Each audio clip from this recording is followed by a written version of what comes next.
Where it stops, no one knows. We're going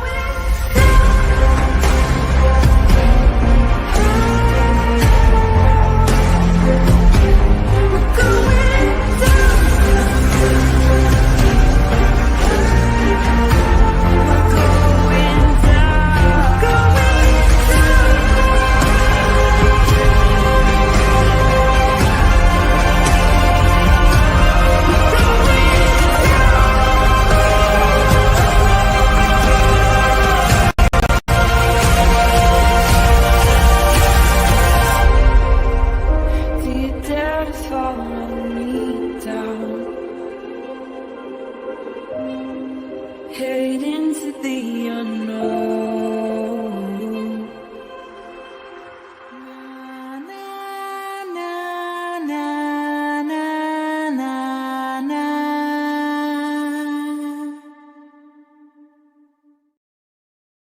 Well, hello, hello, hello. Good morning. Happy Tuesday, everybody. Happy Tuesday. It's Tuesday, right? I'm like, what the hell day is it? I just looked because I was like, how does she know these so fast? Well, Like, I know it's a school day. I know it's a school day, and that's basically it. Like, I'm like, oh, it's a school day, so. I'm like, sometimes I think I screw it up and I have to like rethink it. All right, we are back covering the state of Massachusetts versus Karen Reed. We are going into day 19. We left off yesterday with Man Shannon on the stand getting demolished on cross. But we are going to actually start with a microdots video that Sleuthie is going to share why I am restarting my computer so I can switch over. Are you going to be here with us this morning? I am, because he can't go to school until tomorrow. The little one. Good. So you get me this morning. I know I'm like, yay, I don't have to drive and see the things. Well, when your husband was gone, it was like that single parenting 3 children is. Yeah. What the hell? Now I'm single parenting the whole channel. Okay, I just totally bounced from one to the other. Saw. That was like so weird. I was like right in the middle of a sentence, and it just like fucking moved me. Yeah, we were all grateful that he was back. So I don't know if everyone wants to. While we were starting, I did see people mentioning Microdots' video. So how long is it? Well, I just looked and it's like 8 minutes. Oh, that's fine. It's 8.5 minutes. So like, I don't want to be one of those people that's like, put a 1 in the chat if you want it, but like, I'm going to do it. So put a 1 in the chat. Put a 1 in the chat if you want to do whatever. Put a 1 in the chat if you want to start with Microdots' 8-minute video. I have not seen it.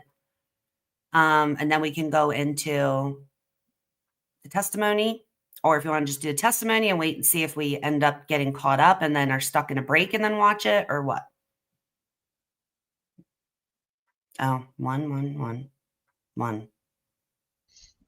I think everybody's gonna agree. Yeah, we have. Yeah. I haven't seen it, so I'm all for watching. I think we watch it.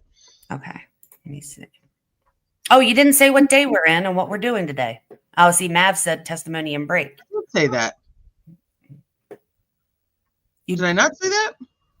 No, I don't remember hearing. Karen Reed in her retrial. We are on day number 19 with Sleuthie Goosie. I did not say that? I don't know, dude. I'm fucking tired.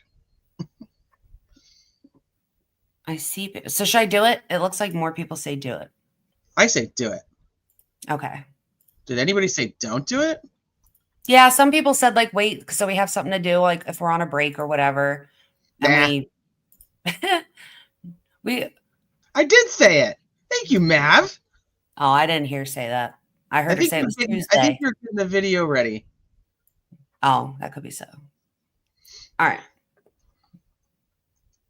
Yeah, I say we start with it because I think it's not going to matter, because if we do end up getting caught, we shouldn't get caught up. It's going to be the same amount of time either way. So Let's start with it and see what it is. Good morning. Good morning. Good morning. All right, this is Microdots. You want to put the thingy in the chat? Yeah, I'll grab it. All right. Lambo for pointing this out. Follow her on X. Let's set the stage. It's day 18 of the grueling case against Karen Reed. Judge Beverly Cannoni, long accused of harboring a bias in favor of the prosecution, is eager to wrap up an excruciating day of cross-examination. Side note, I like this layout. I was fucking with it yesterday when I was bored listening to the DNA people. Oh yeah. I I like know. where we're kind of half in and half out. Like I made Yeah, it smaller, so we're half in and half Get out. this I like out of it. the way. Yeah. Because before we were like either blocking the comments were blocking us or we were blocking the name of the people. Anyway, We're so like sorry. in the way of the channel. That's what we're Yeah, I know. really. That's really the situation. We're just in the way. Well, and now we could see the background that you have, the pretty purple smoke. And okay, I'm gonna play it. On the Okay. stand is Commonwealth expert witness Shannon Burgess, who's just been exposed for lying about his educational credentials and misrepresenting his communications with lead prosecutor Hank Brennan. And Brennan himself has been hemorrhaging credibility for putting such a deeply flawed witness on the stand in the first place. Were you notified within the last 72 hours that someone from the defense accessed your publicly available or viewed your publicly available LinkedIn account? No, I was not aware. This is almost certainly a lie. For his employer, Aperture Forensics, to remove that link, they must have been notified somehow that his educational background was of interest to the defense. That is information only he would know, as the holder of the account. Now, if you remember, before they got into this yesterday, and then I swear I will not interrupt, but if you remember yesterday, before they got into this, like I could feel where we were going. And I said that over the past like couple days prior to that, I was seeing a bunch of posts and people were posting like different CVs, the LinkedIn, something else. And they were like, Yeah, why are somebody all was these paying things attention to it online from Aperture. That's my Exactly. fault. Yeah. Yeah, they were like, why are all these dates different? And I was like, what even is this? And I kind of just brushed it off a little bit because, like, I don't know. I guess I'm used to the fuckery by now. Yeah. So, like, I was like, oh, whatever. Like, it'll come up if it's important. And then when he said that about, did you get a notification or whatever that someone from the defense was looking at your profile, I thought that's absolutely what happened. Someone was, well, a lot of people were on social media talking about this man's LinkedIn and his CV, and people, no doubt there was a spike in people looking, and they panicked, and he set it to private or deleted it. I don't know what he did, but I'm pretty sure he set it to private. That's exactly what happened. So why not just say that? Be like, we saw a bunch of people. I was getting nonstop notifications, so I just put it on private. Well, also, now Welchers also says not expert. Well, from what I understand, they all say that. Did they say it no, before? I'm lying. Not all of them, but most of them. Did they say it before? Apparently it did say that before, which is fine. I mean, I guess the point of that I thought is, it changed. I think the point of that means like we are experts, obviously, like, well, not obviously, but like we are experts, but it's not for expert designation because you have to be designated by the court to be an expert to be able to testify. So it's kind of like that. We're talking about two different things. An expert in your field is different from an expert that's been qualified by a court to be able to testify in court. Okay. So I think that's what they're saying is like not an expert designation, meaning if you want them to testify, like they have to be declared by the court to be, able to do that. I know, Lacey. I know. The mendacity. The mendacity. Are you aware that within the last 72 hours, that hyperlink on Aperture's official website was disabled? No, I was not aware. Are you aware that now if you try to go on that link, that you can't, that it's disabled? No, I'm not aware of that. Do you know whether anyone from Aperture directed someone within Aperture to disable your LinkedIn account within the last 72 hours? No, I'm not. Have you spoken to anybody at Aperture about your LinkedIn account? No, I have not. And at the end of his disastrous testimony, Aperture Forensics went a step further and added this watermark stating, not for expert designation to his biography on their wasn't website. there either. Another reputation ruined for taking part in this fabricated case.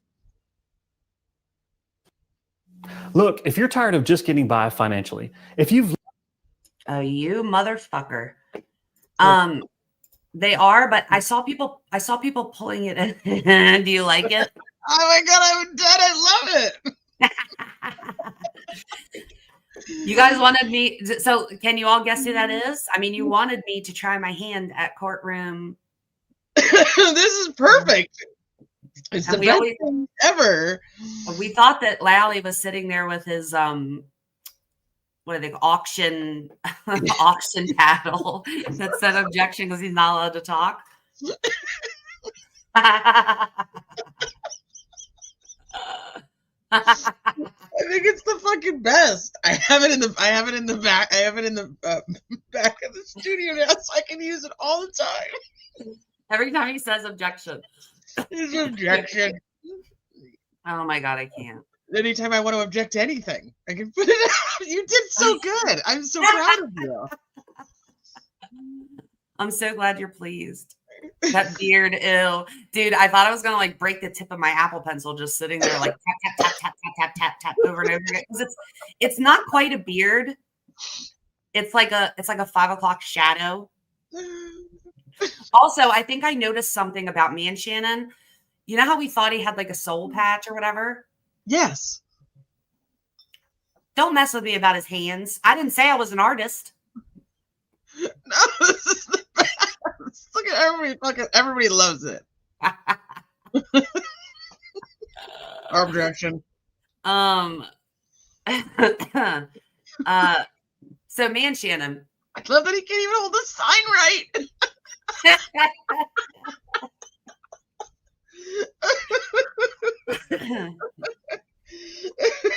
Cloud has to lower the cloud. It's very on brand. He looks like he has like Mickey Mouse hands on. He needs a cigarette in his other hand. I know. I was gonna try, but then I was like, I might as well just stop because I really. Oh God, that's hilarious. really No, it's perfect. I fucking love it. Thank you for doing this.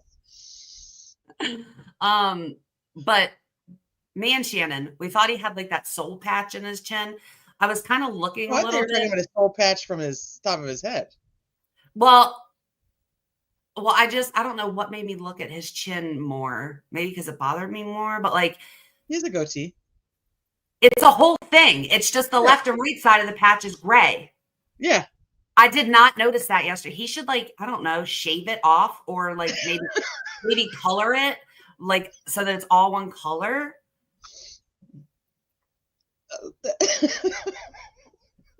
No, he needs it to match his top of the hair on the top of his head. He's like, if I make it symmetric, then maybe no one will notice. Nobody will notice. They'll just think this is how it's supposed to be.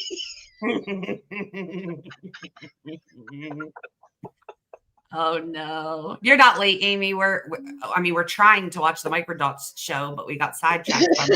Oh, terrible. Yeah, sorry, that was my fault. Well, I just saw that, and so I had to add it in. Yeah, I put it in the chat last night, but it was late, I think. And then I was like, "There's no way Teresa saw this. There's no way because she would have said." No, I just saw it right now when I was starting to check notifications and stuff. I fell asleep on the couch last night. My husband's like, "What are you doing?" And I'm like, apparently I was very tired. Well, yeah, there was a lot going on. Yeah, this whole situation with Karen Reed is exhausting. It is. I have a feeling it's not going to be like less exhausting today. All right. I'm going to shut my mouth and we're going to watch. Yeah, I'm not going to do it. I won't do it. 6 minutes. 6 minutes. Okay. Okay, I'm going to shut Shut up. up, Teresa. Don't talk. I'm going to shut up. I don't hear anything. Oh, it's muted. Is Sorry. experiencing invocated case.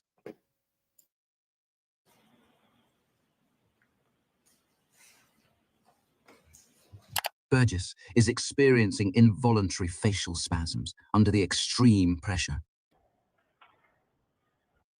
If I did the math correctly, sir, you've been pursuing a Bachelor of Science degree for 17 years, correct? That is correct. His LinkedIn, What about his the credentials. Anything on his credentials at all? Idea of it's called fraudulent. It's fraudulent. It's a lie. And you have not obtained Mendacity. it as you sit here today. That is correct. And yet there are the various documents that we've seen that state that you have obtained the Bachelor of Science, correct? Again, with errors or misinterpretation. Yes. Once Robert Alessi finishes dismantling the witness over his false claims about his credentials, he shifts focus to the larger issue at hand. He presses Shannon Burgess on the revisions made to his report, alterations that conveniently adjusted the Commonwealth's timeline midway through the trial. Although Hank Brennan previously claimed to be surprised by the updated report, no one seriously believes that. Alessi methodically uses the report's own language to demonstrate it was, in fact, revised at Brennan's direction. You did delve into that, and pretty heavily, in your May 8th report, correct? Correct. And you delved into that pretty heavily in the middle of this trial, correct? Correct. So after the trial, do you know the trial started around April 22nd in this case? Generally? Yes, generally. So let's do the timeline on this. January 30th, 2025, you prepare your initial report, correct? Correct. In that initial report, you mentioned nothing about text stream event 1162.1, correct? Correct. In that report, you mentioned nothing about text stream event 1162.2, correct? Correct. The trial starts April 22nd, correct? Correct. Roughly. Generally. No, the trial in this case, this trial, about April 22nd, after the trial starts and after witnesses, of course, are appearing, you prepare another report, correct? Correct. And that's your May 8th report, Correct. right in the middle of this trial. Correct. I'm going to read the first line of your May 8th, 2025 report. Okay. Do you have it in front of you, sir? I do. Yes. It starts, Dear Mr. Brennan. Do you see that? Yes, I do. Pursuant to your request, that's a request you're referring to of Mr. Brennan, correct? Correct. I have completed an additional analysis concerning the above referenced matter. To formulate opinions, the following additional items were reviewed. This wasn't done on your initiative. You put in writing you did it at the request of Mr. Brennan. Which is it? So that was on my own initiative. This is a holdover, so a copy and paste from my original report. At this point, we are approaching the end of the day in Judge Cannoni's three-ring circus, but she saved her most disgraceful trick for last. Robert Alessi is zeroing in on the moment that matters most. After methodically laying the foundation, he's now ready to challenge the discredited witness on the centerpiece of his revised report, a brand new finding that conveniently alters a critical segment of the timeline, introduced halfway through the trial. Mr. Burgess, Yes. I'm going to show you what are 2 pages out of the report of Mr. Whiffen that you referenced, and we've been discussing about pocket state. Sure. And this one here, if you just read this line, because it's the heading. Actors, we can make you believe we know what we're doing, when in fact, we do not. Whoops. Sorry. Cannoni glances at her watch, clearly weighing whether it's close enough to the end of the day to call it, just as the cross-examination is about to strike a nerve. And then the next page, and tell me, sir, with reference to this entry right here, if that refreshes your recollection with regard to... She takes a deep sigh.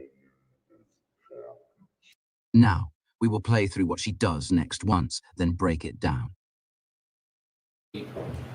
With regard to the phone of Mr. and whether it refreshes your recollection on any comments Mr. Whiffen made about pocket state. Objection.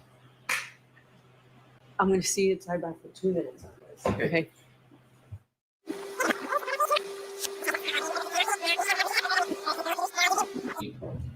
With regard She glances at Brennan to see if he's looking in her direction.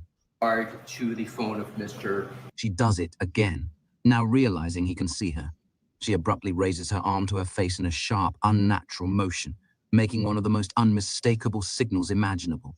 Then she locks eyes on Robert Alessi, like a trained hound pointing to its target, all with a bizarre grin on her face that gives it all away. And whether it refreshes your recollection on any comments Mr. Whiffen made about Pakistan. Objection.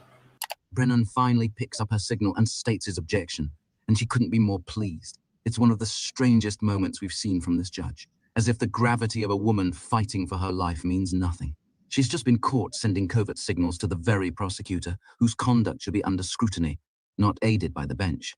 Whatever her reasoning, this is unethical, inexcusable, and she should be removed for this infraction immediately. I'm going to see you sidebar for 2 minutes on this. Okay.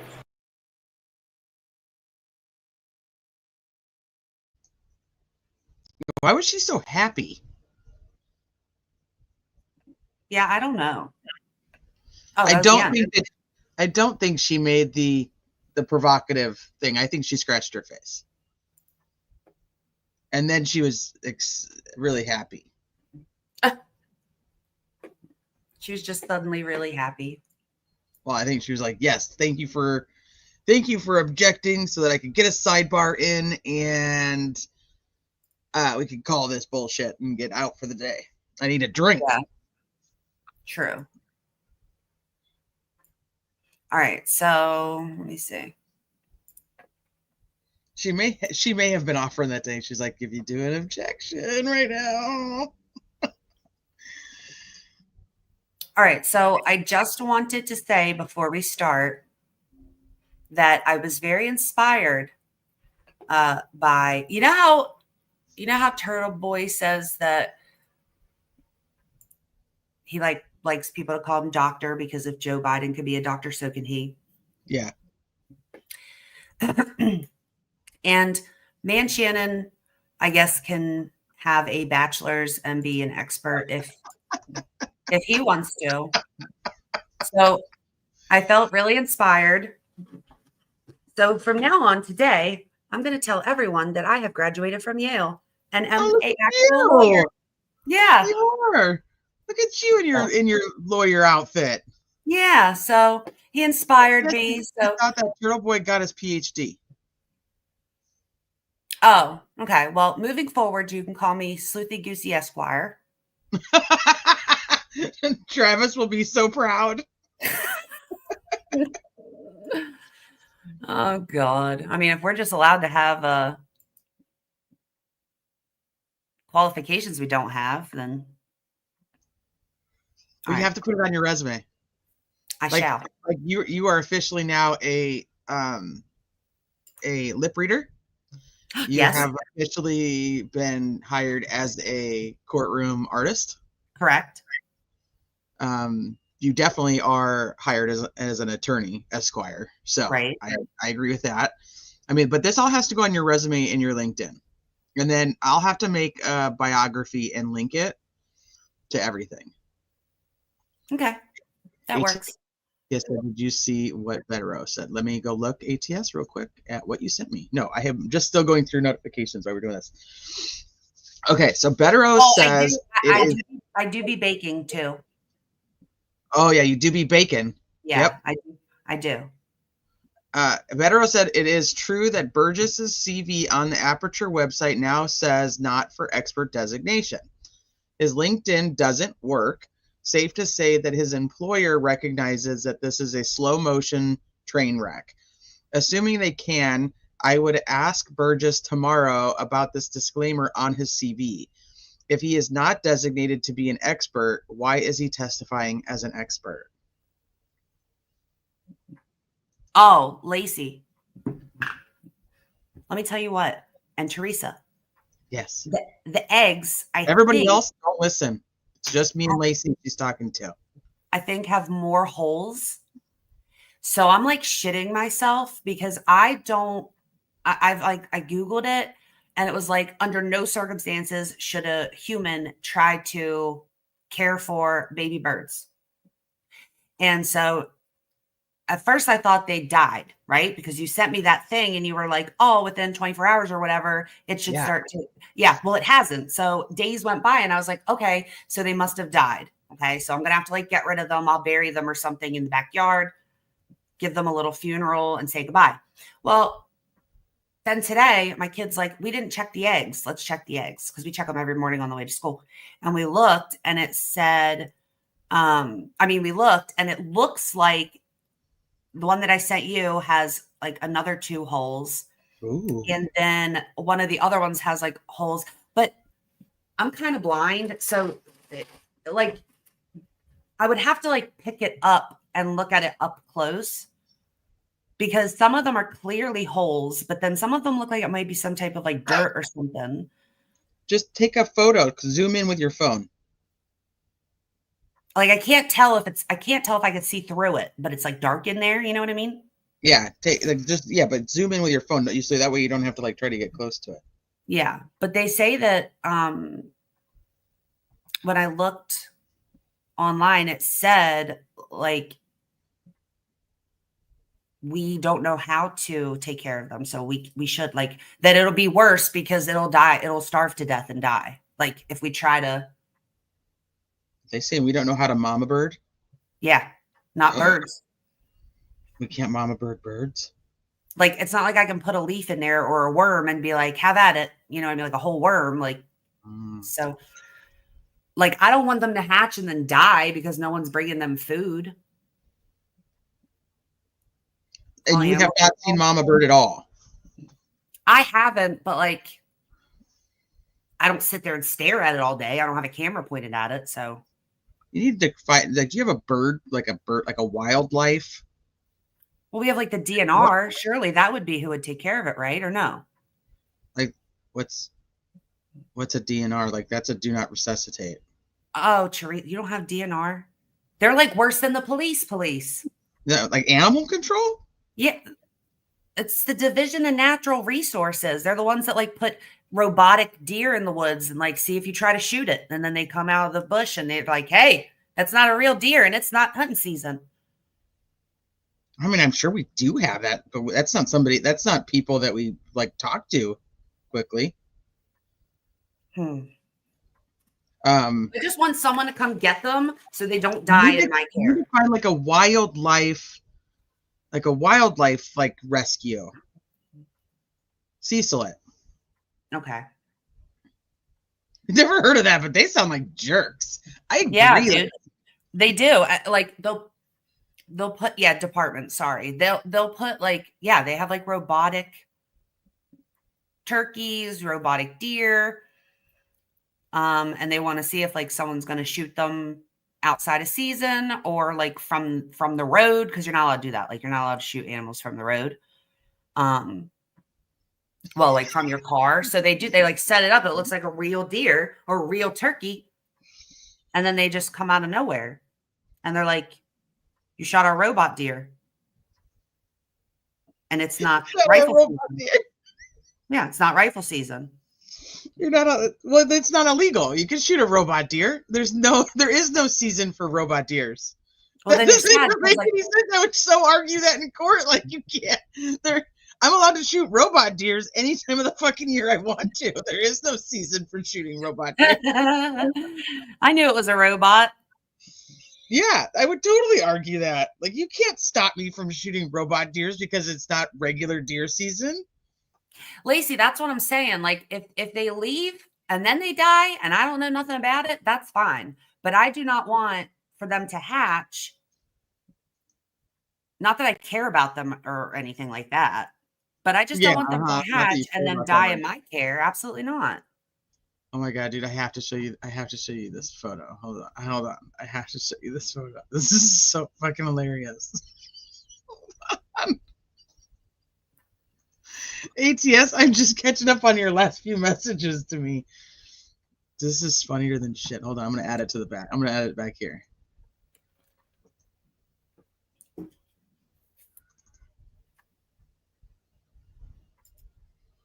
What the fuck is that? Colin slipping on ice. Oh My God. His knuckles. What is in his hand? Oh, that's. A I think beverage? it's like yeah, it's a beer. It's a beverage. Oh. He's catching himself on his top of his right hand. That is so fucking funny. I only wish that this had been created sooner so it could have been entered as an exhibit or like a chalk as like, is this what you're saying happened, sir? This is what you look like. This is how you got yourself and bruised in no other part of your body. Oh shit! Listen, if Man Shannon can spend 17 years pursuing a bachelor's and not get it, and I can wear a sweatshirt that says Yale and it makes me a lawyer, then Colin can fall on the back of his knuckles down an icy driveway. Okay, that's true. I love how he's like showing the camera his drink. He's like, look, see, I told you I had a beverage in my hand. If it weren't for this beverage, I wouldn't have to stop myself with my right knuckle. I literally can't. Oh man, this is a great morning. I love Tuesdays. See what happens when you wake up early, Teresa? Yeah, I get all kinds of laughs in early. But then I fall asleep on the couch because I'm so tired from laughing all day. Oh, yeah. That's probably because you were up early with us. You're probably right. I mean, I'm up early every day, but I mean, I don't know. I have no idea. I was up the same amount of hours as I normally am, but I don't know. I just must have had such a exhausting day. Can't just drop that 48-cent can of Old Milwaukee. No. He's like showing the camera proves it. He's like, see, I told you. Namia said, I like how he wears jorts in a blizzard. Colin. You know that's probably the outfit that he had on. Poor Colin. Yeah, we can go to court. Sorry. We're getting super behind. I'm going to go get a drink.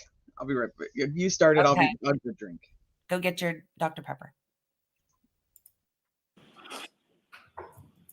Hear ye, hear ye, hear ye. All persons having anything to do before the We get to see his face today? Honorable What a Beverly special Canova, day. the Justice of the Superior Court holding in Dedham, within and for the County of Norfolk. Draw near, give your attendance, and you shall be heard. God save the Commonwealth of Massachusetts. This court is in session. Please be seated.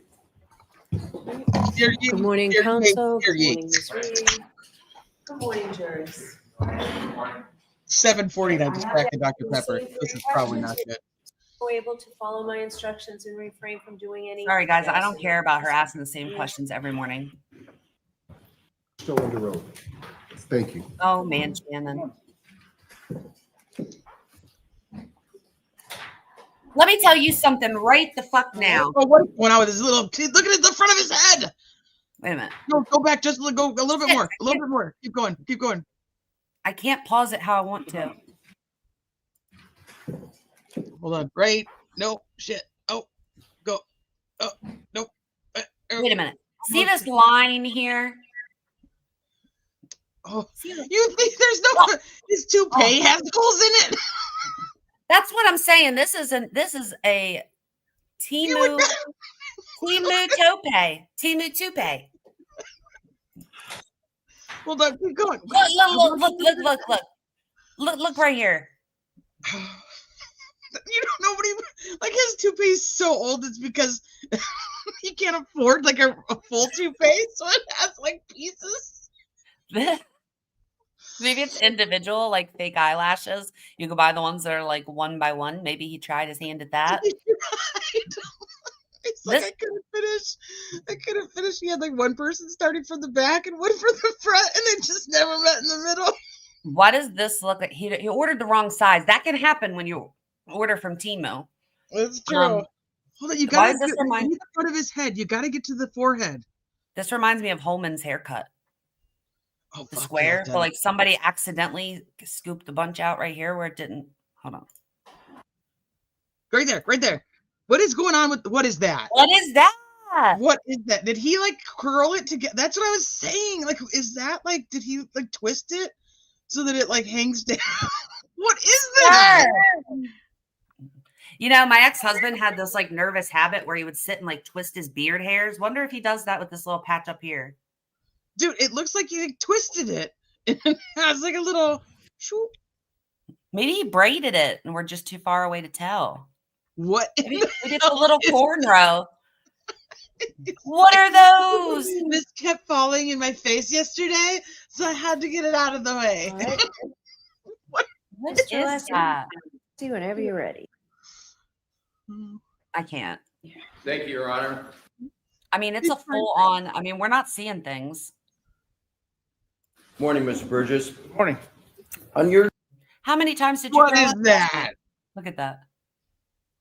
Oh God, I can't. Now I won't be able to stop looking at it. No, and I can guarantee as the day goes by, it's going to start separating out. He's like, this is what my hair looks like on a non-stress time, and then wait until you see after I get the shit. He needs to be careful because the gel from that is going to drip down his eyes. What did he do to his hair? He should be combing this all backwards, not forwards. Right. Just get rid of it. direct examination Just take a pair of scissors, just drop it off. yesterday, Who told him this your was acceptable? Where's your wife? He's like, if I do this to my hair, then maybe Alessi won't be so mean to me. Probably so. I mean, he's wearing a wedding ring, so I want to know. I want to know how his wife is not like. Absolutely not. You're not fixing to go on There's TV no way like he that. has a wife. He has a wife? He's or a husband. One of us, whoever it is, should have told him this is not okay.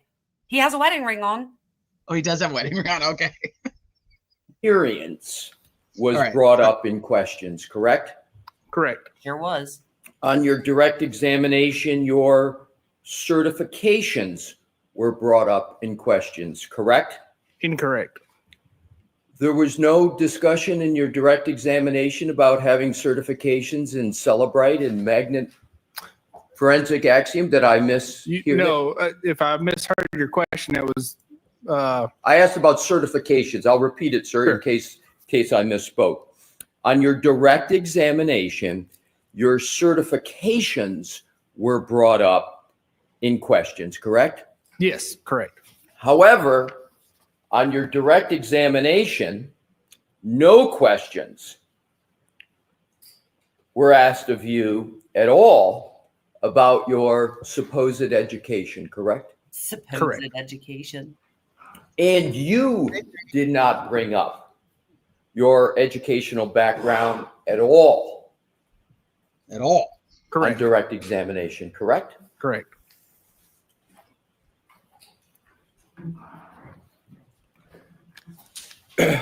A forensic examiner must prioritize accuracy, correct?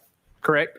A forensic examiner must prioritize reliability, correct? Correct. Both are important.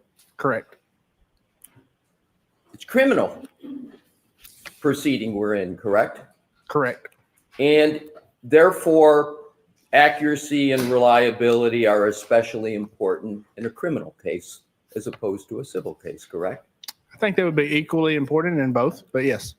But they're certainly important in a criminal case. Excuse you, Shannon. They're not equal. Here, you are trying to put someone in prison for the rest of their life. Right. Criminal case, you're just trying to get or not get the insurance company to pay somebody. You're ridiculous, just as ridiculous as this face. Correct. And accuracy and reliability are especially important when seconds and minutes matter as they matter and as you testify to in this case, correct? Correct. You testified yesterday that the events on the timeline contained in your PowerPoint presentation that was displayed yesterday and presented to the jury were accurate, your words several times, down to the second, correct? Correct. For the Lexus, yes. For the Lexus. Yes. You said they were accurate down to the second, correct? Correct. Let's take a look at your PowerPoint presentation that you discussed extensively before the jury yesterday. Mr. Wu, could we please bring up slide 32 of the presentation Mr. Burgess discussed with the jury yesterday? And Your Honor, with your permission to publish. Okay. Thank you. Mr. Burgess, pick your screen. Sure. Is this a true and accurate representation of your analysis of Miss Reed's Lexus vehicle traveling to 34 Fairview Road and the O'Keefe residence? Yes. According to your timeline, Miss Reed's vehicle powered on at 12:36 a.m. on January 30th, correct? Correct. Now, is your timeline on this slide accurate down to the second, as you stated in your direct examination yesterday? For the power on and off events, yes. Yes. Could we go to slide 33, please, Mr. Wolk? And we're going to go through a handful of slides, sure, Mr. Burgess, to just give you a heads up. Is this a true and accurate representation of your analysis of Ms. Reed leaving the O'Keefe's residence at 5:07 a.m.? Yes, it is. And according to your timeline, Ms. Reed powered on her vehicle at 5:07:46 a.m. on January 30th, 2022, correct? Correct. Is the time on this slide accurate down to the second, as you stated in your direct examination yesterday? Yes, according to the Lexus, yes. If we could go, Mr. Woke, to slide 34, please. And these are all your slides, correct, sir? Correct, they you are. Prepared them? Yes. Is slide 34 a true and accurate representation of your analysis of Miss Reed traveling to the Dighton residence at 12:25:01 a.m.? I'm getting that Sorry, feeling. 12:25:01 p.m. 12:35:01. Correct. I'm sorry. Thank you. 12:35. And according to your analysis, Miss Reed powered on her vehicle to travel to Dighton at 12:35:01 p.m. on January 30th, correct? Yes, that's correct. And is the time on this slide accurate down to the second, as you stated in your direct examination yesterday? You know he's sweating right now. Like slide 35, please, Mr. Wolk.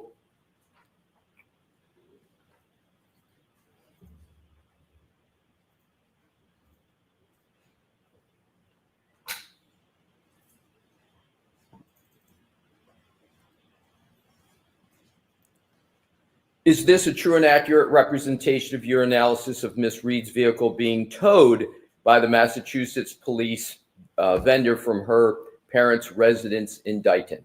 Yes, it is.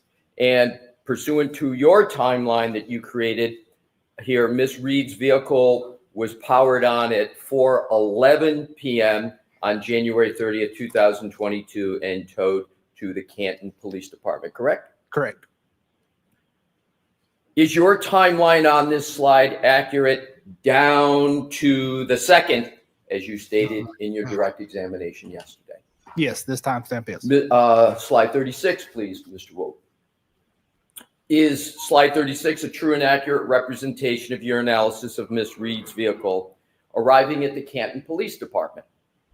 Yes, it is. And pursuant to the timeline you created, Miss Reed's vehicle powered off at 5:36:42 p.m. on January 30th, 2022, correct? Objection. Objection. Why? Let me have this. Okay. I'm gonna let Is him your have analysis down to, is your analysis on slide 36 accurate down to the second, as you stated in your direct examination yesterday? Yes, according to the Lexus, yes. According to the Lexus. Yes. In point of fact, Mr. Burgess, none of the 5 timelines that we just reviewed from your presentation are accurate at all, and certainly not down to the second. Am I right or am I wrong? You are wrong. Oh my Are God. you aware, and if we could go back to the first slide, which is slide 32, and we'll look at each of them quickly. Sure. Are you aware that all of the relevant events in the timeline you described in your presentation in these slides actually occurred on January 29th, 2022, not January 30th, 2022? Do you know that? Wait, what? This is January 30th, 2022. That's what January 29th, correct. It's January 29th. Did he say that wrong? 2022. And in terms of January 30th, I want to go back and make sure it's very, very clear. In your presentation. Okay, so I'm going to let him get a little bit further, and then I could probably help you understand as someone else helped me. But I'm curious if you're going to be just as confused as I was like initially at what he was actually saying. He had to have put the 30th on there. Did it say the 30th? Yeah, like I want you On to his hear, presentation? but I want you, before I explain anything or anybody else does, like I want, because you're going to hear it and I heard it the way the jury heard it. So I want to see if I personally don't think that he explained it well enough, what he was trying to say. And I worry that they're not going to get it. Okay. They actually occurred on January 29th, 2022, correct? The night of the incident, yes. Can I have a moment, Your Honor, please? Yes. Thank you. Did Alessi say it backwards? I think that might have messed it up. Just listen.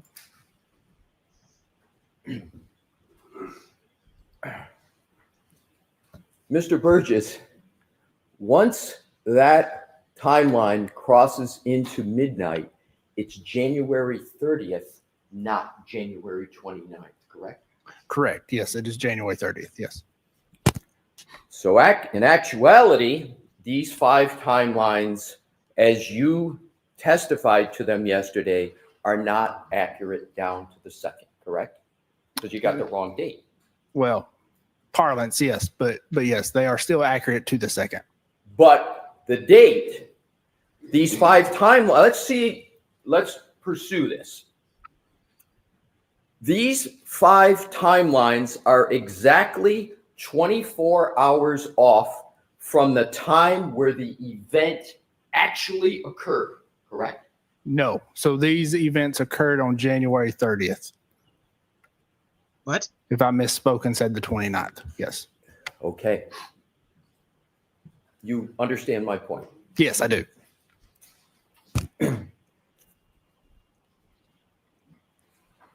The core basis of your job, your role in this case,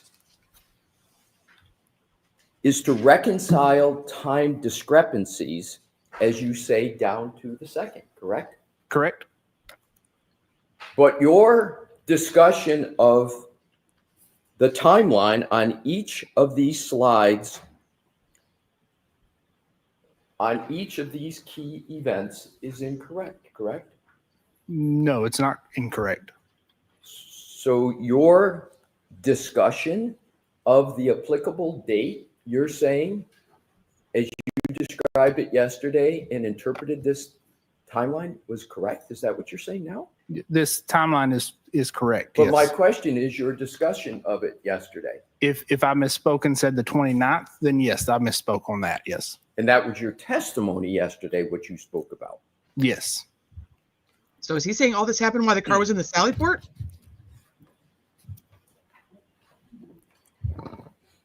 Let's turn to a different topic.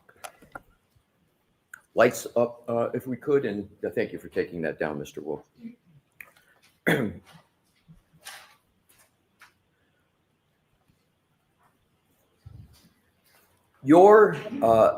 Actually, to mitigate the inconsistencies that you analyzed yesterday between independent clocks, am I correct that your position is that forensic methodology recommends cross-referencing timestamps from multiple sources to identify discrepancies, and when possible, leveraging time anchors, events that contain both a system timestamp and an external physical event to identify and correct timing discrepancies? Do I have that right? Yes, you did. Okay. Is he done? Is he done discussing it? Yeah, far as I know, and for now. But so I was thinking all the things that you're thinking, like, because after that, I was like, so is he saying that all the data he was looking at is legitimate data, but it all happened on the 30th? Yeah. So I feel like it would have helped to, well, they did go back to the slide, but I guess the camera person didn't. The time on the, let me pull it up on my other computer, so you're not gonna be able to see it, but the time on the slide, like the little timeline he wrote at the bottom of them, on the left side of it, it says January 29th at 6 p.m. And on the right side of it, it says January 30th at 6 p.m. So he's looking at, like, according to this timeline that he drew that looks like sneaker laces, his timeline of the event starts January 29th at 6 p.m. and ends January 30th at 6 p.m. So everything that he marked off that happened after midnight, technically on his slide, he's saying happened on the 30th. Like, once it turns midnight, it turns to the 30th. Right. So is he actually saying that the data is from the 30th, or is he saying that it's a typo? He's saying it's a typo. So it's supposed to, his slides are supposed to say the 28th to the 29th, but well, not necessarily, because Man Shannon says those events happened on January 30th. If I said the 29th yesterday, I misspoke. He doesn't even know what day this happened. Do you think the jury understands that at the end of that? I do not. Or do we just overcomplicate it so we made it harder for ourselves? I think ultimately what he's saying is Man Shannon created these slides, gave them to Brennan. Brennan didn't catch it either.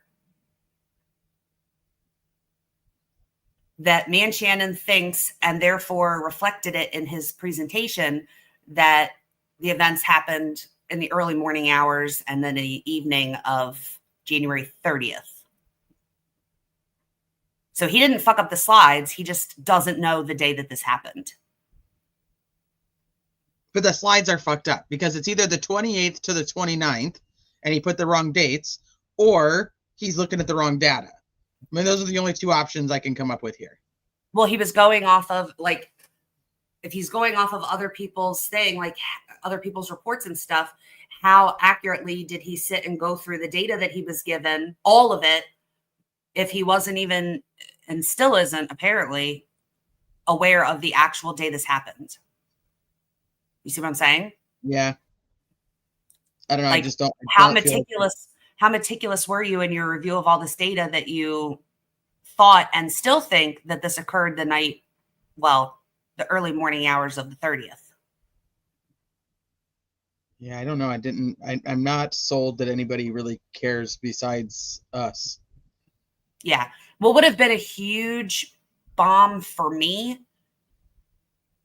would have been if it was true what my initial thought was, which was, holy fucking shit, is he looking at data from the 30th? That's what, yeah, I was thinking that. That would be totally irrelevant. So here's my thing.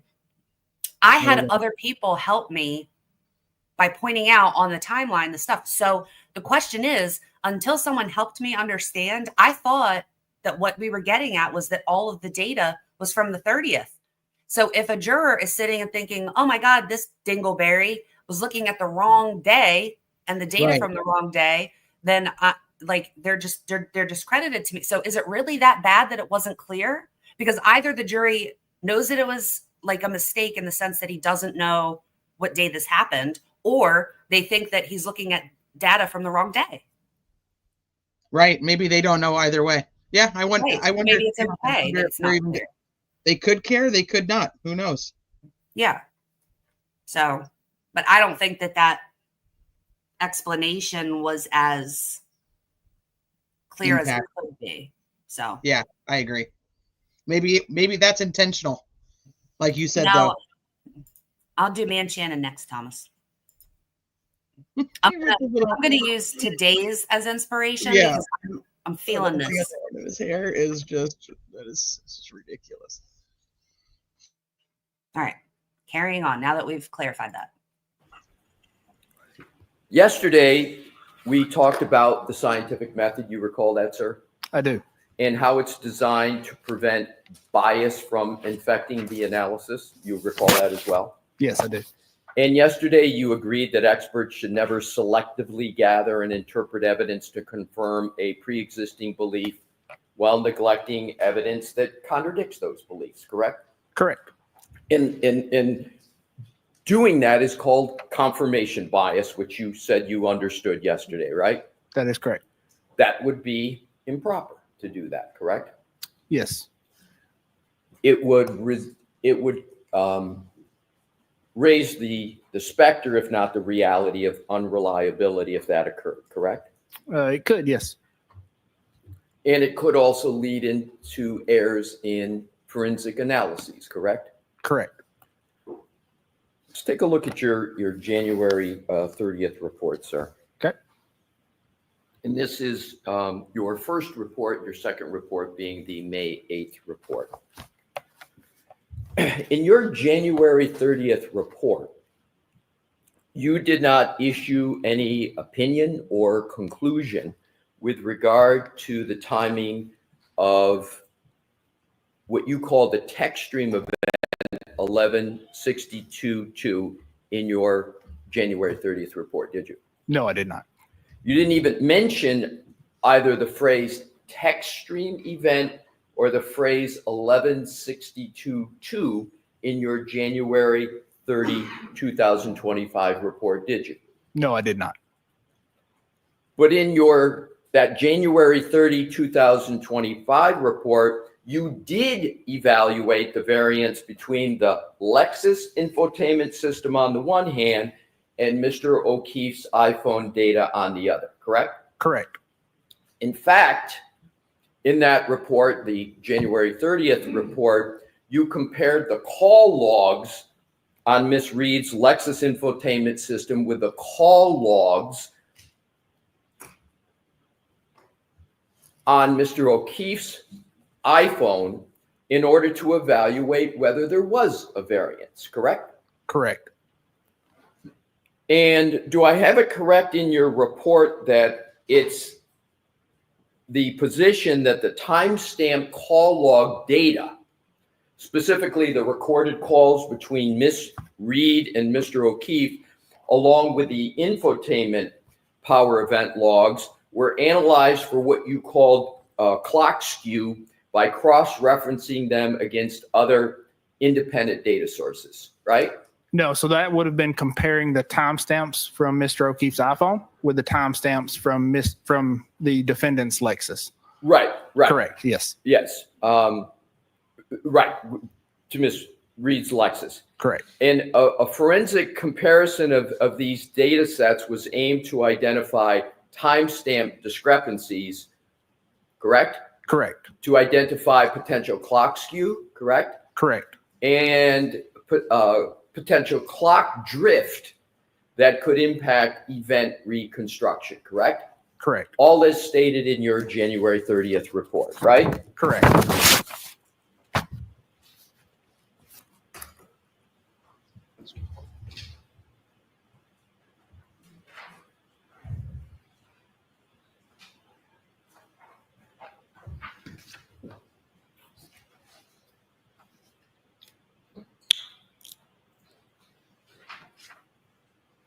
Right, moment.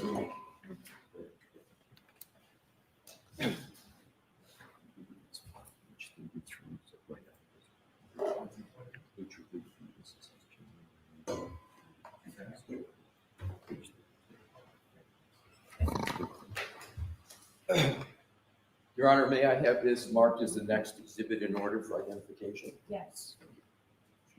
Sure.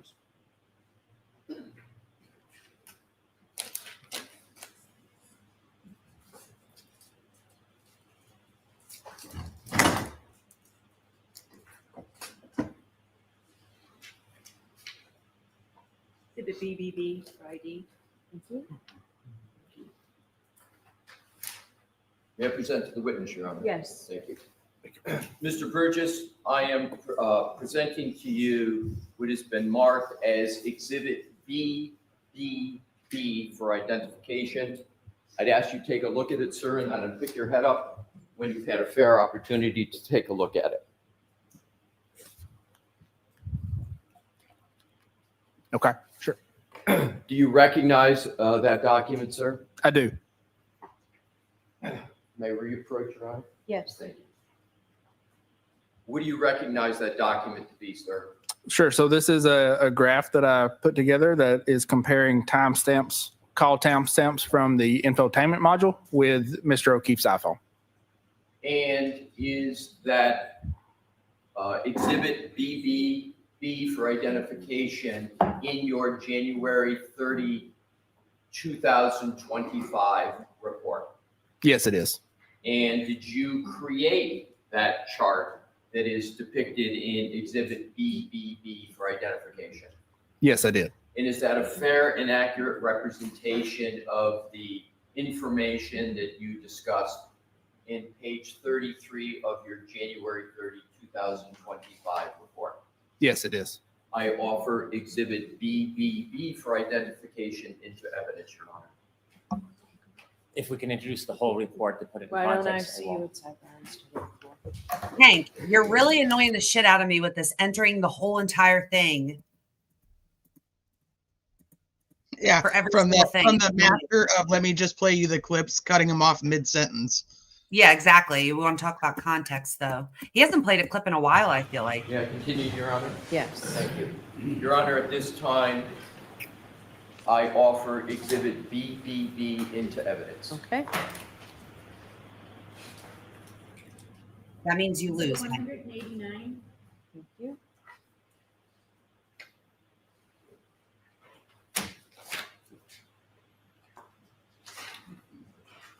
They represented to the witness, Your Honor. Yes. Thank you. Mr. Burgess, I am represented to you what is now Exhibit 189 in evidence. I think Hank wants it to look like the jury, or look like to the jury, that the defense is only trying to put in snippets of stuff instead of the entire thing. He doesn't really want the whole report in. He just wants them to think that the defense is holding information from them. I agree. Hi, Anna. Ask you to, once again, take a look at it, and if you need further time, please take it, sir, and then pick up your head when you've had a fair opportunity to look at that document. Okay.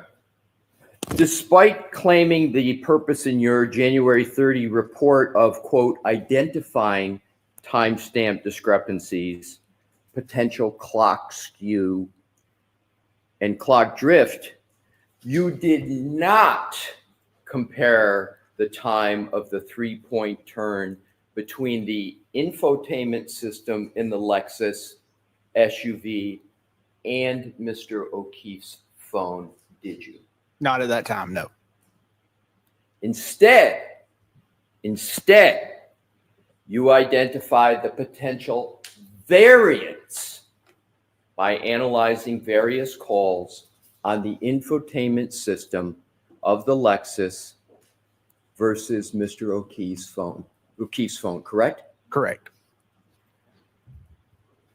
This data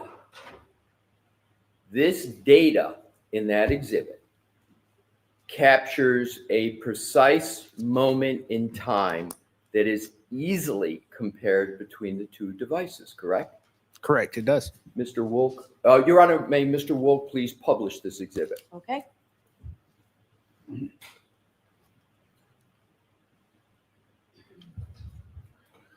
So this data, just to reestablish, captures a precise moment in time that's easily compared between the two devices, correct? Correct.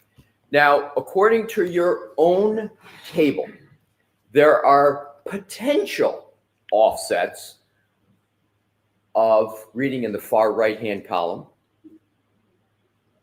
2 seconds.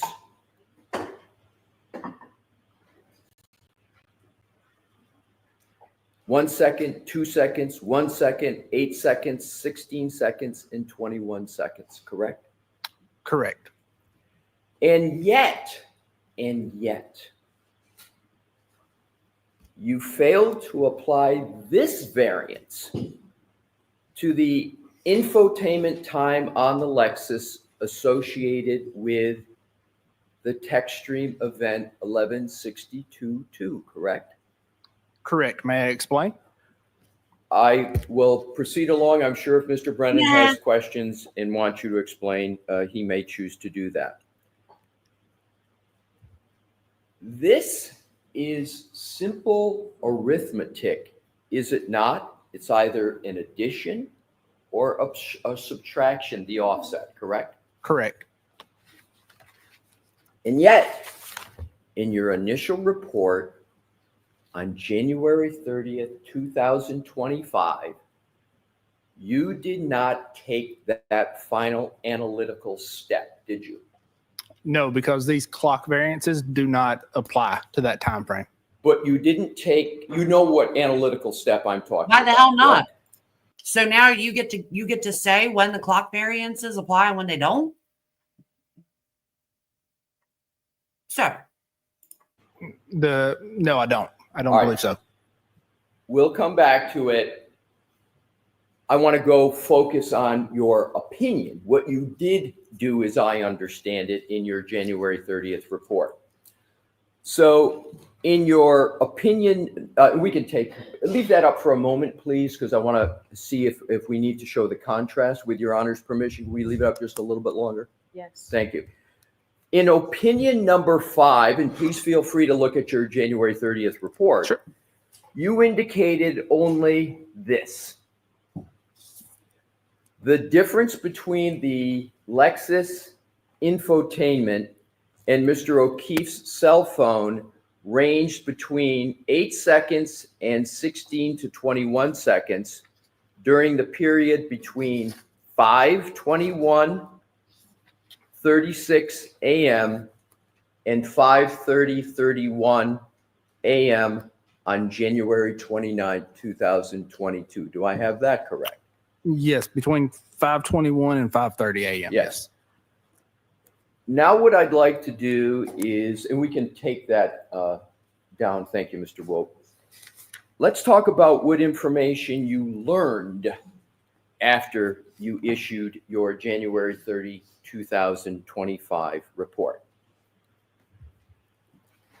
Or at the time of that report, you received and reviewed a copy of a portion of your colleague's slide presentation and report at Aperture, Dr. Judson Welcher, correct?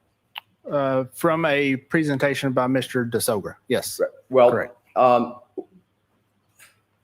I understand you want to add Mr. DeSogra. My question Objection. is, Sustained. okay, yes, Your Honor, thank you. I love how every time she says something to Alessi, like she basically like move the fuck on. He's like, "Thank you." Yeah. It's Well, I like think getting that- like yeah, he's saying thanks. So polite. So I think that'll go far with the jury too. Yeah, they're gonna be like, he literally doesn't care. I'm focusing on what would you like to call it? Do you call it a slide presentation you prefer, Dr. Welcher? Sure, we can. I want we to can call use it- whatever parlance you're comfortable with. Yeah, slides fine. Yeah. Presentation of lies. Slides of lies. Slide. So the slide presentation of Dr. Welcher that he submitted the same day you submitted your report on January 30, 2025. And in that, That's so true. My family makes homemade raviolis every Christmas Eve, and they're so good. I want some homemade raviolis. he analyzed the timing of Teresa, we'll freeze them. Send them to your me? address. Yeah, we can send them to you. That'd be amazing. of the 1162-2, what he calls an infotainment event, you call a text stream event, correct? Well, could I see the slide we're talking about to clarify? Absolutely. Absolutely. Could we publish what is in evidence of what is 188? Okay. And I'm also, sir, may I approach, please? Yes. At your request, I want to give you Sure. that, if we have 188, we'll just give them the actual marked exhibit. You know what we'll do? We'll use the slide. If you need an exhibit, we'll pull the exhibit. Move it Is he along. wearing the same suit? Publish, Mr. Woke. Shut the fuck up. Is he? Well, that's what Andy just said. I wasn't even paying attention. I'm going to go look. I was about to do the same. You go ahead and do it. And let us know. Surely not. Surely not. Surely. Don't call me Shirley, Shirley. Now, if we could enlarge the text, Same suit and we don't tie? need the Shut map, up. so make that as large as you can, please, Mr. Woke, in the relevant portions. I hope that's a lie. All righty. You're aware that according to Dr. Welcher's analysis, as depicted in this slide in evidence, the 1162. Hold on. When this happens, I'm going to take us away. If it cuts anything off, I'm going to take us away. And then I'll bring us back when it's down. 2-2, what he calls an infotainment trigger that you call a text stream event, right? Correct. The 1162-2 text stream event occurred at 12:31:38 a.m. on January 29, 2022, correct? Correct. And Well, Hudis, I think that the biggest issue for him would be how much he was fucking sweating yesterday. Ew, gross. Oh, I think that'd be number one. I think he has a new shirt on, but I think So he the has. undershirt. Yeah, because the one he's wearing today is blue, right? I don't know. Now you're at the wrong spot for me to check it, but I think he's got one that kind of matches his tie. Today, yeah. Yeah, yesterday he had on a white shirt. Okay, so but at least the parts that it is the same tie, and it looks like it's the same jacket. Like he did have to go out and buy a new shirt. well, at least the part that was directly adjacent to his sweaty armpits was changed. Yeah, he was like, "There's no way I can wear that. That white shirt is like yellow now." Oh, it's ruined. It's ruined. He just had to throw it out. It was just, it's done. Mm-hmm. Nobody could clean that. Yeah, so he does have the same tie and suit jacket, but his shirt is different.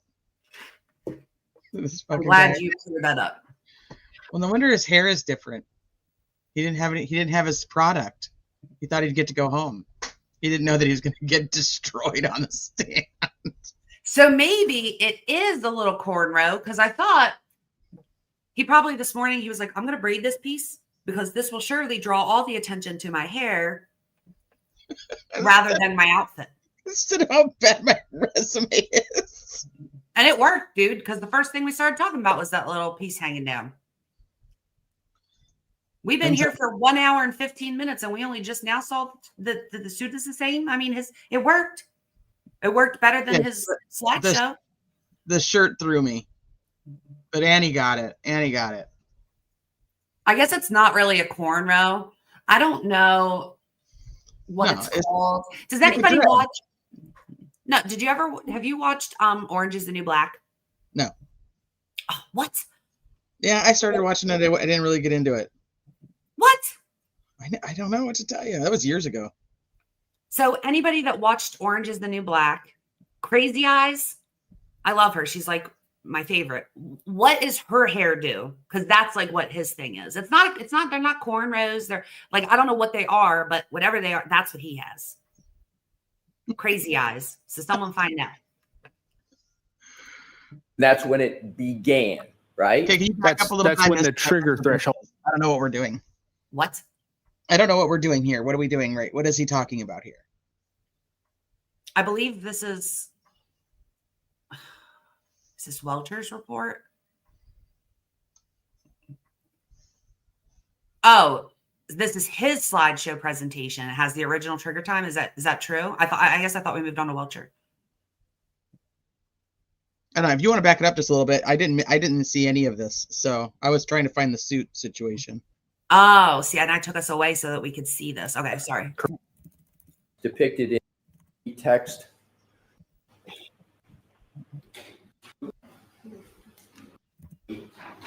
Correct? Timing of the 2025 slide. So the slide presentation of Dr. Welcher that he submitted the It is Welcher. It's Welcher's slide presentation. same day you submitted your. So now we can Absolutely. fast forward. Now that we know, We'll pull the. Don't need the So map, this is so Welcher. make that as large as. This is Welcher's slideshow presentation submitted Does the it same not match day, Doesn't even match his own. January 30th, 2025, submitted the same day as Man Shannon's. And it looks like where we're getting at is that it has the original time with no variance. As you can, please, Mr. Per report from Ian Withen, O'Keefe cell phone data showed most notably all device lock events, including, let me take my glasses off because I'm blind far away, so then it makes me not be able to see up close. Final lock event at, I cannot fucking see that, were user initiated by the user pressing the side button briefly. This data indicates that the final user interaction with the device was at 003209 when the device was locked. Lastly, O'Keefe cell phone event lock occurred within approximately 26 seconds of the end of the tech stream event. I can't see what's in blue there. I think it's a link. Okay, cell phone event lock occurred within approximately 26 seconds of the end of the text stream event. End. That's going to be important. End. Okay. Mr. Wolk, in the Welcher's analysis as. So start 12:31:38, end 12:31:43. Like I knew. So let me go back to my notes in my phone because folks were trying to argue with me like I'm deaf and blind. And he didn't bring Man Shannon didn't bring any of the trigger events from 1162-2 into his original reports. So as I stated, the original thing right here said the event happened between 12:31:38 and ended at 12:31:43. So a 5-second time frame, right? So I'm just looking at the argument from Alessi the other day when we were talking about this was that their entire defense and the work that they gave ARCO was based on that time data. So 12:31:38 to 12:31:43.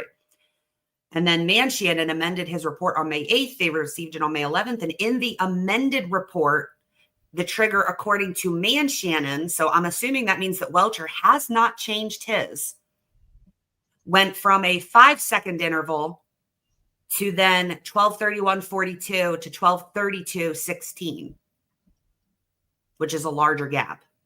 Okay. So you literally started with a smaller gap and then you expanded it in order to include, and there's no way Alessi's not going to say this, You started with a shorter time frame, which is more narrow and specific, which is what we would want, right? Right. And you made it bigger so that you could include the last event Correct. that you were told occurred. Correct. And you did it in the middle of trial. Correct. At the Depicted request in of this No doubt, dude. slide in evidence, the 1162-2, what he calls an infotainment trigger that you call a text stream event, right? Correct. The 1162-2 text stream event occurred at 12:31:38 a.m. on January 29, 2022, correct? Correct. And that's when it began, right? That's when the trigger threshold was met. Yes. That's when the trigger threshold was met. correct. You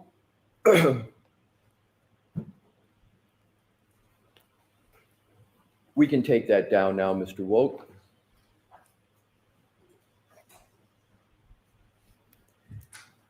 You also testified yesterday that you reviewed Mr. Whiffen, Mr. Ian Whiffen's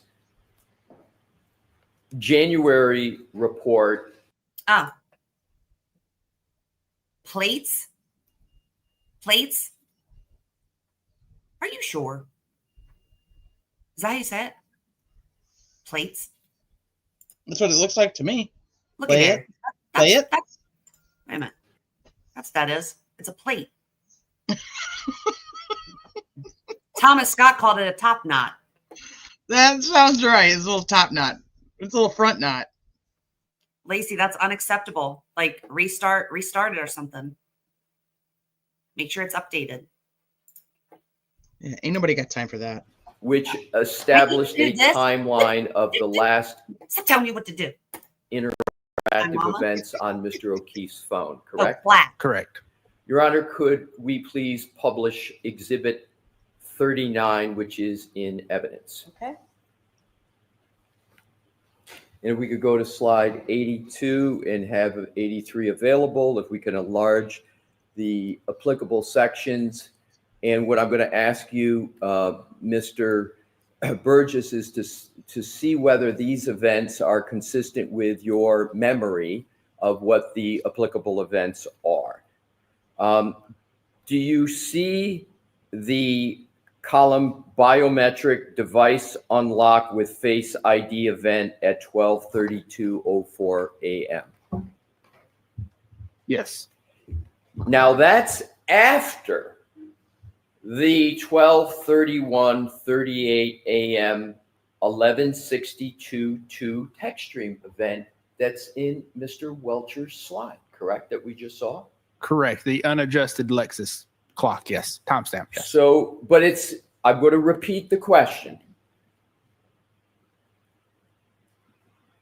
The 12:32:04 a.m. device unlock with Face ID event is after the 12:31:38 and 12:31:43 11:62:2 text stream event that is stated in Dr. Welcher's report, correct? Correct.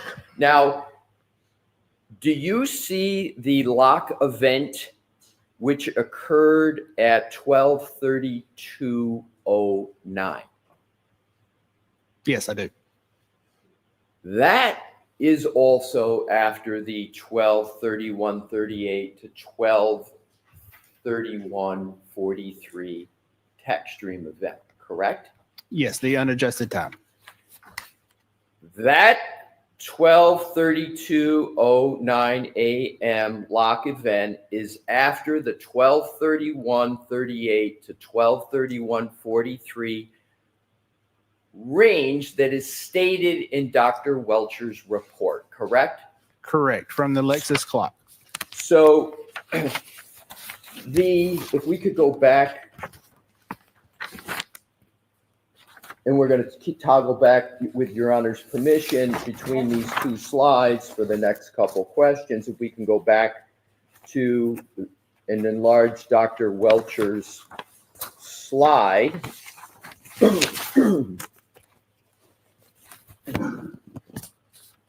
That 12/31/38 to 12/31/43 time period is what your colleague, the licensed engineer, Dr. Welcher, chose and his slide analysis as the last user interaction, according to him, on John O'Keefe's phone, correct? That's what he chose. Yes, the 12/32/09. Yes. Now, if we could go back to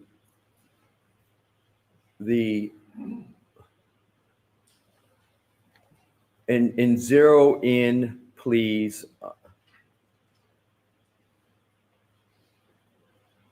Now, but even Mr. Whiffen's report establishes additional activity on Mr. O'Keefe's phone after the event chosen by Dr. Welcher, correct? Correct. And in fact, Mr. Whiffen identifies a, quote, lock event that occurred 26 seconds after the 11:62 text stream event identified by Dr. Welcher at 12/31/38 to 12/31/43, correct? Correct. Using the unadjusted clock.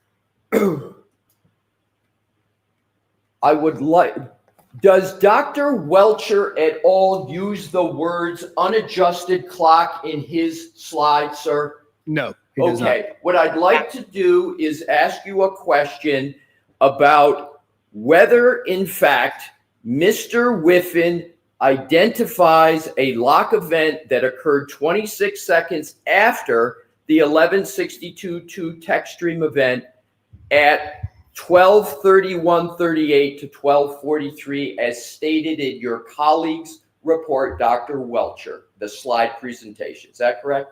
Yes, that's correct. Do you know whether a lock event on an iPhone requires human interaction? Typically, yes, it would. Is it just typically, or does it? Well, it does. And in this case specifically, I believe it was via the lock button.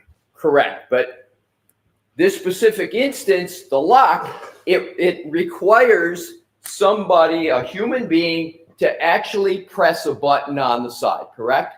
Unless it's auto locking, yes, it requires a button press, yes. Do you have any reason to believe that the iPhone of Mr. O'Keefe had an auto locking function on it, sir? No, as I said, he used the lock button. Right. If we can enlarge that, do you see the end of health event 36 steps that we talked yesterday that was covering a distance of over 84 feet? Do you see that occurring at 12:32:16 a.m.? I don't believe we talked about that yesterday, but yes, I do see that. Do you see it? I do, yes. And that's also after the 12/31/38 to 12/31/43 text stream event identified by your colleague, the licensed engineer, Dr. Welcher, in his slide, correct? Correct. Now, finally, do you see the entry pocket state detected at 12:33:14 a.m.? You see that, sir? Objection. Sustained. Do you know what a pocket state is, sir? I do know what a pocket state is. Do you know when the pocket states occurred on the iPhone of John O'Keefe pursuant to your analysis of his phone? I do not.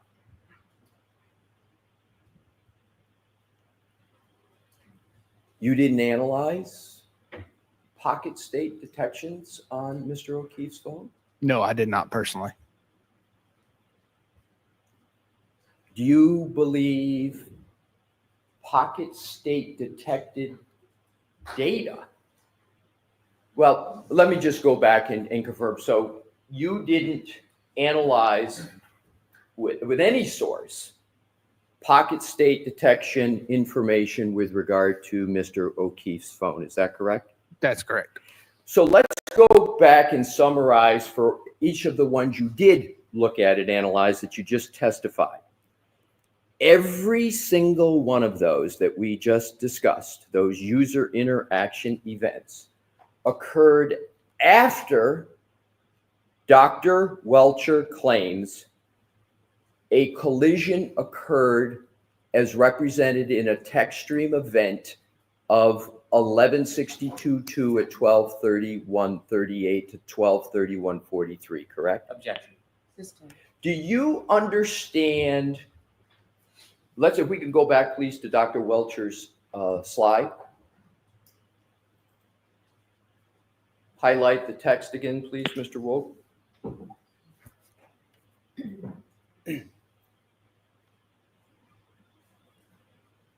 Do you understand that Dr. Welcher is correlating the infotainment trigger 11:62:2 with an alleged collision? Do you understand that? Objection. Let's come to sidebar, please.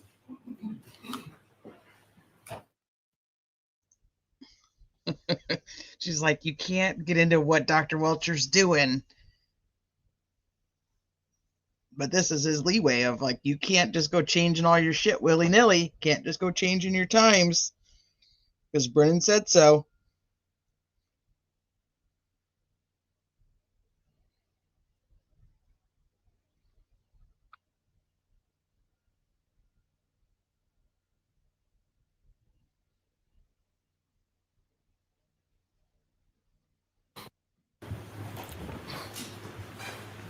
You can put it back up. Thank you, Your Honor.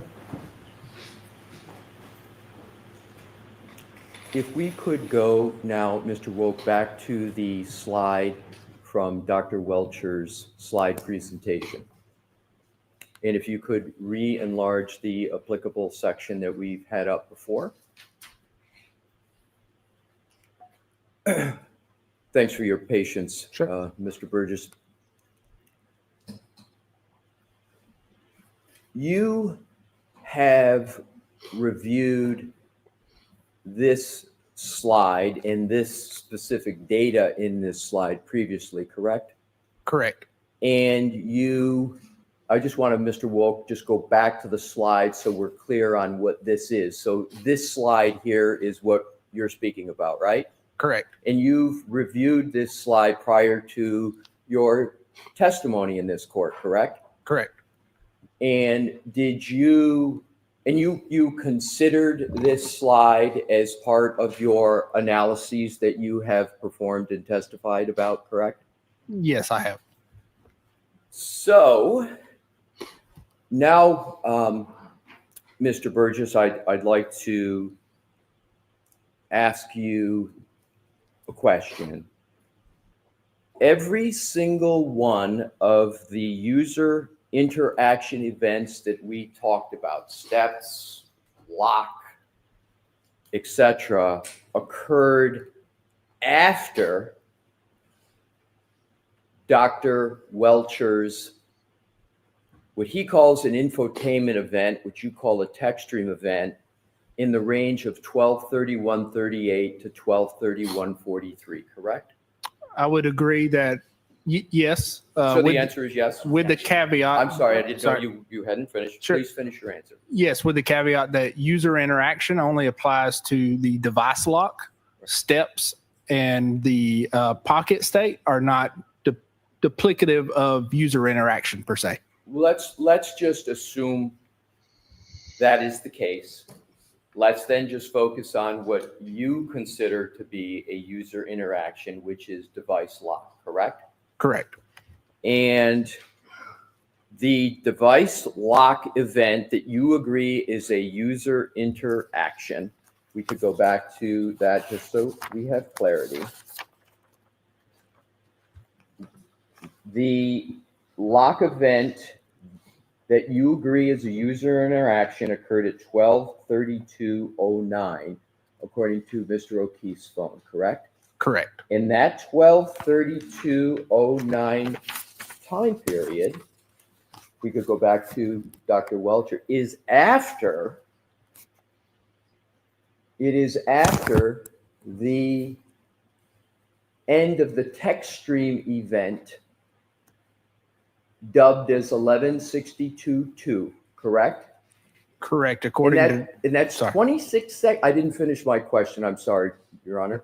So go ahead, finish your question. Don't answer, Mr. Burgess, until the complete question. In that event lock, even according to Dr. Welcher's own words in his own slide, occurs 20 seconds after the end of the text stream event 11:62:2, correct? Of the unadjusted clock, yes. May I have a moment, Your Honor? Yes, do you want the lights on, Mr. Leslie? I'm going to keep that up.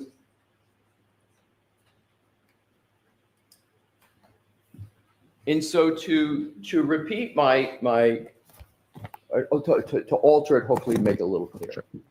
So according to Dr. Welcher, the licensed engineers, your colleague at Aperture, his slide that he has here, the last O'Keefe cell phone event, the lock, occurred within approximately 26 seconds after the end of the text stream event dubbed 11:62:2. That's what's stated there, correct? Correct. According to the unadjusted clock. You keep adding according to the unadjusted clock, but do the words according to the unadjusted clock appear anywhere in that slide, sir? No, they do not. We can take that down and, with the court's permission, turn the lights back on, please. Yesterday, you stated that you reviewed a presentation by another expert, Mr. DeSogra, who reviewed the findings of your January 30th report. Do you recall that, sir? Yes, I do.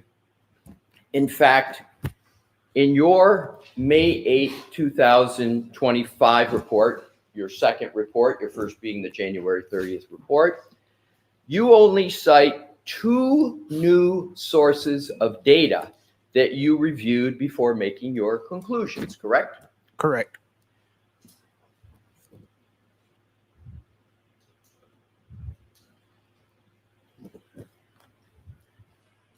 We have a moment, Your Honor. Yes.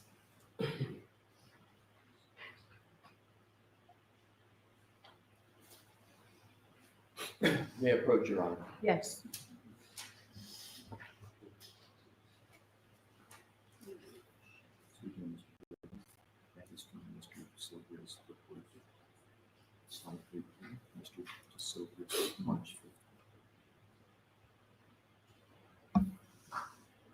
I think need to be heard about on this as well.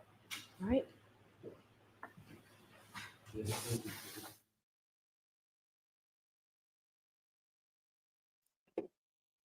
I need to be heard about how this is going to hurt my case and how you need to put a stop to this, Your Honor.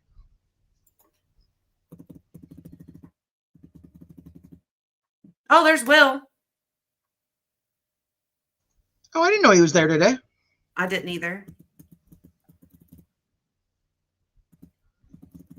Does he have a cane?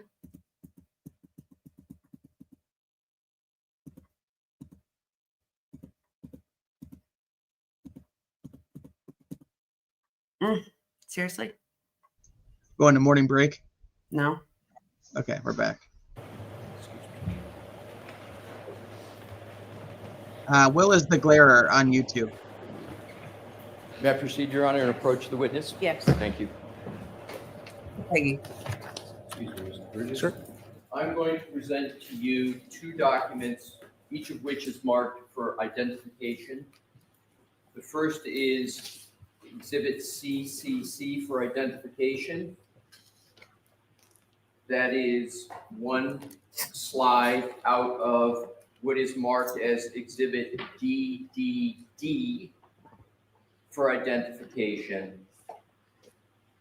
And Exhibit CCC is one page out of Exhibit DDD for identification. Crying out loud. And I'd ask you, sir, to take a look at those documents and reference either one. And please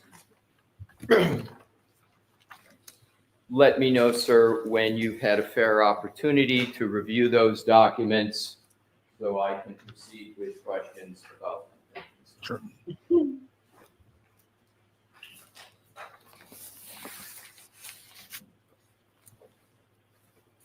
Okay.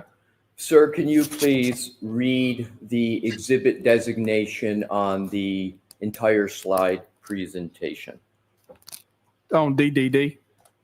Pardon me? On Exhibit DDD. And that's triple D as in David? Correct. So in Exhibit DDD, is that the March 5, 2005 PowerPoint presentation of Mr. DeSogra that you spoke about extensively yesterday? Yes, it is.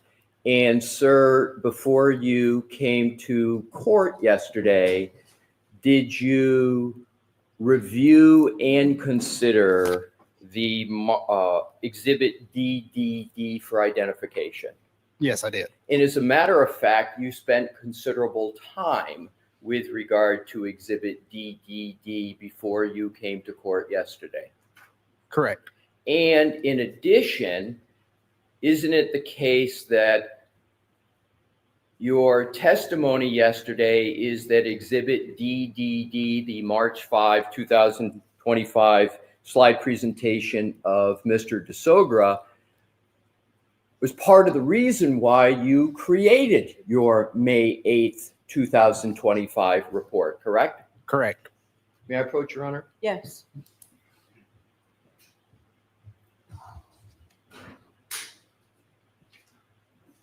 Your Honor, I offer Exhibit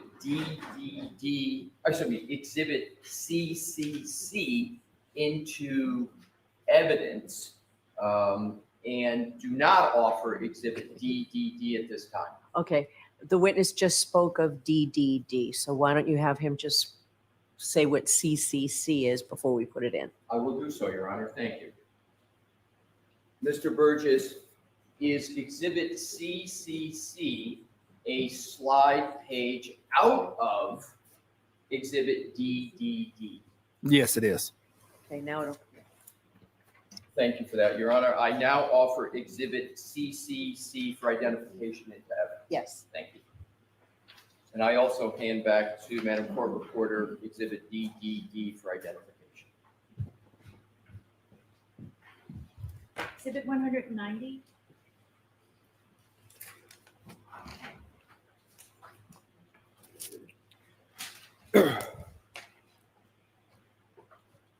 And sir, do you have before you read the three letters, please, just so we're on the same page in that exhibit?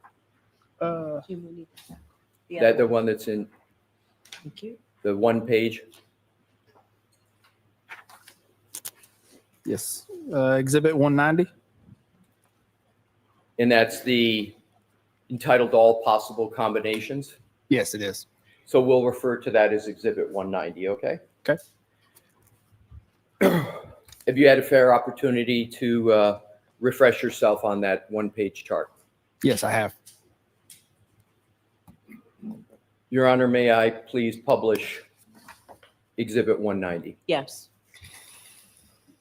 And if we could enlarge it without, I think, Mr. Wolk, we can obscure for the moment the all positive on the right and come back to that as needed.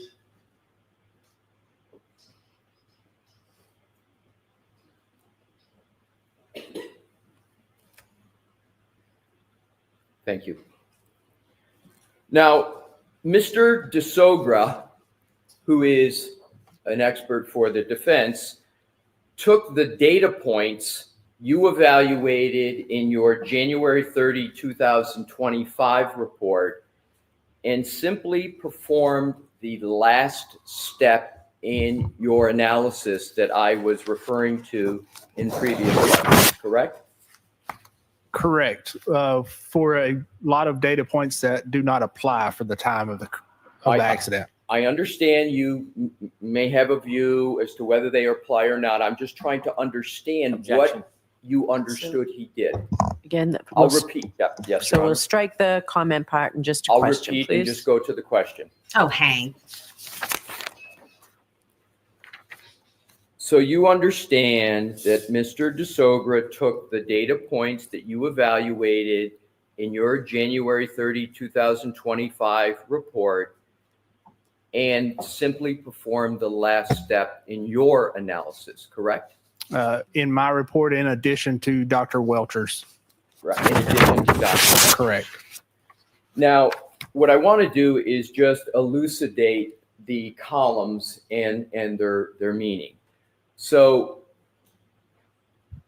the column on the right equals the number of seconds, and it's the far right, the number of seconds between the end of the 1162.2 text stream event that in the slide of Dr. Welcher is ending at 12:31:43 and the lock event on Mr. O'Keefe's phone that's occurred at 12:32:09, correct?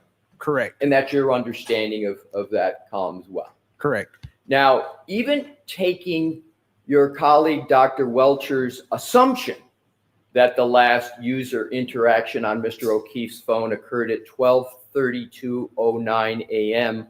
on January 29, 2022, is Mr. DeSogra demonstrating in this chart that by using the clock variance that you calculated in your January 30 report, there are no circumstances where the trigger event of 1162.2 occurs before the lock event on Mr. O'Keefe's phone?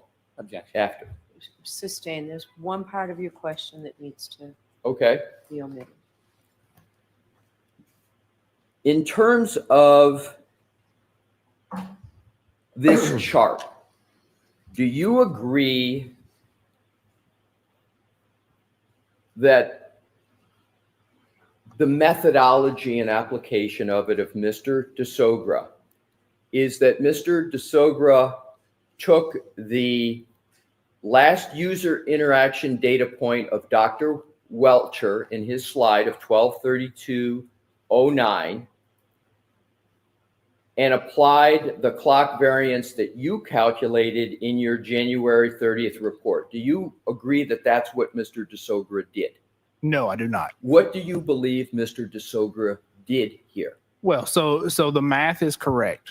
So when he's trying to adjust clock variances between the two devices, that math is correct, but he's applying incorrect adjustments. I understand, but what I'm trying to get at is just what you understood. Oh, so the actually, well, as far as we know, the actual educated person is wrong and you're right? Right. Okay, got it. It's okay. Use this guy to discredit the next guy. So whatever. Correct. I did understand, yes, what he was trying to do. And so do you agree, based upon what Mr. DeSogra did as represented in this chart, there are no circumstances where the 1162.2 text stream event occurs? Well, let me have you describe what you believe Mr. DeSogra is doing with regard to comparing, based upon this chart, the 1162.2 text stream event of Dr. Welcher with the lock event on Mr. O'Keefe's phone. Sure. So he's trying to adjust the clock from the Lexus to the Mr. O'Keefe's iPhone clock. but he does that inaccurately. Well, I understand you have I understand your comment. But my he's question, sir, inaccurate, is huh? this. What do you understand Mr. DeSogra is doing with regard to this chart? Do you understand what he is doing in this chart? Correct. I'd just like you to state would think what it this is is helpful. you understand he is doing. Sure. So he's trying to adjust timestamps. He's trying to adjust timestamps. In adjusting timestamps, do you agree that Mr. DeSogra makes the point with this chart that there are no circumstances where the 1162 trigger occurs before the lock event on John O'Keefe's phone? Objection. Sustained. Can I have a moment, Your Honor? Sure.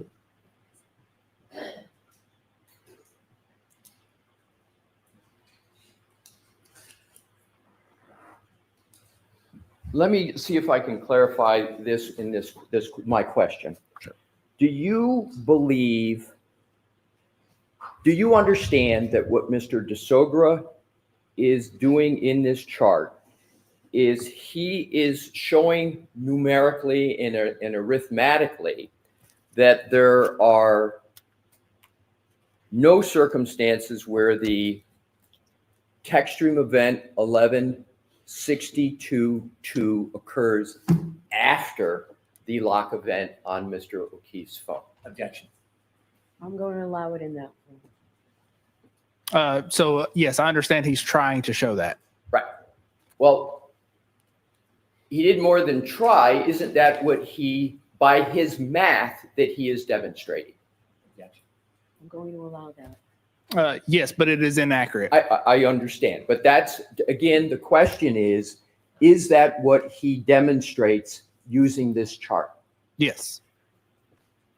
And what he demonstrates is that Mr. DeSogra demonstrates that there are no circumstances where the 1162.2 trigger event occurs after the lock event on Mr. O'Keefe's phone, correct? Yes, inaccurately. So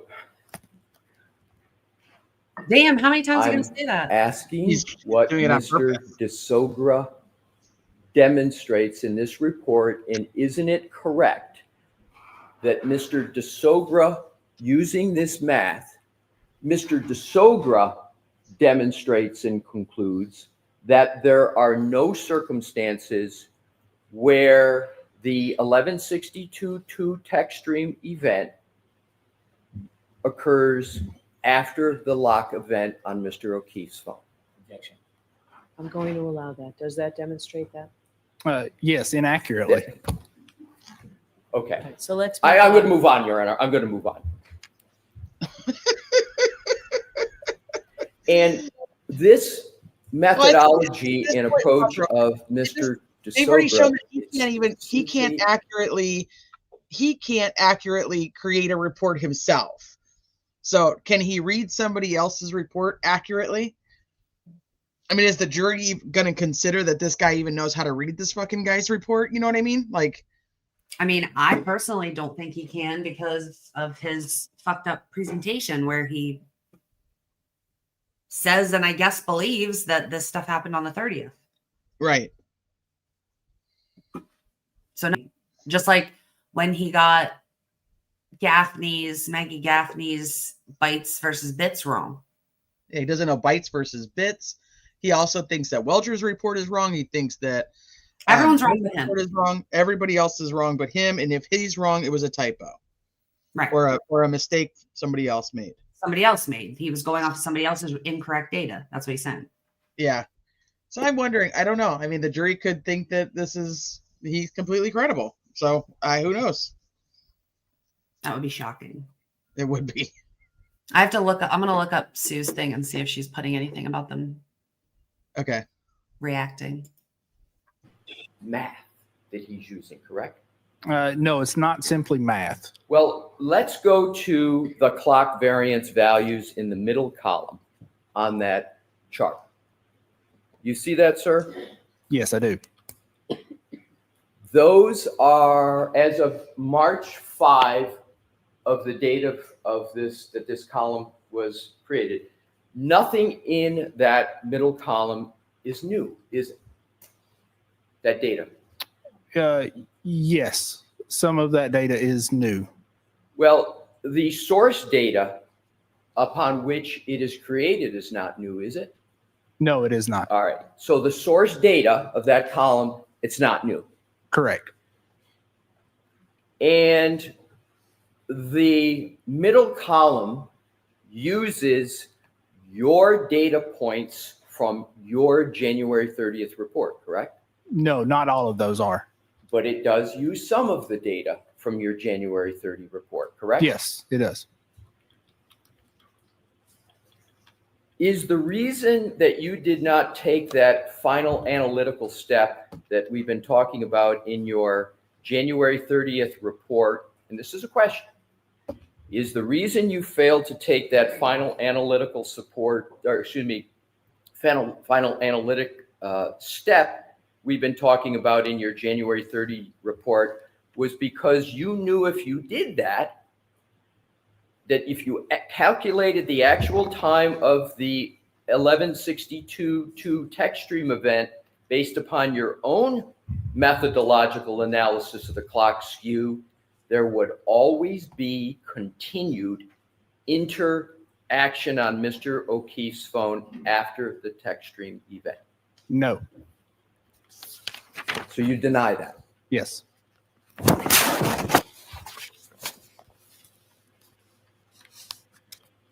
Did you keep your January 30, 2025 report purposefully vague by merely noting a clock skew without engaging in any further analysis, such as tethering that clock skew or otherwise connecting it to the text stream event in Dr. Welcher's slide presentation? No, I did not. Switch to another topic. Take that down. Thank you, Mr. Wobe. After reviewing, and I'm going to identify 3 timelines.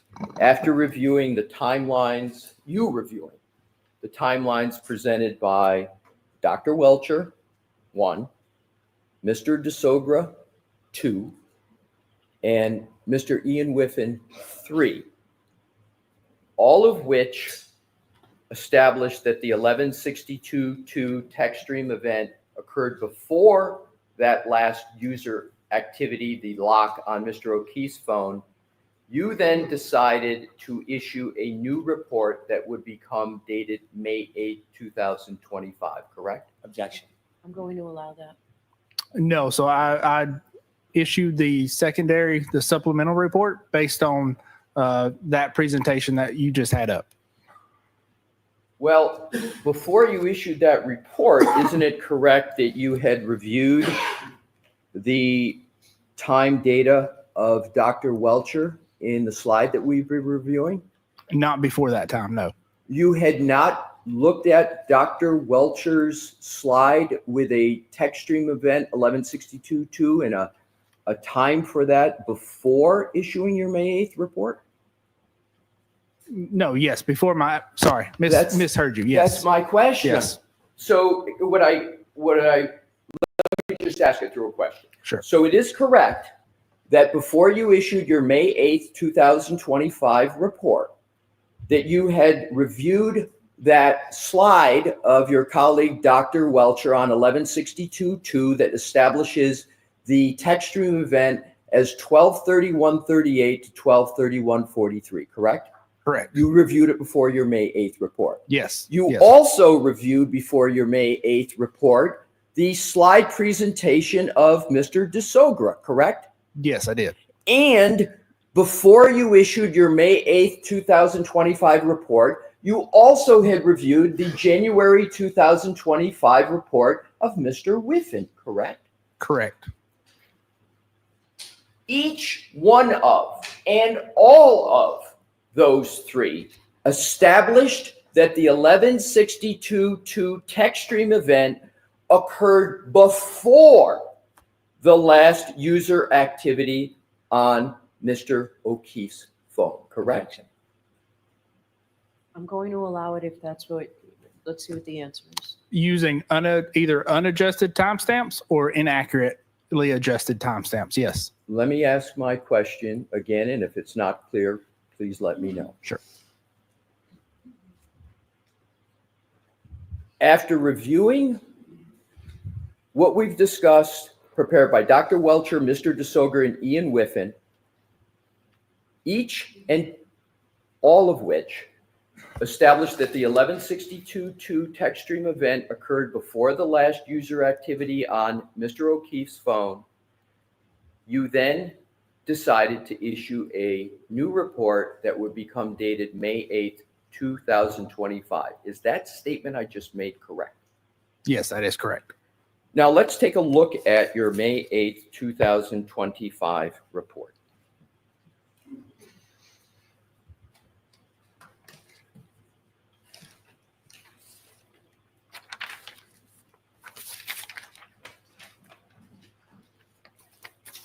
You departed in your May 8th, 2000. Did you, sir, do you have that report in front I of do, you? yes. Do you need a moment to look at it, or are you ready to take questions? Go ahead. Thank you. You departed from your analysis.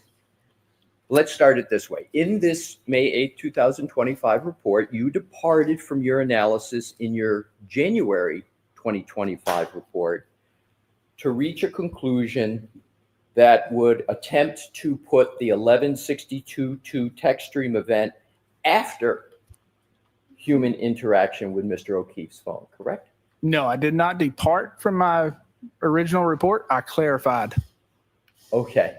So you didn't depart from it, but you, in your May 8th report, but your position is you clarified it. Correct. But isn't it correct that in your January 30, 2025 report, you did not address at all whether the 1162.2 text stream event occurred before or after the last user event on Mr. O'Keefe's phone, correct? Correct. But you did that in your May 8th report, correct? Correct. You don't call that a change, sir? No, sir, I do not. You call that a clarification? I do.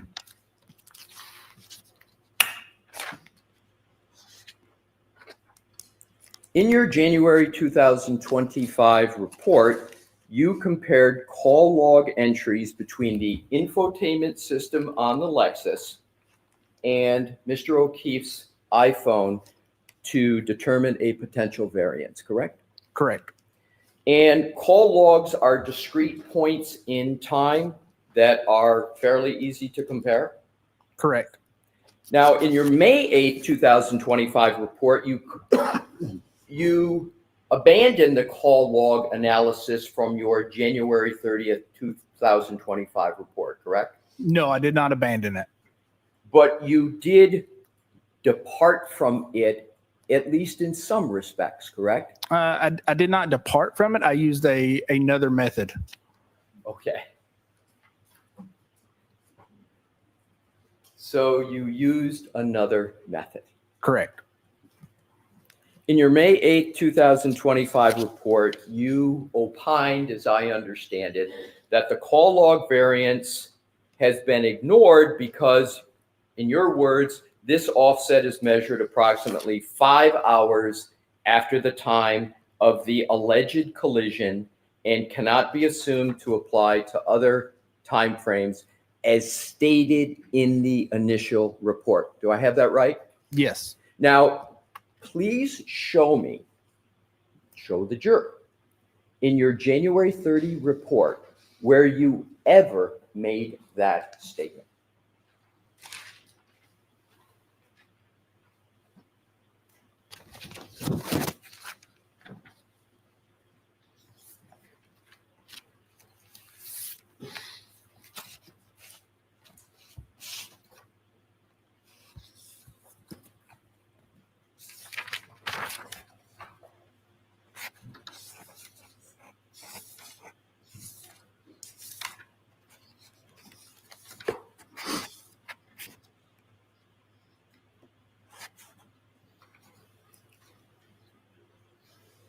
Sure. So that would, it's not worded exactly like that, but that would be in conclusion 5.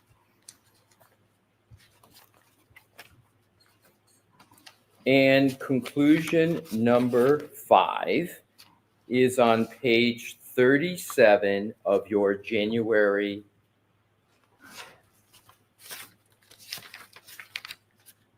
30, 2025 report, correct? Correct. And you concede at least as much that at least different words are used in paragraph 5 in your January 30th, 2025 report, correct? And your position is that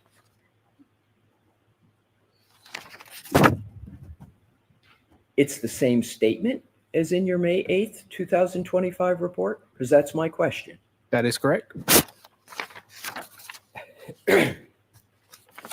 In your May 8th, 2025 report, instead of applying the offsets from the call logs, which are discrete points in time that are fairly easy to compare, as you stated just moments ago, you decided to use, in your words, quote, approximate time of the 3-point turn as your anchor between the two devices. Do I have that right?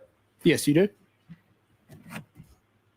Isn't what you did and we just discussed a classic example of confirmation bias, which is to be avoided in science? No, it is not. So you believe that that is not confirmation bias? No. Choosing the 3-point turn as the independent data source is the only way you could ever get the text stream event to even possibly occur after the lock event on Mr. O'Keefe's phone, correct? That adjustment is the only adjustment that can be applied due to the data. Yes. And that adjustment is the only thing that can be done to get the text stream event 1162.2 to occur after the lock on Mr. O'Keefe's phone, correct? Correct. And that only one is the one that you chose, correct? Correct. And that's only because it's not a pinpoint in time. It's an amorphous range that can only, in your words, be approximated, correct? No, that is because it is the only time adjustment in that time range that can be applied. So it's your view that that's the only one that can be applied, but it is even what you're using is, in your words, an approximate time, correct? Correct.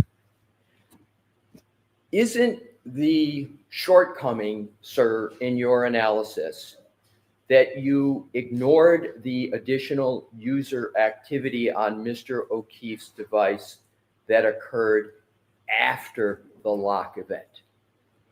Can you repeat that question? Yes, I can. Isn't the shortcoming in your analysis, sir, that your analysis ignores the additional user activity on John O'Keefe's device, his cell phone, that occurred after the lock event? No. Well, let's take a look at events that, you tell me if I'm correct or not, occur after the text stream event 1162.2. Sure. So do you recall our discussion yesterday about the Apple Health data event of 36 steps covering a distance of over 84 feet? Do you recall that? Yes, I do. And do you recall that that occurred at 12:32:16? Yes, I do. And that's after the text stream event of Dr. Welcher that he put in his slide, correct? Correct. Do you also recall a Doppler pocket state detection at 12:33:14? Do you recall that? Yes, I do. And that is almost an entire minute after the 1162.2 text stream event that is identified by your colleague, the licensed engineer, Dr. Welcher, in his slide presentation, correct? Correct. And neither one of those are user interaction. I understand but let's just take one of them. Sure. And that is the Apple Health data event of 36 steps covering a distance of 84 feet at 12:32:16. Would you agree that those steps covering that distance is human activity at least? Would you agree that's human activity? Yes. Thank you.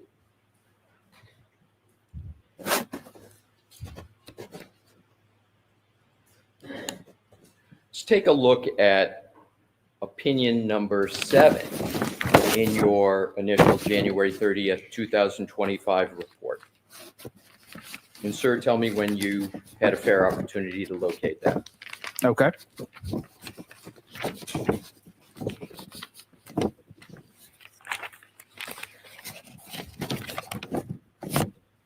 Yes, Indiana girl. You Well, that's what concluded to a reasonable degree of scientific certainty that, quote,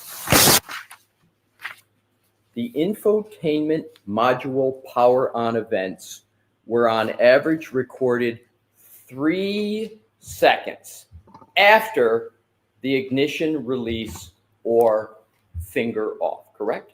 Correct. That means that your own testing requires an offset of -3 to account for a delay in the power on of an infotainment system, correct? Correct. That increases the time between the text stream event 1162.2 and the iPhone lock event by 3 seconds, correct? Correct. You testified about this same 3-second discrepancy yesterday during your direct examination in connection with your January 30, 2025 report, correct? Correct. However, you did not mention this offset of 3 seconds in your May 8th, 2025 report, did you? No, I did not. Can I explain? Mr. Brennan may have questions for you with regard to that. So nowhere in your May 8, 2025 report did you include the 3-second offset that you discussed in your January 30, 2025 report, did you? Correct. And in fact, sir,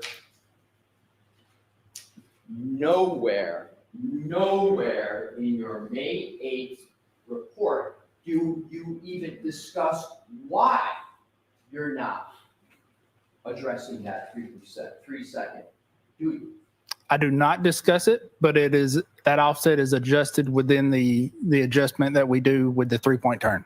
I understand. My question is simply, there's no discussion in your May 8th, 2025 report how or why you're not discussing that 3-second offset, correct? Correct.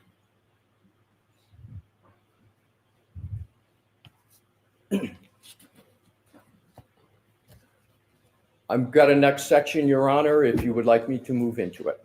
So why don't we keep going? Okay. Sir, a text stream data event like 1162.2 does not, well, let me back up this way. You testified on direct that you're involved in accident reconstruction. That's part of the work that you do, sir? No, that is not part of the work that I do. Well, let me clarify then. Do you at all understand whether there's an issue as to whether a collision actually occurred in this case? Do you understand if that's an issue? Objection. Sustain. Sir, do you have any understanding about what Dr. Welcher in his slide presentation was addressing in context with this case? Do you understand it? Objection. I'll allow a yes or no. No, I do not. So you have no idea what your colleague, Dr. Welcher, who's working on the same case, was addressing in his slide presentation? Generally, yes, but I cannot speak to it. What do you generally understand? Objection. Sustained. What understanding do you have after reading Dr. Welcher's slide presentation? Objection. Sustained. Ask it to. Do Sustained. you have any understanding? Can we approach, Your Honor? Sure.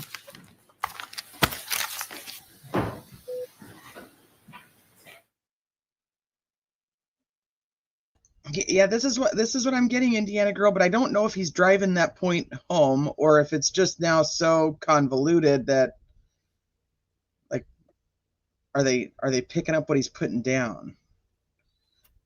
Just sustained to the form of the question. I don't know. I think this is just a mess. Right. It's taken a really long time to get to the point where it's really just has to do with the fact that you had to change the time on your report in order to make it this time. Yeah, like So- just say that.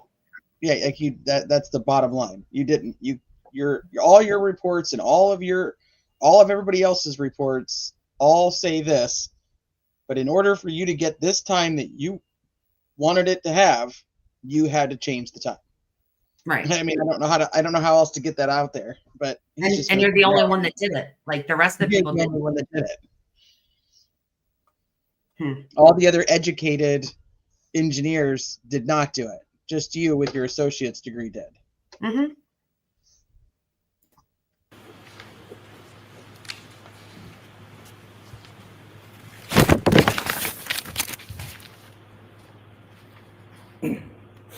May I proceed, Your Honor? Yes. Thank you.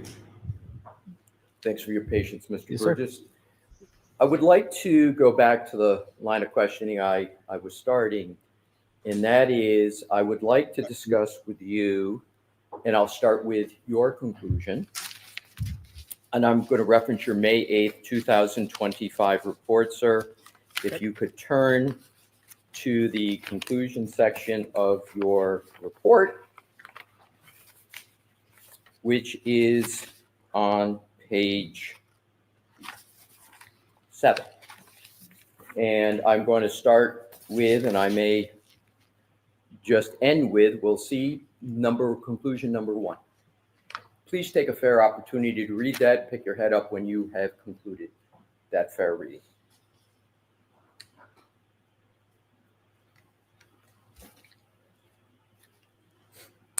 Okay. Now, that paragraph 1 states, under conclusions, you say the following can be stated to a reasonable degree of scientific certainty. 1, as noted in my initial report, the only call logs that can be used to compare and synchronize the clocks between Ms. Reed's Lexus and Mr. O'Keefe's iPhone are those occurring between 5:21 a.m. and 5:30 a.m., which occur approximately 5 hours after the collision. You see that, sir? I do, yes. Now, what I'd like you to do is to go back in your report. Same report? Yes, sir, same report, May 8th. And I'd like you to turn to page 3. Okay. And if you could go to the 4th full paragraph that begins with 2 events near the time. And let me know, sir, when you're there. And if you could read that paragraph, pick your head up after you've had a fair opportunity to read it.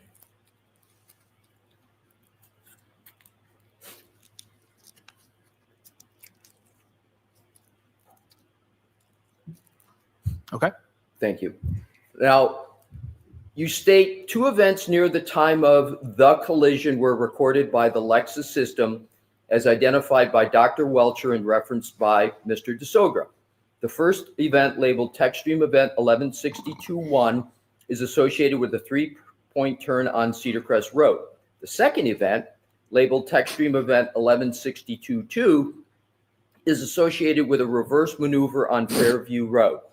These events will be referenced below for clock synchronization analysis. The timestamps associated with these two events are based on a combination of the Lexus infotainment power on event and text stream time count. Did I read that correctly, sir? Yes, you did. So in the same paragraph, am I correct that you're discussing a couple of text stream events, 1162.1 and 1162.2? Yes. And you are talking about that text stream event in the same paragraph as you're talking about an alleged collision, correct? Correct. And in your paragraph of your conclusion that we were referencing, conclusion 1, is this paragraph part of the basis for that conclusion 1? Is this sort of like some predicate analysis for conclusion number 1? No, it is not.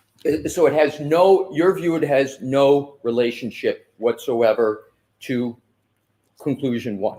No, correct. So let's go to your discussion of a collision and a text stream event. Let's go back to paragraph 3. You see, you mentioned the word collision in paragraph 3, correct? I do not. I'm sorry, I just had paragraph 3. I meant page 3, sir. Page 3. Yes, page 3. Yes. Page 3, that paragraph we were just looking at, paragraph 4. Yes, sorry. Yes, I do say You collision. see the word, use of the word collision. Yes. And again, that term is used in the same paragraph as you're identifying text stream event 1162.1 and 1162.2, correct? Correct.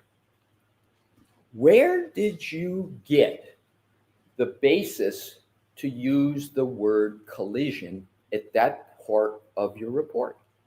That would have been from crash reports. And whose crash reports? The Massachusetts State Police.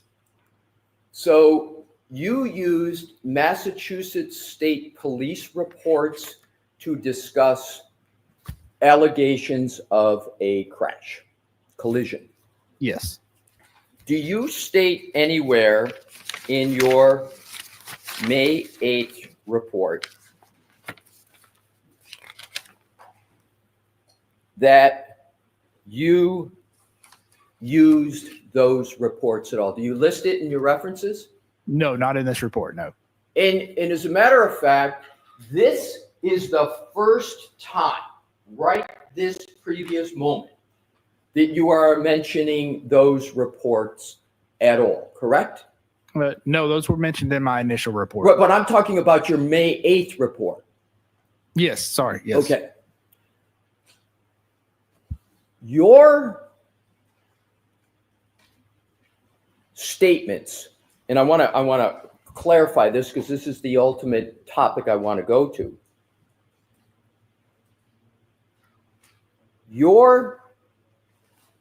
It is not your conclusion that every text stream data event means that there is a collision. Do you, sir? No, that is not my conclusion. So isn't it correct that you can have text stream events and they're not collisions? Yes, you can. And isn't it a fact that a text stream event, sometimes called a trigger event, is not like an airbag type deploying, correct? They're just, and we're going to get to this later, it's just something that happens with a Lexus vehicle that can cause the vehicle to register a text stream event, correct? Correct. And some people refer to text stream event as a trigger, correct? Correct. But there's many things that can happen with a vehicle that can cause a trigger, correct? Correct. We will come back to that. So you would agree, again, that a text stream trigger event does not mean that there was a collision, correct? Correct. A text stream data event doesn't mean that airbags were deployed, correct? Correct. A trigger data event doesn't mean that there was a vehicle impact, correct? By itself, no. By itself, it doesn't mean, correct? Correct. A text stream data event merely refers to Lexis's practice of capturing real-time data from applications databases and not devices and transporting that data for immediate processing and storage or for real-time analysis and analytics reporting, correct? I don't think I understand your question. If you could rephrase. Sure. A text stream event merely refers to Lexis's practice of capturing real-time data from applications and databases. Is that correct? I would not call it applications and databases, no. What would you call it? So from various sensors or other modules on the vehicle. Okay, so Sure. it's Lexis's practice of capturing real-time data from various sensors and modules on the vehicle, right? Correct. Why don't we stop here, Mr. Lessie? Yes. Okay, folks, we'll take our morning recess, so it's 20 minutes. All rise, please.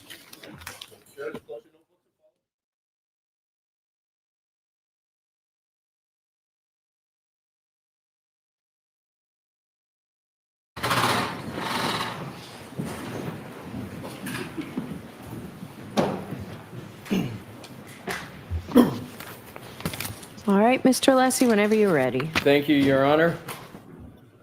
Mr. Burgess. I'm going to pick up, sir, where we left off. A text stream trigger event does not automatically mean there was a collision, correct? Correct. A text stream data event doesn't, without more, mean an airbag deployed, correct? Correct. A trigger data event doesn't mean without more that there was a vehicle impact, correct? Correct. A text stream data event merely refers to Lexis's practice of capturing real-time data from applications and databases, correct?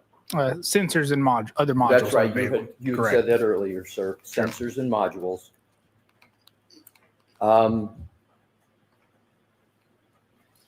You reviewed the raw text stream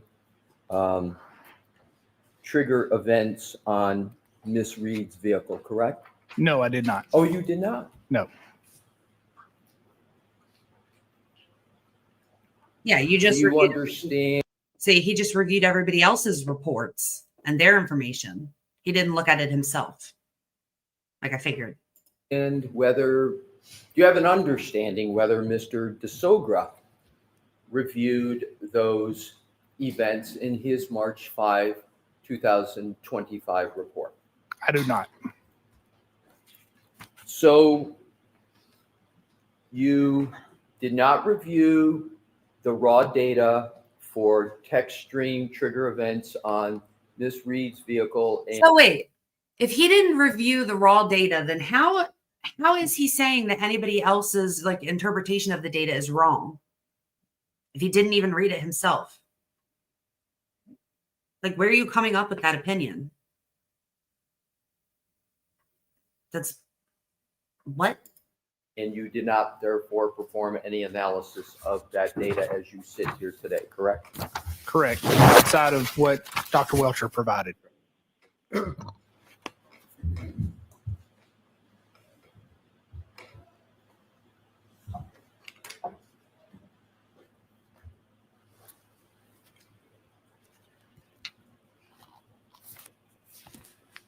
Are you aware that there were approximately 30 text stream trigger events in an 8-month period on Miss Reed's vehicle? No, I'm not. Assume the data shows that in the mere 8-month period that Miss Reed owned her vehicle, the Lexus in question, there were 30 text stream trigger events. Assume that. You would not conclude that there were 30 collisions in that 8-month period, would you? No, I would not. Would you agree, sir, that there were actually 2 triggers on January 29th? Yes. And the first trigger that you referred to of 1162-1, that was not a collision, was it, sir? Without reviewing the data, I don't know. Well, as you sit here today, you have no basis to state that the Yeah, bitch, you didn't review any of the data, but you're still talking about 1162. 1162-1 trigger was a collision, do you? No, I do not. And in fact, didn't you refer to that as a 3-point turn? I did, yes. And you didn't mention in your direct testimony when you talked about the 3-point turn anything about a collision, did you? No, I did not. And as you sit here today. So the triggering, so the text stream, whatever, will show the same type of event when you do a 3-point turn as it does when you reverse at 20 something miles per hour and hit somebody? There's no fact or data that you have to conclude that there was any supposed collision associated with that 1162-1 3-point turn trigger event, correct? Correct.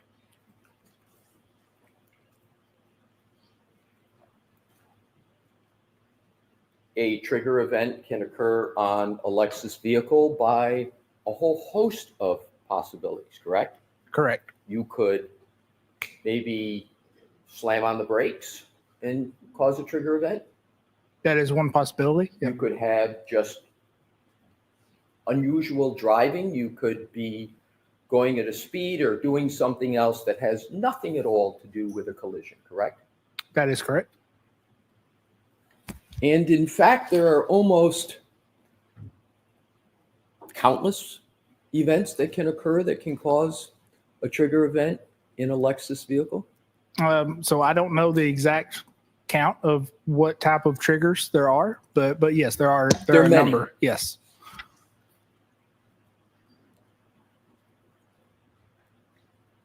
So back to the 1162-1 3-point turn trigger event. On your direct examination, you just referred to event surrounding that as a 3-point turn, correct? Correct. Pause. He was trying to make it match John's location data. And yet that 3-point turn registered as a trigger event, right? Correct. Are Lexus SUVs trigger happy? I do not know, sir. As you sit here today, none of the information in that black box that you referred to on your direct testimony indicates that there was a collision on January 29th, does it? Not by itself. Not by itself. Correct. And it doesn't occur that none of the information in that black box indicates that there was a collision on any day without more, correct? Correct. I'd like to now turn to a different topic, sir. In your direct examination, you referenced a Ms. Maggie Gaffney. Do you recall that? Yes, I do. And wasn't part of your reference to her a criticism of her for some of the work that she did with respect to the Lexus SUV? Yes, it was.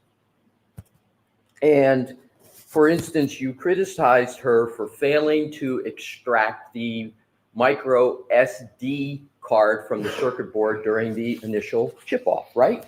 So sure. So I did criticize for not identifying the micro SD card and subsequently not downloading it. Yes. And on direct, you even tried to lay at her footsteps, if you will, your bits, bytes misinterpretation on her by claiming that you assumed, quote, a competent expert, close quote, would not have overlooked a relevant chip. So you became confused how there could be data missing. Is that a fair characterization? No, it is not. Did Definitely you said that. at all try to use as a justification for your misunderstanding of bits and bytes that it was her work? Her word? you Her say? work. Her work. Yes, her work. So it was the overlooking of the SD card. Yes. Right. So you did try to For sure. lay at her footsteps. Part of the reason why you misinterpreted the bits and bytes that we discussed yesterday. Is that correct? No, that is not correct. Okay. So you would agree then that the bits and bytes misinterpretation that you and I discussed yesterday had nothing to do with the work of Miss Gaffney, correct?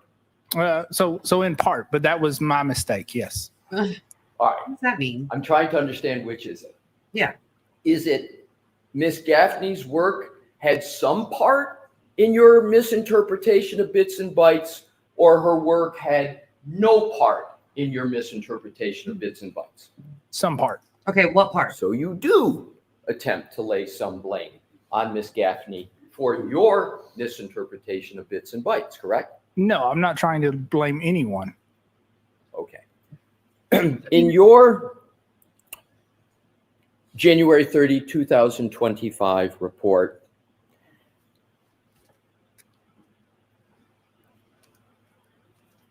are you consistent with your criticism of Miss Gaffney? As I recall, yeah, I believe so. Yes.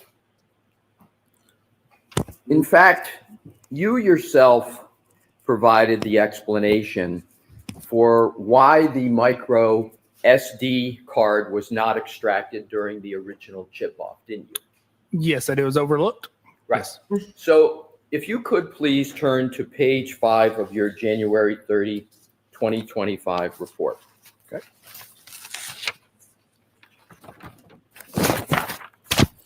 And sir, when you get there, if you could let me know, and I will then proceed with questions. Okay. So you do attribute to Ms. Gaffney in your report some responsibility for this micro SD card not being extracted during the original chip off. Is that correct? Yes. So let's go to page 5 of your report, sir.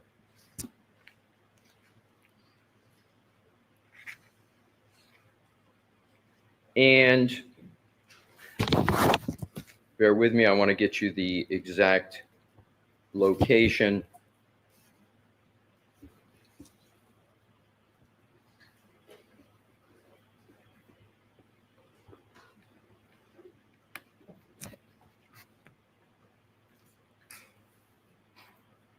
I don't have it exactly, but I want to quote it. Your Honor, may I have a moment to get the exact quote? Sure. Thank you.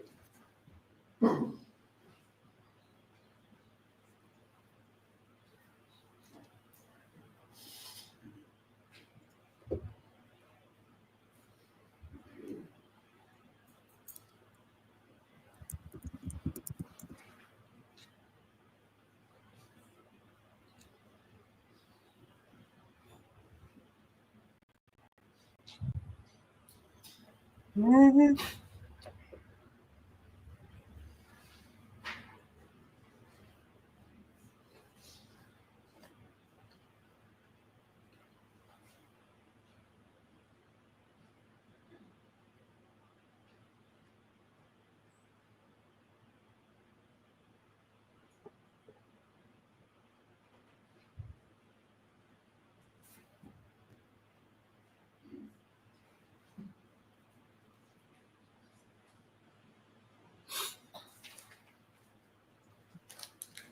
Nah, she had to run out. She's listening. Thank you for that, Your Honor. I now have it.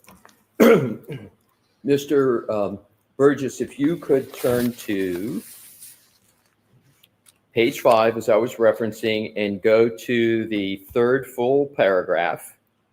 If you could look about 2/3 of the way down the far right, you see the word where it starts with at. It's the paragraph beginning when examining vehicle systems. I do. Yes, I see it. And do you see the at that is at the very far right of that paragraph? Yes. So it says, at the time of the incident, Burla, and Burla is what? Can you read? Burla is a company that offers and develops forensic hardware and software for vehicle modules. Right. And if you remember, last year, I'm pretty sure they mentioned it at trial. I know they talked about it in pretrial hearings. There was no, at that time, like Burla had not given them, they weren't capable yet of reading the data on Karen's car, is what they claimed. Exactly, Lacey. Like, why didn't they have a Lexus person come in and talk about this?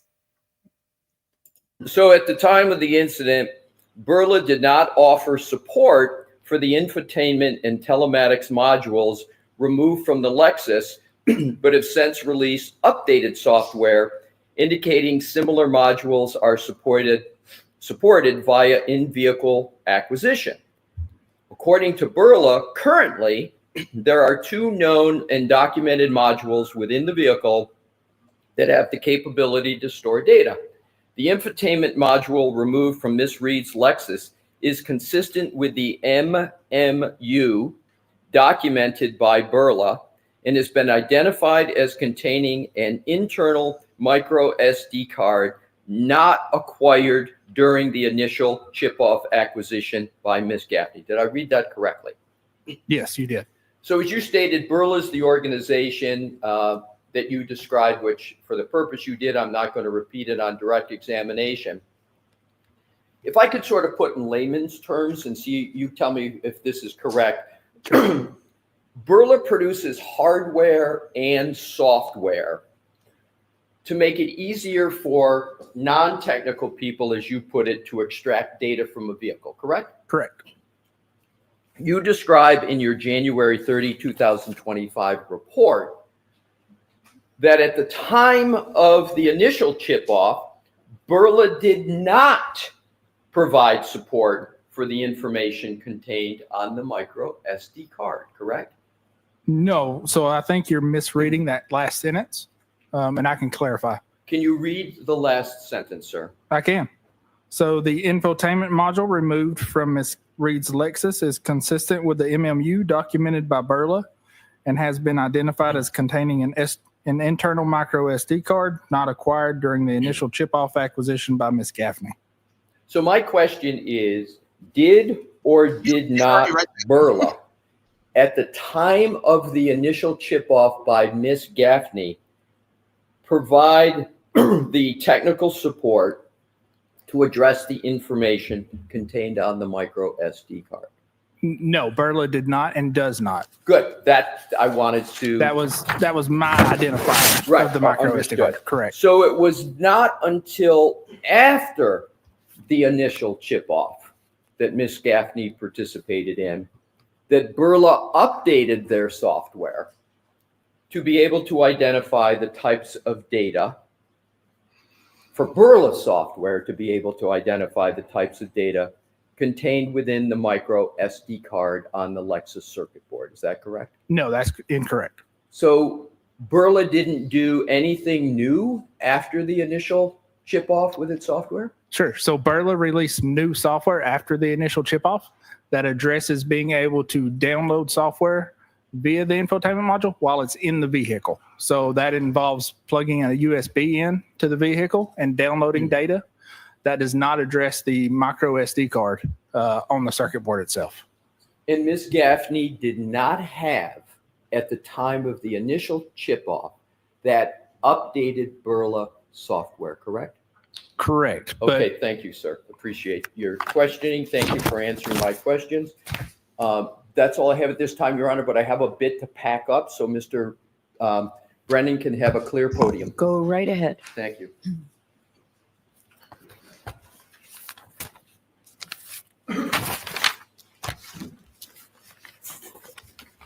I don't feel as this was as effective as yesterday.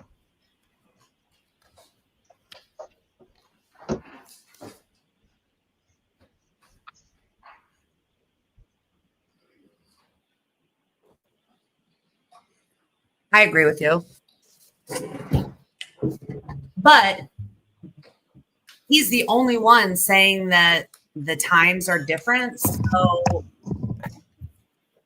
he probably figures that discrediting him, which he essentially did yesterday, right, is enough. And then they'll just go off of Welchers as planned. Thank you for that opportunity, Your Honor.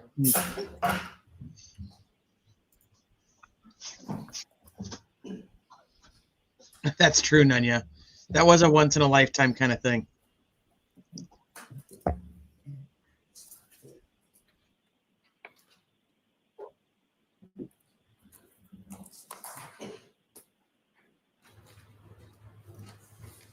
All right, let's see what he's going to do. I feel like Alessi's had to do a lot of work on this case. That Jackson and Yannetti are getting off a lot easier than they did last year. Good afternoon. Good afternoon. Especially Yannetti. Do you know what a sequestration order is? Yes, I do. And what is it? So it would be an order to not view any testimony of a trial, is my general understanding. Does that mean that you can't watch any of it on television? Correct. Do you understand whether or not you can speak to attorneys about testimony? Is that precluded as well? I'm not aware either way. Has anybody ever spoken to you about any testimony about that occurred in this trial before you testified? No, they have not. Have I ever? So Hank's starting it out as, I didn't tell you and you didn't watch Ian Whiffin's testimony, did you? Right. Discussed, intimated, or suggested any He's definitely more information concerned whatsoever. with his own reputation. Than, Exactly. Than the guy on the stand or the guy's company on the stand. Exactly. To you about arguments, testimony, or anything about this case as it's ongoing? No, you have not. Do you follow the rules, sir? Yes, I do. Have you followed them in this case? Yes, I have. Sir, he lied. What? I don't know. When you gave your... What fucking rules is he talking about? I don't know that he didn't watch Whiffin's testimony, but I mean, how do we already know that you talked to him on the 7th, and then he made a new report on the 8th, and he told you about the report on the 7th that he was going to be turning into you. He's already admitted that, so I don't know. But that's a different. He doesn't even have to watch Whiffin's testimony. Hank could just tell him all about it. He doesn't even have to say Ian Whiffin testified to A, B, and C. He could just say, here's a problem. Fix it. There's movement at this and this, like basically say what all Whiffin said, but not say that it came from Whiffin. Right. For opinions, and you've testified, do you have any information or knowledge about this trial as it actually occurred until the point when you testified? No, I do not. You were asked some questions about your CV. A CV is a resume? Yes, it is. Okay. And you were asked about a LinkedIn account. Yes, I was. Is your LinkedIn account different than your CV? Yes, it is. And in this case, when did you learn that your LinkedIn account was wrong or had not been updated? When was the first time you learned that? That was yesterday.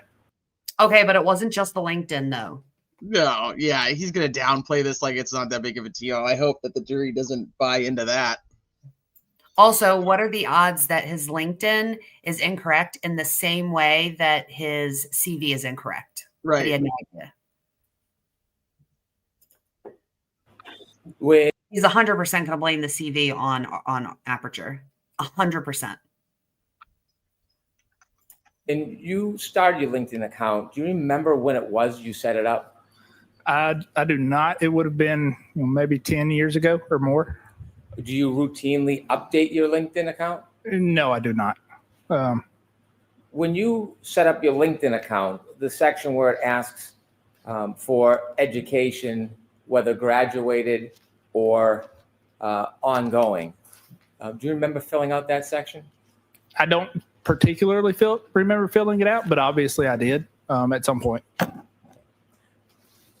When you were asked about Aperture's website, how many experts are associated with Aperture? I could give you a rough number between 80 and 100. How many offices? 15 or so. Are you involved in the website design or content? No, I'm not. Do you know if Aperture gets the information from their website directly from LinkedIn? I don't know where they get all of their information from. Did you ever weigh in or develop your information that was on Aperture's website? No, not on the website. Actual resume. You do provide CVs before you come to court, don't you? Yes, I do. And in this case, you were asked by the defense, when you provide your CV, do you understand that it's going to be reviewed by whoever requests it, the Commonwealth or the defense? Yes, I do. And that it will be shared with both sides in the court? Yes. In fact, the first time you provided a CV in this case, was it October 11, 2014? Objection, Your Honor. So the leading natures.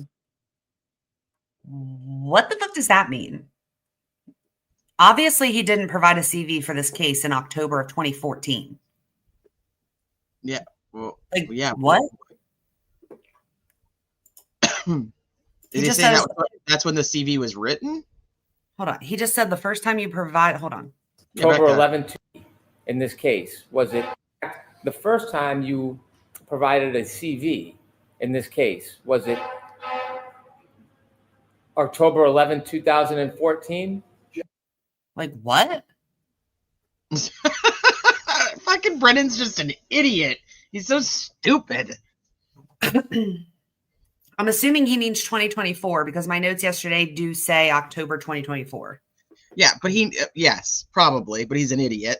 And then number two, he's like, he has so many leading questions, it's ridiculous. He needs to say, when was the first time that you submitted a CV? You can't tell him the date and then have him agree. You can't do that. You're on direct, sir. This is just, he's so weird. Objection, Your Honor. So the leading natures sustained. Do you remember the first time you provided a CV in this case? It would have been around October. Of what year? 2024, sorry. And when you provided that, Okay, so not 2014, you idiot. I like that he's someone's honking at the honk. Someone's honking at honk. Like, what a spoon. But I like that he apologized to Brennan for Brennan getting it wrong. He did. He's like 2024, sorry. Like, yeah. Oop. Yeah. Yeah. Was I wonder if people drive by as and honk an like that, exhibit? and then they go back and watch, and they're like, "That's me. That was me. I did that. I honked at the honk." And like Hank's gonna pretend like he didn't say 2014. Yeah, he's gonna pretend like he's not an idiot, as we can all see.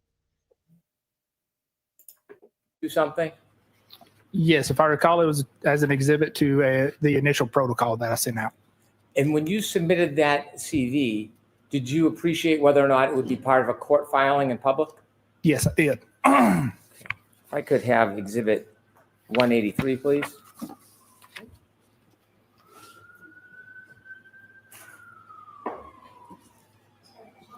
$183.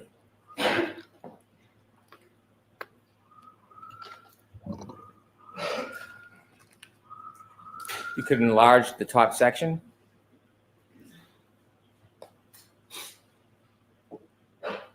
Right there is good. And sir, when you provided this CV to be filed with the court and made public, did you indicate that you had obtained a bachelor degree? No, I did not. This does not say not for expert designation. Unless it does maybe further down, but I'm pretty sure it came all the way up to here. I'll have to go look. Why did you put currently pursuing? Because I am currently pursuing. Somebody needs to explain this to me, how he's still currently pursuing this 17 years later. Well, I am curious. Okay, so if you look at like my LinkedIn, like I started my degree in criminology back in 1997. Uh-huh. You know what I mean? But I left and I went and worked in retail for many, many years. And then I decided to go back to school. And then I went back. When I went back to a community college, got my associate's degree, transferred to a Cal State, and then got my bachelor's degree. So if you look at when I started my degree, you're looking back at 1997. Do you see what I mean? But why wouldn't you, and this is my question to you, same applies to him, why wouldn't you then put the year you stopped going? Let me pull up my LinkedIn and see if I have it like that. Like I would put when I stopped going and put like no degree or something, and then go to the next one and then go to the next one. You know what I mean? Yeah, but I don't know if LinkedIn, I mean, I don't know. I don't think it's like that. I'm going to pull up my LinkedIn so I can tell you what it looks like. Okay. But I mean, that was the only thing I was thinking like about the way that his looks is. I was a sophomore in high school in 97. That's nice, Hudas. We're about the same age then. So I'm wondering if it's something along those lines, because if he starts it, like he gets out of high school, goes and starts it and does something else. And then he's like, you know what? I do actually want to go back and do that. I mean, obviously like it's not everybody does the way I did, but I could see why it would say like I worked on my bachelor without letting me clarify it, you know, that I worked on getting my bachelor degree since 1997, even though I really didn't. Well, if it were me, and never mind the LinkedIn, but in my the one that I actually could type in, if like on a CV. Yeah, like my CV, I would be putting the years that I went then, and I'll tell you what my resume says. Yeah. Because that's what, I control that. And so let me see. So for like. But Hank's going to say he does not control his CV. Like that's where we're headed, is he's going to say that basically the CV, it'll probably be the CV was created by Aperture and they were going off of your LinkedIn. Okay. So my LinkedIn does say like it was 96 to 98. Okay. Like it should. Yeah. And then let me look at my resume, how I have it on here. I probably did it the same. Yeah, you should have.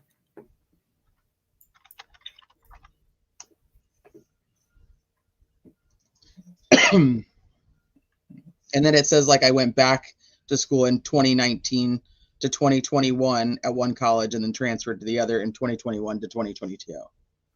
Like that's what my LinkedIn says. Okay, so both of them say what they should. No, I'm pulling up my resume right now. I'm just saying that's what my LinkedIn looks accurate. Oh yeah. Yeah, you would obviously so put that. I guess I wouldn't. Yeah, so I guess maybe I was giving him too much of the benefit of the doubt just because I've done the go back to school thing, later in life. Yeah, you would change it because you wouldn't want so. It does. My resume says 1996 to 1998, Cal State Fullerton.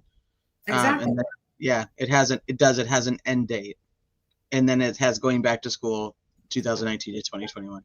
Exactly. I guess I did do it right. Yeah, because you wouldn't want the way that he would have did it and the way that he keeps talking about it. You wouldn't want people that you're trying to network with and then potential jobs and stuff like that to think that you've been in school for 17 years and you just can't fucking get it. You know what I mean? Right. So is he doing one class an entire year? Not even a semester? I don't know. When I went to college, there were that was not an option. You had to take a certain number of things per semester. This is a great point too. Is he actually actively enrolled in any school? If he's currently pursuing, he would need to be actively enrolled. Right. And he wasn't enrolled. Hmm.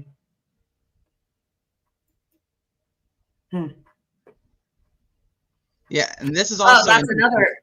Yeah, that's another problem is he denied having messed with it. But then it's like, okay, so did you give your But login? Aperture, Aperture? yeah, Like, Aperture is going to be going into his private LinkedIn he created 10 years ago. correct. This was another big deal, Nunya. You're right. The degree Yeah. doesn't even exist. Like he just totally made up a degree that he had, or So you're not Aperture made up a current- degree that he had. Yeah, you're definitely not currently pursuing that because it's non-existent. So even it's still a lie. All right. A bachelor's degree. And did you understand your CV was received by the defense and they knew this? Yes, I do understand that. I see something. Subsequently, you were asked to provide an updated CV in April 2025. Yes, I was. Did you do that? I did. And can we have Exhibit 184?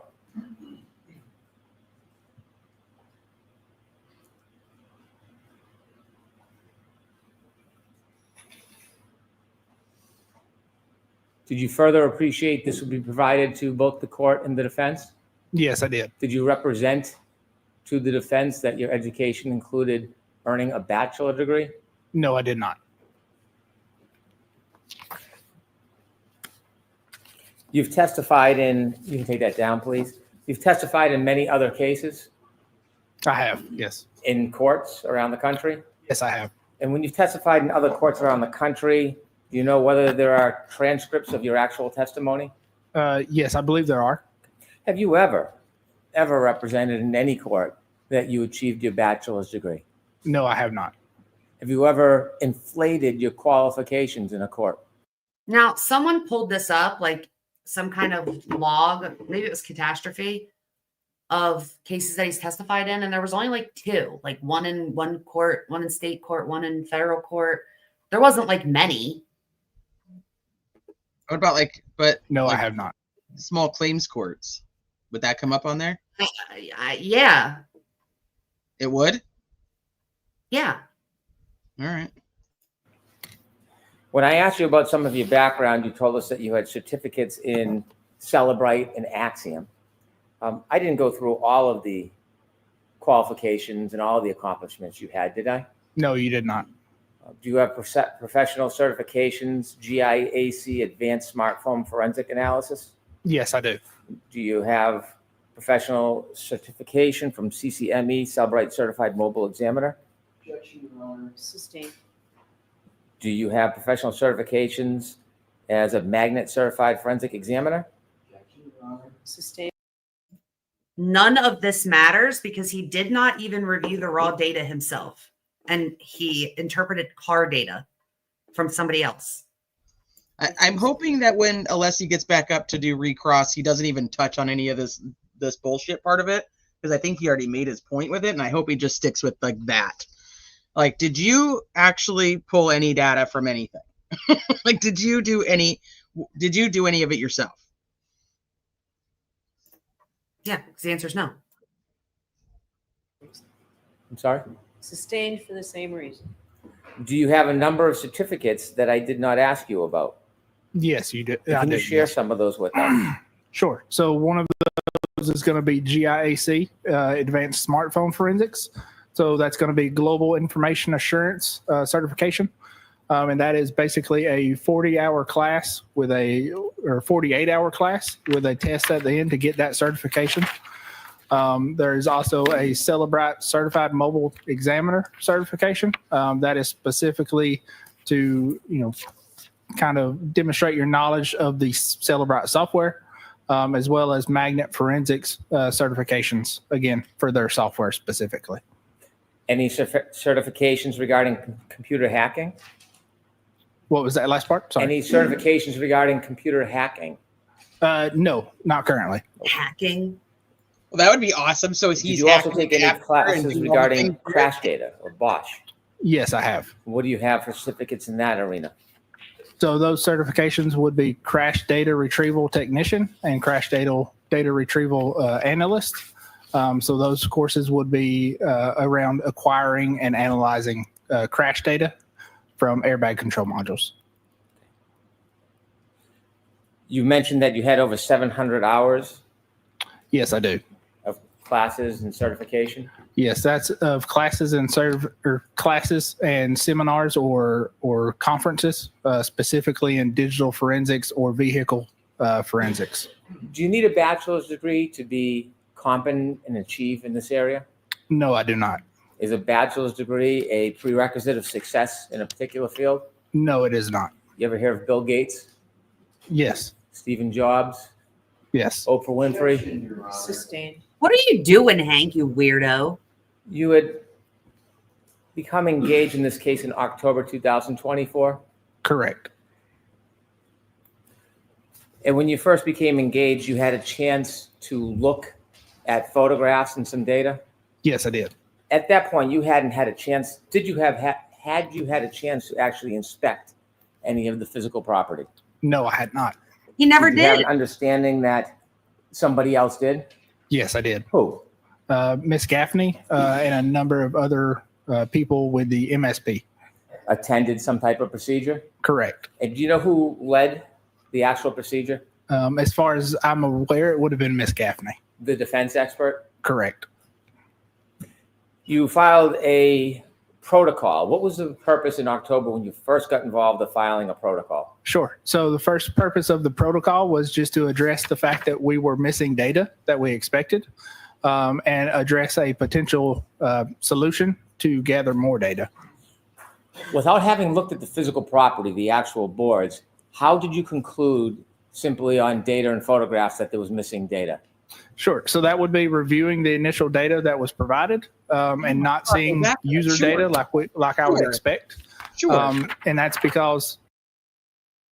What? We're back to him saying sure all the time now. Now Yeah, that we're on that's redirect. Sure. Mhm. Sure. There's a number of different chips that are on a infotainment or telematics or any other module. And there's a number of different data bearing chips. The purpose of those chips will vary. Some chips' main purpose is to store user data. Some chips' main purpose is to store software or firmware. So if you're gathering, acquiring data from chips that only have software and firmware, then you would not expect or you would not see user data within those chips. When you made that analysis and concluded that there was missing data, had there been any report provided by Ms. Gaffney suggesting there was missing data? No, there was not. Had there been any analysis or opinion alerting that there was missing data? No, there was not. Was there anything to indicate that the person who did this test missed data at that point? No, not at that point. When you decided to write a protocol, The jury should be asking themselves, why did a defense expert have to retrieve this data? Was there literally no one qualified to do so on the Commonwealth's behalf? Yeah, that's a great question. I wonder if they're thinking about it.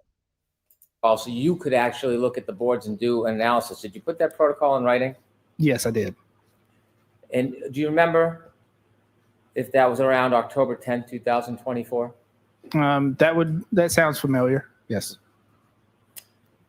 Now, when you were cross-examined, the attorney asked you if you knew what the word mendacity meant. Do you remember that? Yes, I do. And you didn't know. Do you now know that means to lie or be untruthful? Sleuthie knows. He didn't I ask know. you a question. He just asked you if you knew what the word was. Do you remember that? Yes, I do. Why is this his Do you focus? remember I thought he was just now going to repeat back to him the It definition. means I'm a liar. It means he thinks I lied. also on cross-examination suggested that when you had your mistake about megabytes, megabits, it was the defense expert that alerted you to that mistake. Do you remember that suggestion by the defense? Yes, I do. Did they ever show you the documents so you could see the chronology? No, they did not. You wrote a report on October 10th, 2024. Did you? I don't remember that. I remember them suggesting that he suggested that the reason he got confused was because of the defense expert. Right. I don't know. Why is Hank taking the time to address some of this stuff? This seems kind of silly to me. I don't know. You then write another report, a supplemental protocol? Yes. So I did write that initial protocol and then a supplemental protocol. Was that on October 17th, 2024? That sounds about right. When you wrote that a week later, at that point, had you realized your mistake? Objection, Your Honor. Sustained. Why did you? Can we approach, please? Yeah, this is ridiculous. I agree, Alessi. Let's approach. Entirely ridiculous. This is dumb. What? Brennan just wants to go sit on the fucking stand and testify. Yeah, Let's see how many exactly. words Brennan has said versus the witness on the stand. Yeah. And she'll be like, "It's okay. I'll just direct the jury that the statement." When you realized your error, what did you do? So I intended to correct it with a supplemental protocol. When you corrected it with the supplemental protocol, do you remember what date that was? Not specifically, I do not. Okay. If I showed you your report, would that help your memory? Yes, it would. May I approach? Yes. Please don't read this, just look at it. And if it refreshes your memory, let me know, and then I'll ask you. Please don't read this. Just look at it. What? No question. Yes, it does.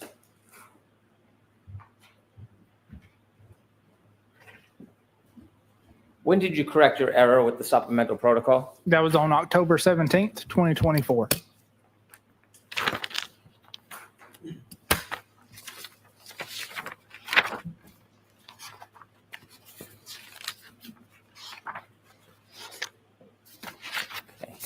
Sir, I have a suspicion that you read it.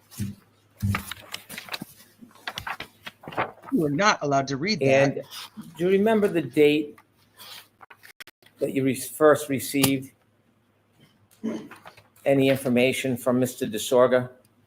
No, I do not Do you specifically. remember the date when Mr. DeSorga's information was first filed? No, I do not. And do you know if it was, whether it was after your October 17th supplementary report? Not specifically, but I believe it was after. And so when it was If you don't know when it was, then how do you know it was after? suggested I accidentally read that the you report. had to be schooled or advised by Mr. DeSorga, was that accurate? Objection, Your Honor. Worded differently. Worded differently. The claim that was made that you weren't aware until someone advised you of your error, was that true? No, that was untrue.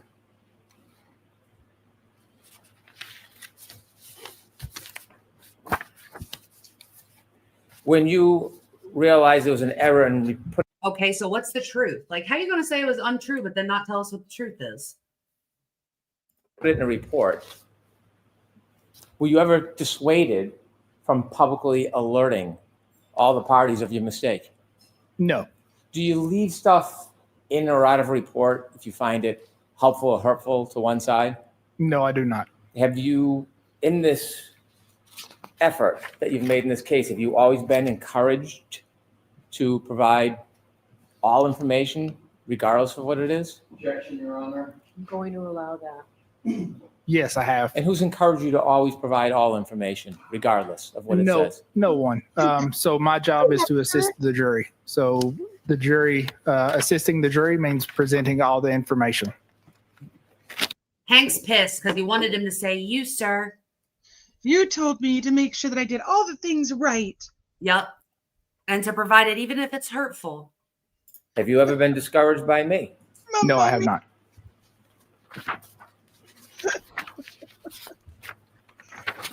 When you looked at the photographs and you looked at the boards without actually touching them, how long did it take you to figure out that there was some other vehicle for data? Sure. So it took a few times to look at the photographs before I identified the micro SD card slot. You were asked whether it's important to be accurate and reliable. Is it in this field? Yes, it is. And if data is not found on the chips, is it a standard practice to look elsewhere? Yes, that would be a standard practice. Was that done in this case before you became involved? No, it was not. Who was the first person to identify where the missing information was? Myself. What happens if you... Okay, so why didn't the Commonwealth prior to October 2024 look for the missing data? He's trying to put this all on the defense expert. And it's like, you understand this, like the data itself, like none of this would even exist if the defense expert didn't have to come in to do the chip off because nobody, was doing it to begin with. capable of doing it. Yeah. Why wasn't this done by the Commonwealth? Misinformation because you don't see it. So if you miss information, that's information that won't help in the analysis. In this case, the information on the SD card that you found, how important was that to this entire analysis? It was important to timestamp certain events. Without that information in the SD card, would you have been able to so accurately timestamp certain events? No, not so accurately. Before you were involved, was that information, that very important information for timestamps, was that available for either side? No, it was not. Is it now? It is. You were asked about Burla. When Burla did not have updated software to simply plug into a car and download the information, what process would have to be used? Sure. So best practice for vehicle forensics is if the module or a vehicle is not supported by a forensic tool, would be to remove that module, or let me start over, manually document the screens on that infotainment module if it's available and it can be powered up. But then also going through disassembling the module, identifying any type of chips or SD cards that may hold data, and acquiring that data. Is that called a chip-off process? It is called a chip-off process. Does it describe the process well, chip-off? Yes, it does. Since Ms. Gaffney did the original analysis and did that chip-off, has the software updated? Yes. And is that the Burla software? No, I'm sorry. So she has not done a updated analysis with the Burla software. But has the Burla software itself updated? So the Burla software itself has updated, but it is limited to, again, plugging in a USB into the infotainment module while it's in the car running.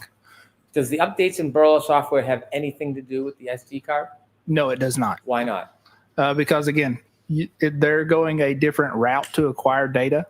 And they are acquiring a limited amount of data through what's called diagnostic logs. So if you think of diagnostic logs, your radio unit is keeping logs of any time things happen on the radio for manufacturer purposes. So Burla is taking those logs and they can interpret some of those logs. They are not acquiring all the data that is on the SD card itself. You have drafted a number of reports in this case? I have, yes. Regarding the chip-off process, did Ms. Gaffney ever write a report? No, not that I'm aware of. When you wrote reports in this case, do you expect for them to be shared? Yes, I do. When other experts, like, for example, Mr. DeSorga writes a report, do you expect to have a copy and review it? Yes. Sustained. What is the standard practice when there are reports from different experts regarding the same subject matter? Objection, Your Honor. Sustained. Is there a standard practice Sure. regarding reviewing reports from similar experts in similar subject matter? Sure. So anytime a report is written by an expert, that report would be provided and shared with opposing experts. Reports, do they always come at the same time in a case? No, they do not. When you wrote your reports, how would you provide them so they could be disseminated? Sure. So that I would typically provide them to the client or the attorney that hired me, and then that would be disseminated from there. Did you have an opportunity to receive Mr. DeSorga's March 5th, 2025 PowerPoint? Yes, I did. Were you provided that by me, the Commonwealth? Yes, I was. And were you asked or given any direction on what you could or should do? No, I was not. Were you ever asked to reach any particular result? No, I was not. Were you ever asked to avoid anything? No, I was not. What did you see your role as when you receive a report from another expert like Mr. DeSorga? Sure. So when I receive a report, I would typically review it and then make a decision if it's better to address any issues in that report through testimony or address those with a supplemental report. And in that analysis, do you follow your own discretion or do you follow directions of the client? No, I would follow my own discretion. Did you ever receive any direction on what you should and shouldn't do regarding considering Mr. DeSorga's report? No, I did not.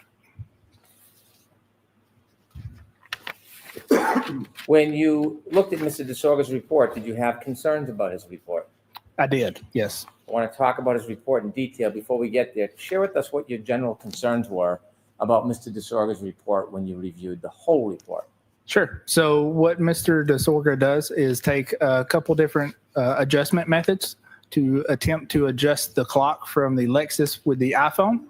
But what he does is takes a lot of methods or data points that are not applicable to the time that we're interested in.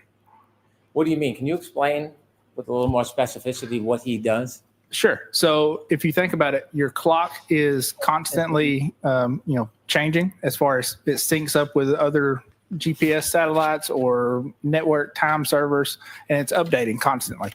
So a clock variance between two devices may be different at, say, 12 o'clock in the day versus 1 o'clock in the day. So best practice is to choose an event that is nearest to your time in question, so you have the most appropriate adjustment for that clock variance. Mr. DeSorga's analysis, did he choose the event most closely tied to the backing up event? Objection, Your Honor. Sustained. The backing up event. Mm-mm. Are you familiar with that time frame? Yes, I am. Okay. Was Mr. DeSorga's analysis based on information most closely related to that event? Objection, Your Honor. Sustained. Brennan, you are not getting anywhere What on that. information did Mr. DeSorga choose to use for that analysis relative to the backing up event? Sure. So he chose a couple things. That's going to be call logs that happened on both devices or that was recorded on both devices, as well as a GPS data point, which was incorrectly identified as being near that or encompassing that 3-point turn. So what we did is did a more thorough analysis of that 3-point turn event when it occurred within the iPhone data, and then compared that and adjusted with the Lexus. Explain to us your concern about using call logs. Sure. So there's a number of call logs that you saw earlier that were recorded by the phone and the Lexus. The one thing you'll notice, and it's hard to kind of go back to it without the graph, but the calls that happened between 1 and 5 o'clock that morning actually happened when the car was powered off. We know that based on the power on and power off events. So those timestamps that are recorded with that 2-second and 1-second offset is actually from Mrs. Reed's iPhone as she gets back in the vehicle and her phone connects up and syncs back up.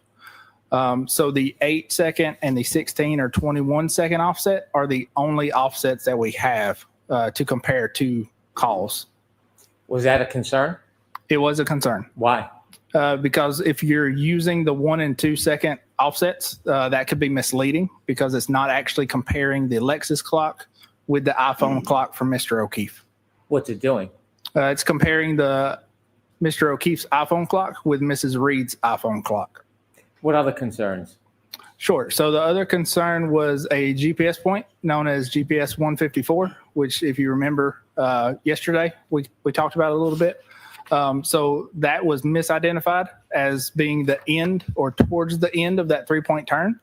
But when we look closer at all the location data, we can see that actually occurs between 12:23:59 and I believe it was 12:24:07. Let me ask you some questions about what compelled you to look at the 3-point turn and synchronize the clocks. Were you aware of Mr. Whiffin's report where he offered that the last user interaction on Mr. Whiffin's phone was 12:32:09? Objection. No. You were asked, did you consider Mr. Whiffin's report where there was a last user interaction of 12:32:09 by the user? Objection, Your Honor. I'm going to allow that. You were asked if you considered that. Did you know that information? I did know that information was available and existed, but I did not use that in my analysis for the clock synchronization. did that have any part of your motivation to do the clock synchronization? No, it did not. Were you attempting to match the synchronization with any of this other information that exists in data? No, I was not. You were also asked if you were aware of Mr. O'Keefe's phone that at 12:32:16, it ended its movement. Yes, I was aware of that. Yes. Did that in any way affect your interest or your decision to synchronize the clocks? No, it did not. So my primary focus and to adjust the clocks was because I thought the PowerPoint slides by Mr. DeSogra were misleading.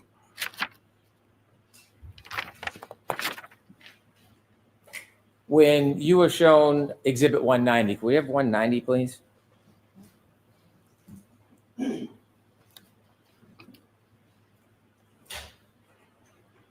You were shown this chart.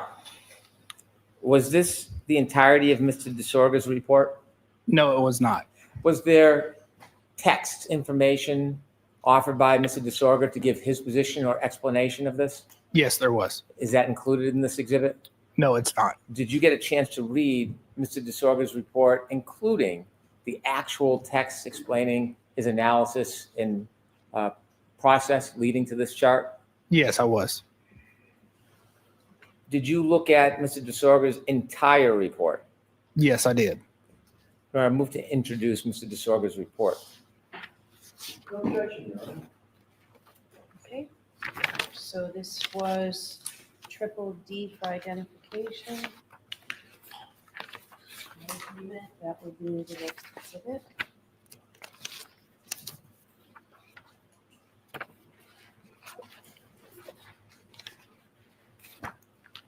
Exhibit 191.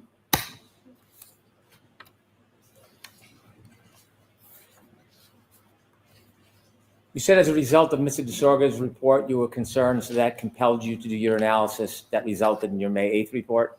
Correct. I want you to take us through Mr. DeSorga's report and explain to the jury what concerned you about his analysis.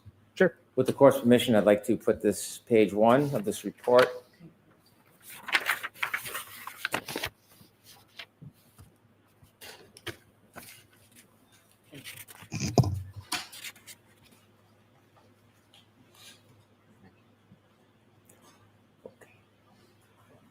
Is this the front cover of Mr. DeSorga's March 5th, 2025 report? Yes, it is. Turn to page 2, please. What do you recognize this slide or photograph coming from? Sure. So this slide is coming from Dr. Welcher's overall PowerPoint slides. When you first saw this slide, where did you first see, which source did you first see this through? Through Mr. DeSogra's PowerPoint. Well, Dr. Welcher works at Aperture, doesn't he? He does, yes. Did you know he was working on this case? Yes, I did. Was he providing you his PowerPoint or slides before this point? No, he was not. When you first saw this slide, did you see information about the timing of the text stream event, which was the backing maneuver?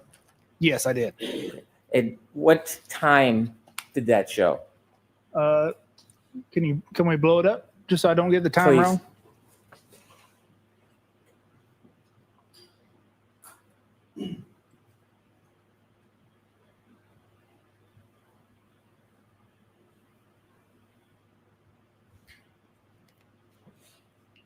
Up, please. I'm sorry. Up. There we go. Thank you, Ms. Gilman.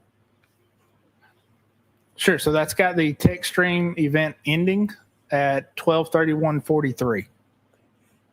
These text stream events that are captured, do you know how long of the event is captured? How many seconds? Yes. So approximately 5 seconds before the trigger threshold is met and 5 seconds after. When this information that you reviewed in Mr. DeSorga's report, do you know what clock is used to identify the 12:31:38 to 12:31:43? Yes, I do. And what clock is that? So that's a combination of the Lexus clock that's coming from the infotainment center, as well as the running timer that we discussed yesterday. That's coming from the airbag module itself. Is the source of that time important? Yes, it is. If you compare time from a different clock with time from a different clock and don't synchronize the two, does that lead you to an accurate result? No, it does not. When you were answering questions, you repeatedly were saying, according to the Lexus clock. Why were you offering that qualification repeatedly? One moment, please. Sure. Why were you offering that qualification repeatedly? Sure. So to make sure that the jury understood that that timestamp was coming from the Lexus itself and was not an adjusted timestamp to Mr. O'Keefe's iPhone. Could you scroll down, please, Ms. Gilman? Up a little bit, please. Thank you. The 3209, what did you understand that information to be? Sure. So that is information I understood to be the last device lock recorded on Mr. O'Keefe's iPhone. And what clock did you understand that time came from? That would come from Mr. O'Keefe's iPhone clock. If you reconciled his iPhone clock information, or if you compared it without reconciling to the Lexus information, what's the danger in doing that? Objection, Your Honor. Sustained. Is there any danger in doing that? Objection, Your Honor. I'm going to allow that. Is there any danger in comparing two times if you don't consider the clocks that they came from? Yes, there is. So you could essentially be, in inaccurate time for when that event actually occurred. If you could just scroll down to the bottom so we could see the rest of that. You mentioned the word variance yesterday during your direct examination. I'm going to ask you to look at that box that has the green around it. Is that an example of variance? Yes, that is an example of variance between, no. So I take that back. That is not an example of variance itself. That is an example of, comparing the end of the text stream event to the device lock event. Is that attempting to compare two different devices? So that's attempting to, that's not attempting to compare anything. It's just stating that the time between the device event lock and the end of the text stream event, unadjusted, is approximately 26 seconds. Is that accounting for synchronization or not accounting for synchronization? That is not accounting. That is not with synchronization. Could we turn to the next page, please?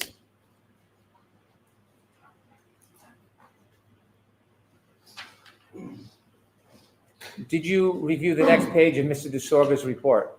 Yes, I did. And did it lead you to any concerns? This page specifically, yes and no. So this page again is just showing the time difference between the end of the text stream event and Mr. O'Keefe's last device lock event.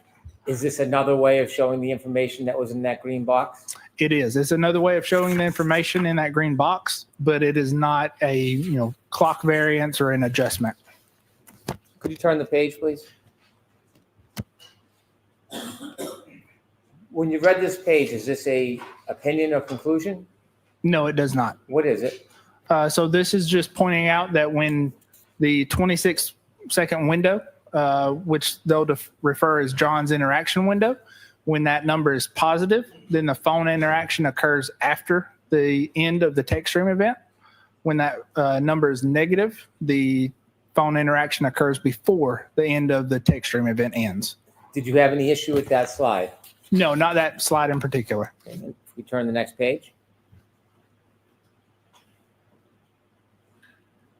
Did you have an opportunity to review the next page? Yes, I did. And were you in agreement with this page? I was in agreement with this page, yes. And what does this tell us? So this page points out that two clocks are not always in sync. So again, to synchronize those clocks, you would have to have a shared event that occurred on both devices. If we could have the next page, please. Any chance to make that a tiny bit bigger, Ms. Gilman?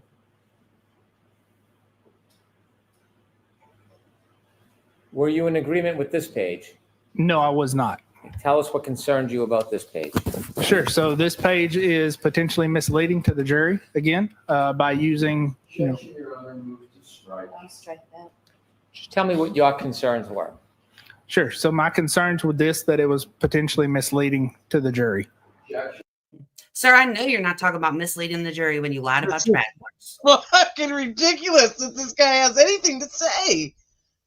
Misleading to the jury. Oh, that's a typo. Oh, that's Aperture's fault. Oh, yeah, no, I've been working on my degree for 17 years. Yeah, come on. You got to be kidding me. And she just struck what you just said from the record, so you just went. Why would you say it again? He's a hot mess. I'm going to allow that. That's his concern. What? I want to hear how he said it. Oh, because he said potentially. Wait a minute. Did he say potentially the first time? I don't even know. No, I was not. Tell us what concerned you about this page. Sure. So this page is potentially misleading to the jury again by using, I'll strike So that. potentially misleading. Tell me what your concerns were. Sure. So my concerns with this, that it was potentially misleading to the jury. I mean, he said the same thing and she let this one stand. What did Hank say that was different? Because that's the only thing that would make sense. I'm going To the jury? What concerned you? Were you in agreement with this page? No, I was not. Tell us what concerned you about this page. Sure. So this page is potentially misleading to the jury again by using. So Hank says, what concerns you about this page? Tell us what concerned you. I'll strike that. Just tell me what your concerns were. Sure. So my concerns with this, that it was potentially I have no idea. misleading. I have no to the- idea. That makes So no your sense. concerns in general versus your concerns about this page is the difference in what Hank said. the jury. I'm going to allow that. That's his concern. Sure. So that this slide was potentially misleading to the jury because it uses incorrect adjustments to try and adjust the times. How does it use incorrect adjustments? Explain that to us so it's very basic, please. Sure. So as we kind of go through the next few slides, you'll see. But essentially what they're doing is, or what is being done, is they're comparing call logs, timestamps from call logs from when the phone was off, suggesting that, again, that the lock event occurs after the end of the text stream event, as well as incorrectly identifying the GPS point when the 3-point turn ends. Would you better be able to explain that to us with the further slides that come next? Yes, I believe so. If we could turn to the next page, please.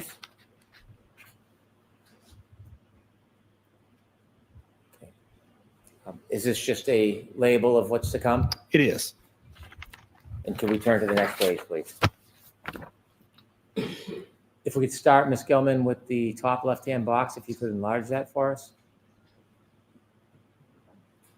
Did you review this information in this box? Yes, I did. Okay. And before we get to your opinions, what does this information tell you? Sure. So this is a snapshot from my initial report where I point out that the ignition on happens approximately 3 seconds before the infotainment power on event. So you can see that. I think we're up a little too high on the page. Yeah. So highlighted in the red. That's based on our testing where we identified that the ignition on, or your finger on the ignition pressing it, and the engine coming on and the vehicle coming on happens 3 seconds before the infotainment system powers on.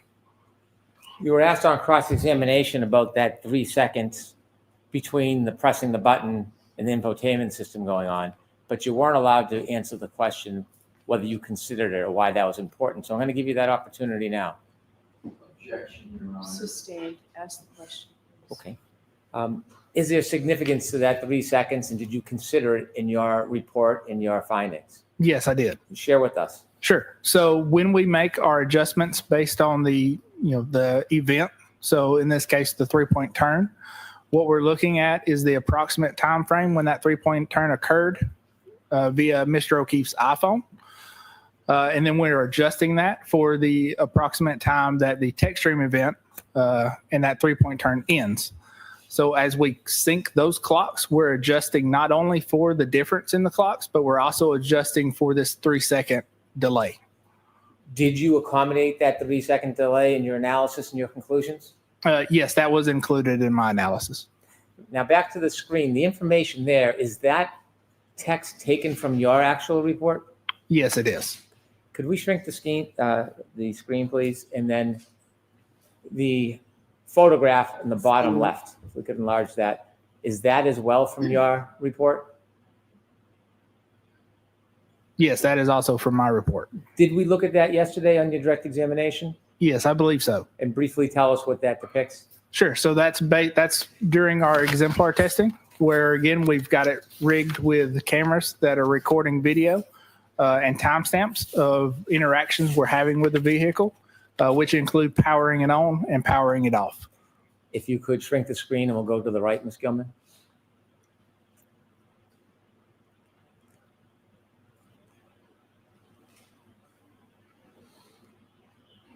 What was the import of this screen to you in its entirety? Sure. So this is not actually a valid way to adjust or synchronize clocks because, again, we're not adjusting based on a shared event. So the ignition on event occurs. It is not recorded by Mr. O'Keefe's iPhone. But again, we are adjusting and including this in our timestamp adjustment. If we turn to the next page, please. And he's like, I learned all of that in my college courses that I never really took. You were asked about the process of synchronization through phone calls or through the 3-point turn data. Yes, that's correct. Why did you choose to use the 3-point turn data instead of phone calls? Sure. So I chose to use the 3-point turn data because it was closer in time to the event that was of interest. As well as it was based not only on the infotainment clock, but it was also based on that running timer. So once we adjust that first event to Mr. O'Keefe's phone, the second event is also based on that running timer. So it would also be adjusted. Did you have any concerns about using phone calls specifically? Yes, I did. And what were they and why? Sure. So those concerns were related to the phone calls that we could actually compare, and again, some of the phone calls that happened earlier or closer to the event of interest were not actually recorded by the infotainment system itself. Why is it important to take an event closest to the time of the event you're studying? Sure. So like I kind of said before, clock variance will change between devices as they are constantly syncing back up with reference systems. So a clock difference that you see at 1 o'clock in the day is not going to be the same as you would see at 2 o'clock in the day. When you chose the 3-point turn, how close to the backing up event was that in time? I believe it was within 10 minutes or so. Was that closer in time or further away in time than the phone calls as a method? That was closer in time than the phone calls. If you think back to the phone calls that we could have compared, those occurred at 5 o'clock in the morning. We turn to the next page, please. Did you have a chance to review this slide of the PowerPoint? Yes, I did. Okay. Now you see on the left is a box. Where's that box taken from? Sure. So that box on the left is taken from my report. That's going to be my initial report. January 30th, 2025? That's correct. Okay. And share with us what you were trying to express in this box. Sure. So again, this box is I'm sorry to interrupt you. I Sure. apologize. Ms. Gilman, is there any chance we could enlarge the box on the left? My apologies. Okay, please proceed. Sure. So this is a comparison of the calls. So the infotainment call timestamps are on the furthest left column. So again, your infotainment system, when you plug your phone in, is recording and synchronizing your calls. It's not great about recording and synchronizing every call. So there's a lot of calls here that we don't have that we know exist based on Mr. O'Keefe's iPhone. So the calls that we do have that were recorded in the infotainment system, we can compare to the timestamps that those are recorded on Mr. O'Keefe's iPhone. So question, how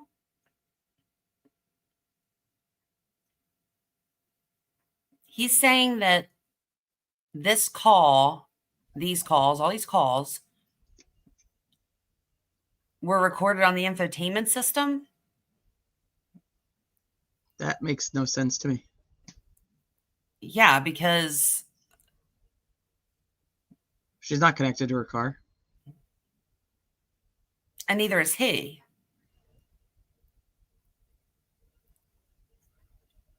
Any of these times. Timestamps with discrepancies ranging from 8 seconds, 16 to 21 seconds. That doesn't make. I mean, the 521, 530, maybe, because that's where. But that wouldn't be. I mean, I guess if she's calling John's phone at that time. But because she would have been back in the car driving around. Right. Because she leaves at 5:07. So the 438, 442, 445. Well, and notice how it gets worse. Like I wonder how phone temperature would like affect this or whatever, or her service, or you know what I mean? I'm just confused. Why she's in the house? Why is her infotainment system picking up the calls to John when she's inside? I don't know. And maybe he'll tell us. Maybe. I mean, I didn't hear it, so that's why I'm confused. Yeah, no, I'm in agreement with you. It doesn't make sense to me. She called him at 110, 112, 112, 113, 114, 114, 114, 116, 118, 116. So like, why are they not all coming up? Right. Yeah, I don't know. When we do that, there's a couple things we notice is during that 1 o'clock and 4 o'clock and 4:45 time frame, when we look back at the power on and off events, we know the vehicle was not powered on at that time. So the vehicle's off. So those timestamps are not coming from the vehicle. They're coming from Mrs. Reed's iPhone or the defendant's iPhone. Okay. Whose report is? We're not looking at her iPhone. Right. And I have a call from her at 1:14:11 and 1:14:44. So this would not be necessarily when he receives it. It's when Karen made the call. But they're not supposed to be comparing. But she's not in the car.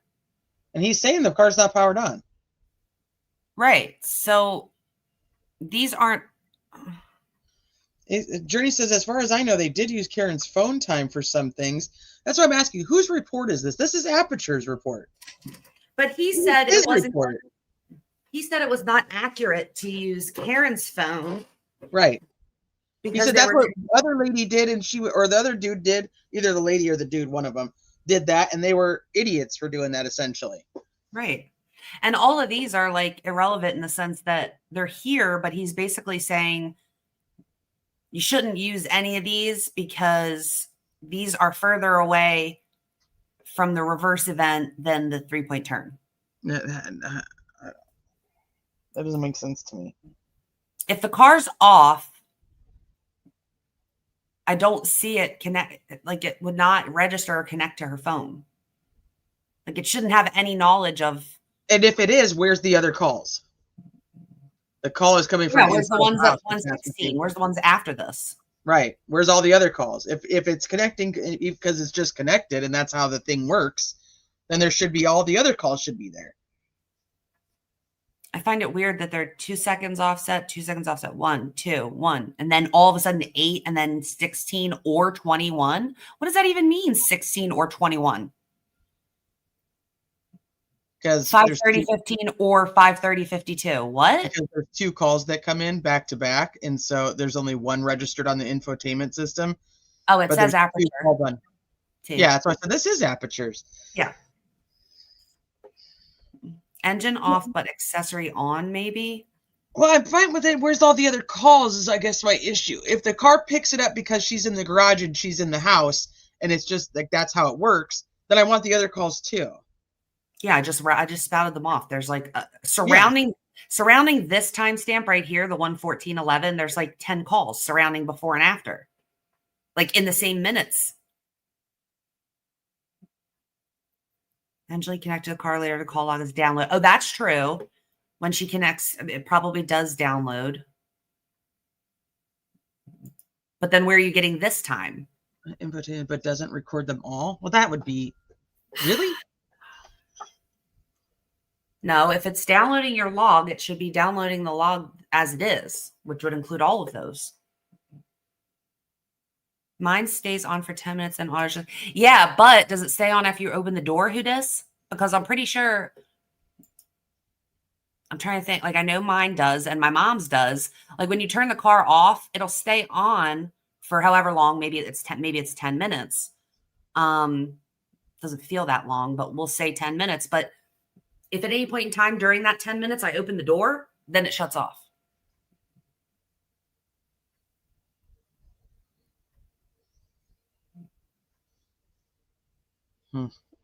And we know she's not still sitting in her car. I mean, he said the car was off. And also, we hear her go inside at 12:41. Also, Trooper Paul explained in the first trial that the key cycles do not have to be when you turn the engine on or the engine off. Key cycles would also include just turning on the accessory lights, right? So Trooper Paul explained it. Yeah, like the engine doesn't have to turn over. Like, it's going to include that key cycle. Let's say she went back out to her car at 1:13 and just turned on the accessory.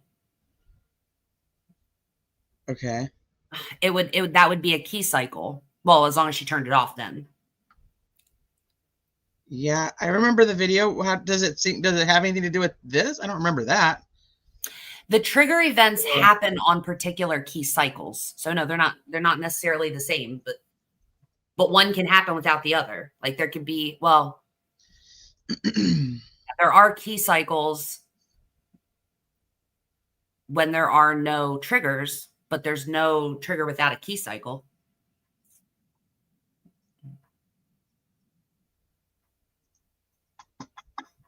Okay, I'm just going to keep playing. But I don't understand what he's talking about here. Hold on a second.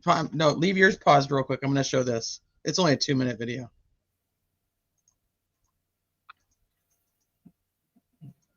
Because I don't remember what she actually said in this. So, I mean, I remember the video itself.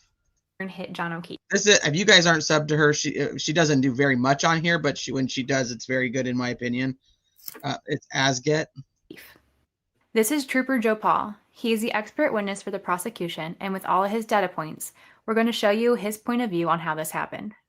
Starting from this viewpoint in real time, Karen backs up hitting John and continues all the way to the edge of the driveway. Trooper Paul's opinion is that John has been sideswiped by the SUV, pushing him to the ground, hitting his head on the concrete, and causing him to be knocked unconscious. The trooper does little to explain how John's body was actually found 10 feet in the yard with his phone under him, other than that to say that's just how it happened. Zooming out and starting at the beginning, I added these blue marks to indicate each half second according to the expert's testimony. One of the things to take notice with this new data is how far Karen drove in reverse. I mean, that's so far. Before Karen was reversing, she was driving away from John at 11 miles per hour according to this expert. So let's start at that point. John watches Karen drive away. He watches her come to a stop, pause for 2.5 seconds, and then start to reverse towards him. This moment of impact is going to create a lot of noise. Picture taking a bat and breaking out the rear taillight, or taking a glass and throwing it into the back of a vehicle, having it shatter. The amount of noise created by this would certainly be heard by those inside the house. All this data is based on key cycles that Trooper Paul claims represents this point of time, but the defense believes he's wrong on that, and in this next video I'm going to show you why. Now a little quick self-promotion. I'm trying to create a deal with Netflix for a documentary. Maybe that wasn't the right one. I thought that was the right one. Hold on.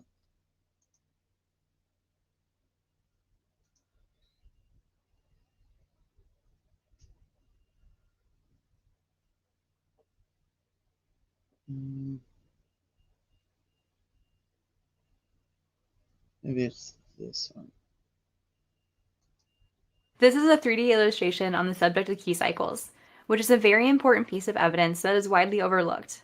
The data in this key cycle is referring to everything that creates this scene by Trooper Paul. Travis. I think And if he's wrong about the key cycle, it destroys his complete case. So let's start with the basics. This is a simple ignition switch. This one. When you turn the key fully, you'll hear the engine start. After I wish hearing you the used, start, and it falls I wish back, you used a push button start. Yeah. it's on position. Then, of course, if you turn it back fully, it turns the car off. Now you can stick the key in and turn it simply to the on position. This is a key cycle.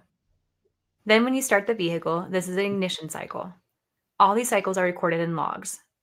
Every single time since the birth of the vehicle, every key cycle is recorded and logged. Even when you fully start the vehicle, creating an ignition cycle, there will always be a key cycle logged. So when Alan Jackson asked Trooper Paul if every ignition cycle has a key cycle, the answer should have been yes, but that would have hurt his case. So he was either deliberate in his deception, or at the very least, he lacks the expertise in the field to know better. Let's view that interaction. Every ignition cycle includes a key cycle, correct? In a sense. By definition, it has to, right? It doesn't have to. To clarify, regardless of the expert's opinion, every turn of the key is a key cycle that is recorded. So let's look at what key cycle numbers they're fighting so hard over. It's right here.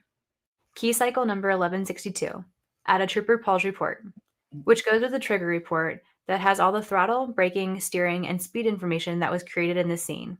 The problem is, when the key was put in creating key cycle 1162, it wasn't Karen putting in the key. You have to count backwards from Trooper Paul's testing. Trooper Paul started the car, creating key cycle 1164 during his testing. Moving backwards in time, we know the next key cycle was when the SUV was drove off the tow truck and pulled into the police department's garage. This would be cycle 1163. Here's when the the big police one. department took possession. What? I was gonna say, actually, while she's doing this, I can write set we can actually put times to these as well. Now, Yeah. if we trust Burgess's. Well, you can't because this 1162 is going to be the tow truck. That was the whole issue last year. Yeah, that's what I'm saying. Yeah. Well, that's why I added every time he backed up, went Oh, forward. yeah, you can put times to these. You're right. Yes, you can. Yes. Yeah. So I would be curious if the backup, move forward, backup, move, because he does it a couple times. I wonder if that could, if it would match the data from the other stuff, the acceleration, the pedal, the reverse, the forward, the neutral. I wonder if all those things would match this as well. Because I didn't realize he pulled forward and backed up so many times. Oh, yeah. He does 3 times. So that would be, but that would all still be under 1164. No, that's Paul. I'm talking about the tow truck guy. Oh, the tow truck guy. Oh, yeah. He so that would backs be it up all under and 1162, which is where this 3-point turn information is supposedly coming from, which is Well, the whole that's issue why- of the key cycles to begin with. Right. And that's why I was like, there has to be something to the fact that Buchanan said that the driveway was about 60 feet. And here's this dude backing up in the snow. I'm sure the tires were spinning 60 feet, over 60 feet, technically. So 1162.1, the first one, 0.1, the one that they're talking about that's Karen leaving the garage. They're saying that it's 1162.1 is the 3-point turn. 1162.2 is the reverse thing. So this, Neither one of them are. this that we're looking at here would be 1162-2, which would be when John supposedly got hit. So then Right. whatever the key cycle, yeah. But wait, this would have to be 1 and 2. Because because this is its own key cycle. Right. So both the data from the 3-point turn and the one from the reverse would have to happen here. And it didn't, because it didn't take 9 minutes and 10 minutes, or 10 minutes and 19 minutes from the time the car was turned on. That's the problem here. So is there like a whole key cycle missing? Oh, there's several. If you look at Trooper Paul's, let me pull it up. You can finish playing that if you want, but there are several that are missing. I think it's 1163 is missing. I think 1161 is missing. Like there are several that are. Wait. It's 1162-1 and 1162-2. Are the same key cycle, just different event? Exactly. Yeah. Okay. But that's all here. Yes, but the problem with that is that when the text stream data or whatever says elapsed time, like within that key cycle, he said the timer starts from the time the car is turned on. And the 3-point turn doesn't occur for 10 minutes or 19 minutes, one or the other, after the car is turned on. But that doesn't, we don't know when they turned this car on. Oh, that's true. It could have. Oh, and the turn on event is not on this footage. Right. Exactly. We don't know what time this car, the tow truck driver decided to turn the car on to warm it up to get it out. Exactly. That's absolutely right. And he even did say, well, no, because when he said that it was turned on, it was not in this video, but he was saying that based on when the infotainment showed that the ignition was turned on, which is like 3 seconds before the infotainment system turns on. Like you turn the car on, it takes three seconds for the thing to come up on the. I mean, they could have started this car way prior to what video we have. No?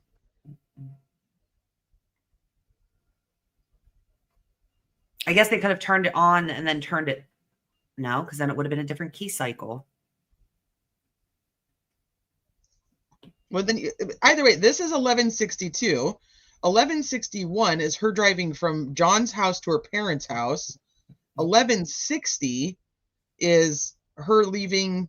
Well, we don't know if she turned the car off or not. It could be leaving Jen McCabe's.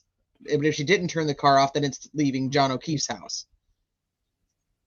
Yeah, but the problem with this, we need to be looking at 1158, 1159. the problem with this is they're not going to be able to say to the jury, what you're looking at, if you count backwards, 1162 is this thing that's happening right here, because none of the other data lines up with that. Right. So they're not going to be able to say that. So how much on the reports do we have of 1158, 1159? We don't have any of those. We don't have 1158 or 1158. We have, it literally goes from 01111 to 01162. Which actually doesn't make any sense because, and I wrote this down when Alessi said it, in the 8 months that Karen owned her vehicle, there were 30 text stream trigger events. So where are those at? So even if you add 30, or even if you subtract 30 from 1162, you don't get to 1111. No.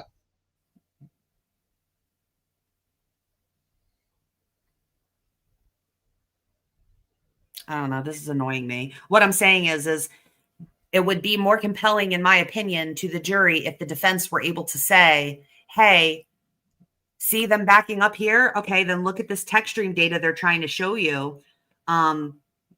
how does this equal two events is what I'm trying to understand. 1162.1 is supposed to be the 3-point turn, and then 1162.2 is supposed to be the reverse. So let's see. Car at her parents' home. They started the vehicle and drove it on the tow truck, creating cycle 1162. Continuing, That would register. earlier in the day, Karen and her dad. That would register as a 3-point turn. So wait, do it one more time. Go back. Because I think they're missing a whole nother, like where it goes most of the way onto the. Continuing, earlier in the day, Karen and her dad started the vehicle and drove it cycle 1163. Okay, here. When the police department took possession of Karen's car at her parents' home, a 3-point turn. They started the vehicle and drove it on the tow truck, creating cycle 1162. Continuing. Okay, stop. Earlier in the day. So that could have been the 3-point turn. I agree. But then where's 1162 too? She did not have the full thing. Like I watched it while he was playing it in court, and it was the full like video mostly. And after she stops and goes to the next one, that car backs all the way off of the truck and then back on again. It goes like yeah, it goes like halfway. Yeah, it goes like halfway onto the truck. That was yesterday, right? Yes. Okay, hold on. Let me go find it. It goes like halfway onto the truck, and then because if it goes all the way back again, then that's the reverse. That's 1162.2. Yeah. So the only thing that you would then have to you would have to convince the jury about is the fact that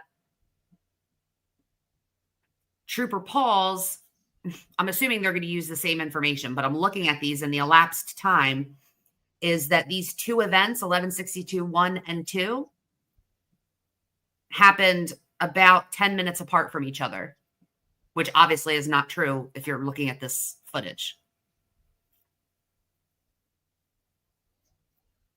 Okay, hold on.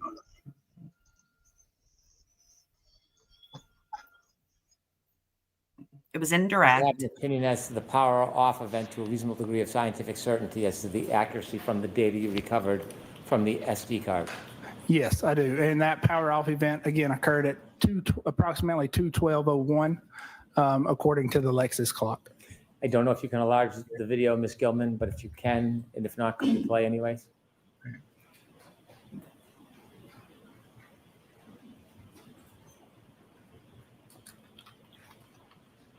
Oh, that's the wrong one.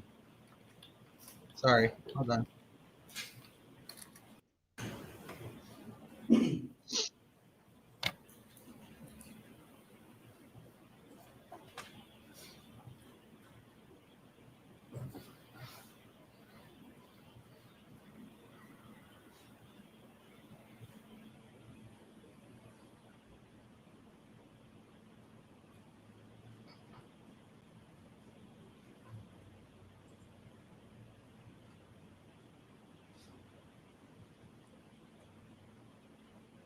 There's 1162 too. Right there.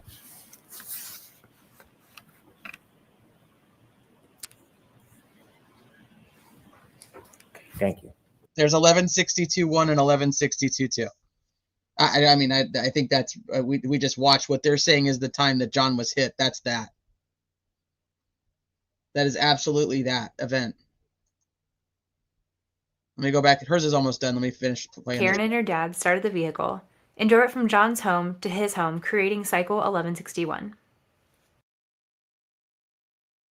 And going back one more time, when Karen left John's home at 5:07 to drive to Jennifer McCabe's home, this would have been key cycle 1160.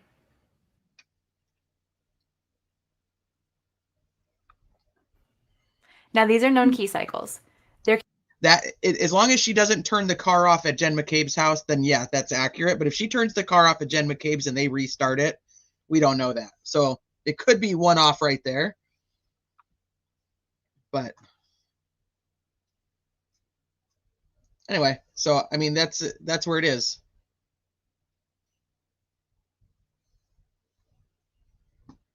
Okay, sorry. We can go back. We can get back on track. Let me get rid of me and put Sleuthie back up. Thank you for reminding me of that, Kat. That is a good video. It's a good channel. I'll grab it and drop it in the chat too, so that you guys, like I said, she doesn't do a ton, but when she does, it's very good.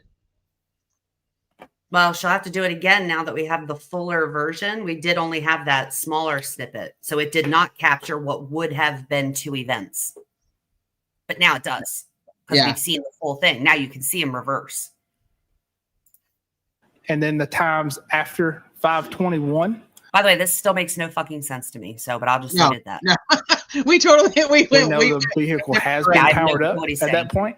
So those timestamps are coming from the infotainment system itself. So that's why we can actually do a comparison of those timestamps and determine the exact or the approximate clock variance.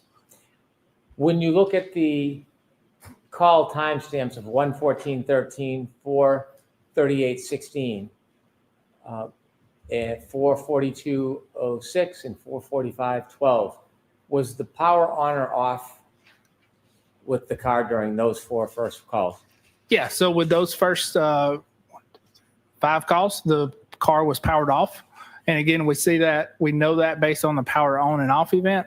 We also know that just by looking at the offset, it's a consistent 1 or 2 seconds. And that's what we typically expect and see between 2 iPhones. That's because iPhones are generally pinging back to Apple servers or GPS towers that are the same. So those times are pretty consistent and pretty accurate. Was the power on by 5:04:28? No, not at 5:04:28. It was still powered off. So those first 5 events, were they reliable for you to use in synchronization? No, they were not. You gave us a number of reasons. One, the time distance between the event and because they were phone to phone. Any other reasons why they weren't? I'll strike the first part, ask the question. Besides the reasons you already gave us, are there any other reasons why this would not be a reliable way to synchronize 2 separate devices? Not besides the points I've made already. Okay. And if we could zoom back on this.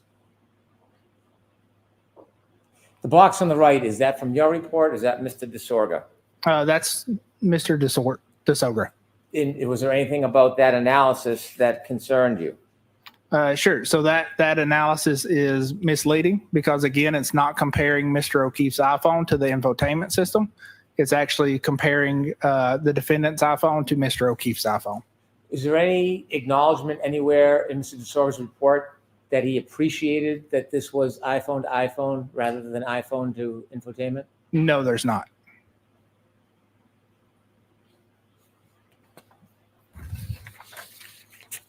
Did you ever receive any report from Mr. DeSorga that would alert that he appreciated that this was iPhone to iPhone and not iPhone to infotainment?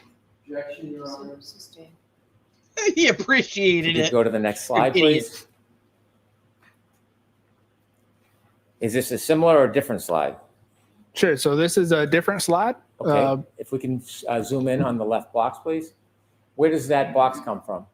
Sure. So again, that's coming from the same page of my report, just highlighting the 5:30 phone call. And this is comparing the iPhone from Mr. O'Keefe with the infotainment clock. At that point, is the power on of the Lexus? Yes. So at this point, the power is on. So this is a comparison of the infotainment clock with the iPhone clock at that time. Could you zoom out?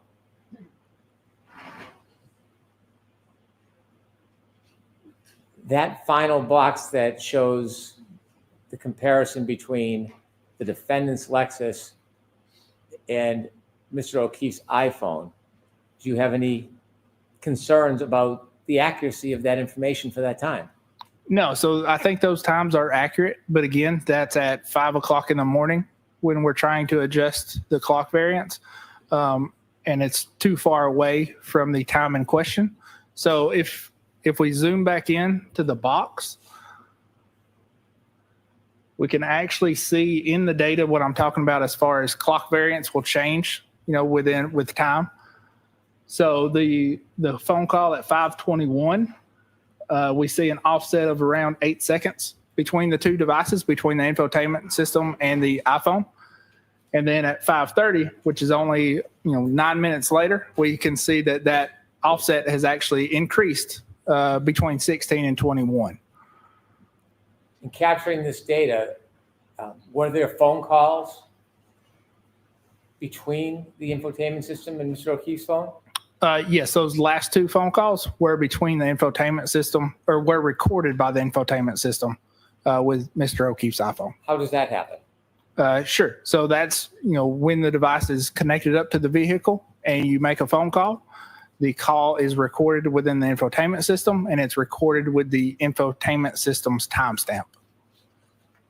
Could you focus on the right-hand box, please? Did you review the right-hand box? Yes, I did. Was that from your report or is that Mr. DeSorga's opinion? That's Mr. DeSorga's. Did you have any agreement with that? Yes, so I do agree with that calculation, but again, that's 5 o'clock in the morning versus when we're really interested in around 12:30. Can we have the next slide, please? Could we enlarge this? Do you know where this photograph came from? Yes, so this screenshot came from Dr. Welcher's presentation. When's the first time you saw this screen? When I saw this presentation. In Mr. DeSorga's report? Correct, yes. Had you seen this before that? I had not seen this before that. If we could focus in a little more, especially the bottom left hand. When you reviewed this, did you feel any need to do further testing? Yes, I did. Why? So what we're looking at, if we zoom back out, so what that is the 12:23:38 is the approximate time that the text stream event occurred. Now, what we want to do is we want to be able to compare that to the 3-point turn from Mr. O'Keefe's iPhone. What you'll notice, though, is right here, we've got a circled GPS point. So if we can zoom in there. So this circle here is actually circled GPS point 155, which is after this point, but we'll kind of ignore that. But GPS 154, and it's hard to see, the time is 12:23:58. When we look at that, what we see is that actually that GPS position is recorded before the 3-point turn even starts. You mentioned 154 begins recording before the 3-point turn starts. Correct. Is the end time of the 3-point turn a time before or after that 12:23:58? Sure. So the end of the 3-point turn logically would be after this point. At the time you saw the slide, had you broken down point 154? No, not at the time that I saw this slide.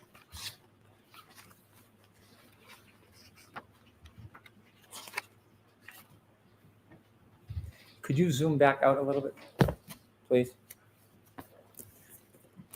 The information in the right box, is that from you or from Mr. DeSorga? That is not from me. And when you read that, did that compel you to want to do anything? Yes, it did. So again, my initial thought was to address this during testimony. With further review and further thought, I decided it was best to offer a supplemental report. What this is, basically the math I agree with. The point I don't agree with is that GPS 154 is the time towards the end of the 3-point turn. And now reviewing further data, we know that's not true. The 12:23:58 event on the phone, is that related to the first event, the 3-point turn, or the second event, the backing maneuver? So that's going to be related to the first event, the 3-point turn. Was there any other data that was closer in time to the to the backing event that you had access to? No, not that we had access to. We turn to the next slide, please. You've seen this part of the report before? Yes, I have. Having seen the earlier part of the report, does it help you explain and understand this diagram? Yes, it does. Is this your diagram or Mr. DeSorga's? This is Mr. DeSorga's. Do you agree with this diagram? No, I do not. Okay. Could you explain to us what this, from your perspective, from your experience, what this chart is trying to suggest? Sure. So this chart is trying to suggest that the lock event always occurs after the end of the text stream event. And again, that's using inaccurate adjustments to make that conclusion. I want you to use the pointer, and I want you to take us line by line why you believe that this is inaccurate in trying to conclude the time of those locking adjustments. Sure. So it's kind of hard to tell.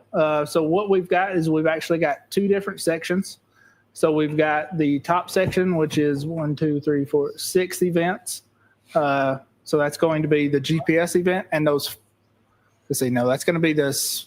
No, it's hard to say. That's going to be the phone calls and the GPS event that are calculated in this. And it's. What'd you say? He's like, it's hard to say. I'm like, no, it's not. You made the fucking chart. Like, it's hard to say what each row is, like, or what each column is. Like, no, you should know. You did this. It's hard to say. Love that it says all possible combinations. Oh my God. It's also done with the 3-second delay as well adjusted. But what we see is, so this obviously +1 is one of the phone calls that was from we come back to him again. The defendant's iPhone time, so not from the infotainment system. So that's a inaccurate comparison. Same thing for the +2. They did not. The +1. This is the arguments that they've been having back and forth with the judge, and this is ultimately what she decided was that he could talk about all of this. He could talk about all of this on direct, and that she was going to give Alessi a lot more room to do cross. And then the state says they want him to be able to come back after for a rebuttal.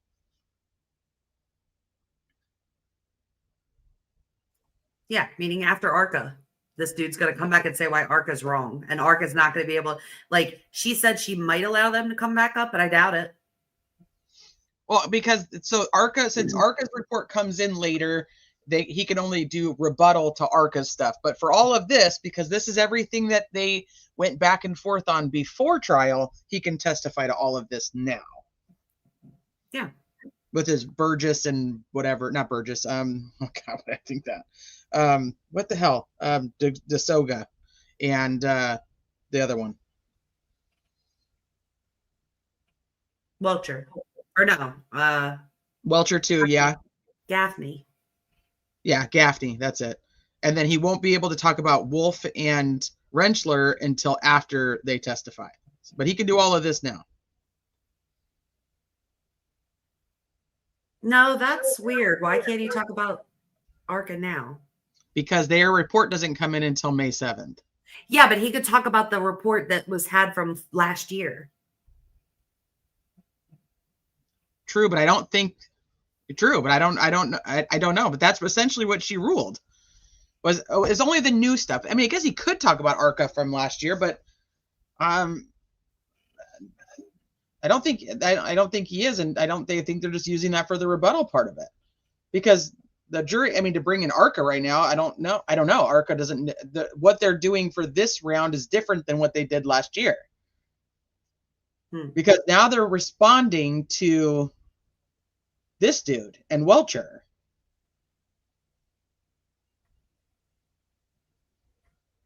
So they did a whole new thing from March to May to respond to this dude in Welcher. So he can't come back and respond to that response until after they testify. Right, but they did respond. Oh, well, I guess technically the February one of 2024 report from ARCA came before he was even hired. So it wasn't necessarily their response to him, the first one. Correct. This is in response to Gaffney. And the other one. I just said his name. Yes.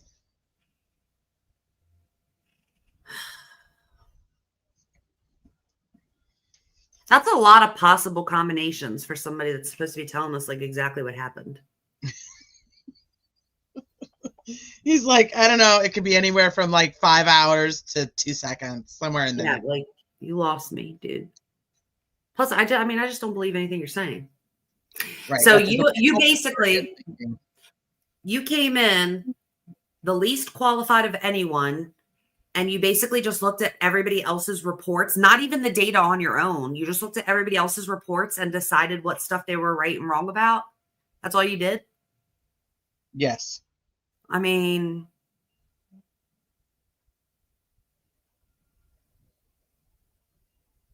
so I just don't believe him. So Yeah, I no longer care about anything he has to say. Oh, I'm going to check Sue's thing and see what the jurors are doing. If they're paying attention, they're doing better than me. Yeah, because this guy's killing me. He's like, I don't know. It's hard to say what I put on this report and why I put it on there because I just made that shit up and now I don't remember what I made up. Makes it complicated to testify. 28 seconds ago, Alessi came up for his recross. Well, and also, I sat here trying to figure out just what the hell he's trying to say with things, and it's just not explained. And so, this is devastating. I hope they made a good record. I don't know what's devastating. I tried to understand, and it's devastating that they're allowing him to talk about the defense experts' reports before the defense experts have even testified. That's what brought me to that conversation. So he's just saying like that they should not be allowed to be talking about anything that the defense experts did to right now because it's not rebuttal. We're still on the case in chief. So how much that hurts the defense. Yeah. Yeah, report status. It's complicated. Literally. Facebook official relationship status. I'm done trying to sit here and figure out just what it is he's trying to say. All right, we'll go. Let's just go. 1, the +2 again, the +8, the +16, whatever, dude. And the +20 are going to be those last 2 calls. If you'll notice, the very last call, we can't really tell which phone call is the correct one to compare, so we're using both within that same time frame. And that's why we get the 16 or the 21 second variance. But again, that's 5 o'clock in the morning, so that's not appropriate for the time that we were interested in. And then the 20-second variance is coming from that inaccurate GPS position comparison. Could we enlarge that a little bit, Ms. Gilman? On the 2021, is that plus or minus 21? So that is minus 21. The 20 and 21, is that based on different information than the 1, 2, and 8? Yes, it is. And explain again for us, where's the different source of the information? Sure. So the minus 20 is coming from that GPS point 154, which we know is not the end of the 3-point turn. It's, right before the 3-point turn begins. And the minus 21 is coming from the last phone call that happens around 5:20, I believe, or 5:30. And again, that's 5 hours after the time of interest. The minus 20 and minus 21, is that suggesting that time should be taken off or put onto Mr. O'Keefe's phone for synchronization? Sure. So that's suggesting that time should be. I'd have to go back to the other slides. I believe that's either way it's suggesting that the iPhone lock event occurs +6 or +5 seconds after the end of the text stream event. Besides not accommodating for the timing of that timestamp at the beginning of the 3-point turn, is there anything else about this that concerns you? No, just that overall, these numbers can be misleading, again, because they're based on inaccurate adjustments, and could lead, again, the jury to believe that the lock event always happens after the end of the text stream event.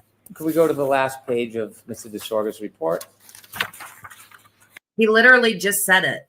He doesn't want the jury to think that the lock event happened after the text stream event. That's the only reason he's here. Is this a conclusion offered by Mr. DeSorga? Yes, it is. Did you agree with that? No, I did not. Why not? So based on those inaccurate adjustments, this slide is again kind of misleading in the fact that it states there's all. And why does he keep saying disorga or disorgra? That's because this is their info. He's saying disorga. It's distogra, Oh, disogra. not disorgra. Always interaction with Mr. O'Keefe's phone after the end of the text stream event.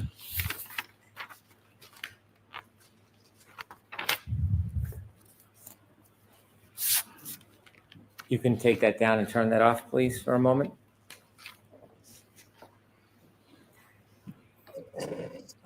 After reviewing this report, you told us you then engaged in further study for synchronization. Yes, I did. Did you call me on May 7th? Yes. Okay. And what were you told to do about a report? On May 7th? Yes. Sure. So I would finish the report and submit it. Did you? I did. When did you submit it? May 8th. And do you know that it was provided to the defense by email on May 8th? Do you know if it was provided to the defense? Yes, I know it was provided. I don't know when.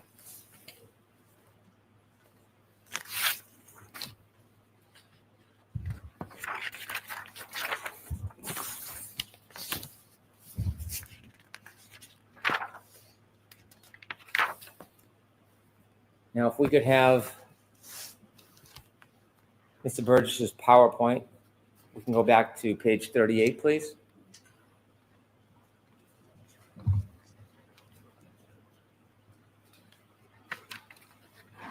If we speed him up, are we like if we went to like 1.25 or 1.5, would he be too fast?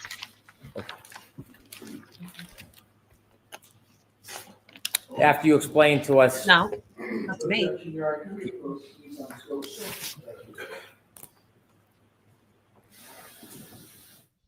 So basically, he definitely just admitted that he did speak to him on May 7th and he told him to finish the report and send it. What report? So, on the May surprise 7th. report? Right. So on May 8th, he couldn't have been surprised by receiving the report. That was just a lie. He's such a fucking slime ball.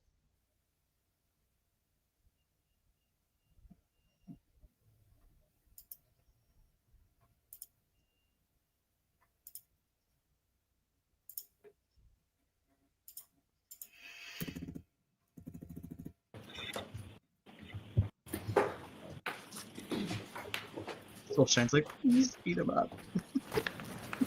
Sir, when I asked you about your first report regarding the protocol, you told us October 10th, followed by your supplement on the 17th. You did not remember the day that you first received any information offered by Mr. DeSorga.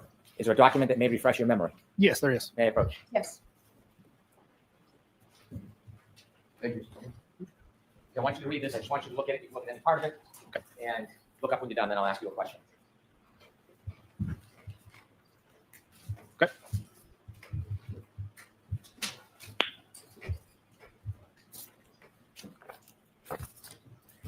Does that refresh your memory the first time that you saw any information provided by Mr. DeSorga? Yes, it does. And when was that? November 7th of 2024. Before or after you recognized the megabyte oversight? That would be after. I want to go back to where we were at before we went to lunch. You had described two text stream events. I want to focus on the first text stream event, and that is the text stream event relative to the 3-point turn.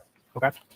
You had described that there was a timestamp 154. Just to reacquaint us, can you very briefly tell us the significance of 154? Sure. So GPS point 154 is a GPS point that occurs just before the 3-point turn starts.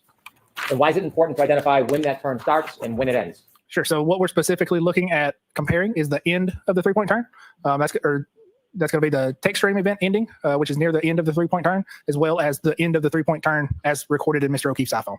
Was it important to identify the beginning and end of that event to come to a conclusion to a reasonable degree of scientific certainty regarding the variance between the text stream data and Mr. O'Keefe's phone? Yes, there was. So we can't say, we can pinpoint approximately when the 3-point turn ends based on the GPS data. But best practice would be to use a range of time. So the range we're using is the time that the 3-point turn starts to the time that the 3-point turn ends. Could we have from Mr. Burgess's PowerPoint number 41, please?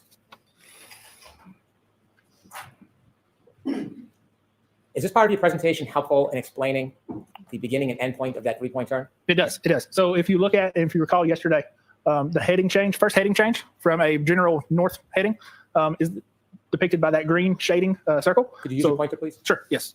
Ms. Gilman, can you enlarge just a little bit? So again, so this green circle is going to be the center of the circle is going to be the GPS point itself. That's going to be centered on the horizontal radius, which is the accuracy. So the green circle represents the 16-foot accuracy zone. The black arrow coming off in a northwestern direction is going to be the heading for that point. And then again, the yellow is going to be the approximately 8 seconds later when the heading changes again in a southerly direction. And then the GPS points after that also continue south with increasing speed. What part of the 3-point turn event does the green circle signify? Sure. So that's going to be the approximate beginning of the 3-point turn. And that time? That's going to be 12:23:59. The yellow circle, what part of the 3-point turn does that indicate? Sure. So that's going to be approximately the end of the 3-point turn. And that time is going to be 12:24:07. Is there any correlation between the times in the green, the time difference between the green and yellow circle and the range you ultimately arrive at as far as the synchronization variance? Yes. So that is what determines that range of 21 to 29 seconds. This illustration or diagram where you've put the green circle, is that based on actual data? Yes, that is based on actual data recorded by Mr. O'Keefe's iPhone. That data, is it accurately reflected in this diagram? Yes, it is. So again, the GPS point that is recorded within the iPhone, every point has a horizontal accuracy. And again, that horizontal accuracy is depicted by the green circle. Is that level of precision used when you create this diagram? Yes, it is. The yellow circle, is that specifically reflected in the data or is that an estimate? Sure. So that's specifically reflected in the data. So that is another GPS position that has been recorded by the iPhone. Again, with a horizontal accuracy, a timestamp, and a speed and heading. How about the orange circles? So the orange circles are are portions of the GPS positions leading up to this event. So if we went back one slide, you would see, it would zoom out, obviously, so a little bit harder to see. But essentially what we've done is I've removed the other orange circles representing GPS points heading north and the GPS points heading south after the 3-point turn. And I've just removed those for clarity to kind of clean up the map so it's easier to read. On the left, text stream 11621. Remind us again where that information comes from? Sure. So that's the text stream. That's the end of the text stream event for the 3-point turn. And that is based on the infotainment clock as well as that running timer from the airbag control module. Does this diagram reflect the data that you reviewed to a reasonable degree of scientific certainty? Yes, it does. In breaking down this timestamp 154 and getting into the minute detail of when it started and ended, one of your charts, does it also show it numerically? Yes, it does. Can we have number 40, please? Before we discuss this again, where did you get the information to put in this chart? Sure. So this is coming from Mr. O'Keefe's iPhone. Specifically, it's coming from a SQLite database that is recording locations as he's using the Waze app to navigate. Is the information in this chart or diagram? How do you know where it came from? Well, so he's trying to say that this 1162-1 has to be the 3-point turn for where she turns around because it matches the 3-point turn on John's phone. Correct. I'm still really curious if 1158, 1159 have a 3-point turn to them, or a U-turn, or what they even show. Because, well, there's no event.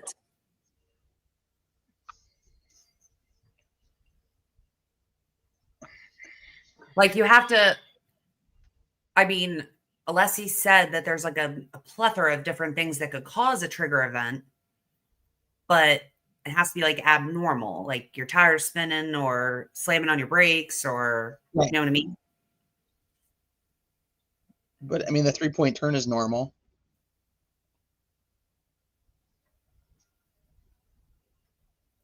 No? Well, it is, but if she made it really quickly, I guess,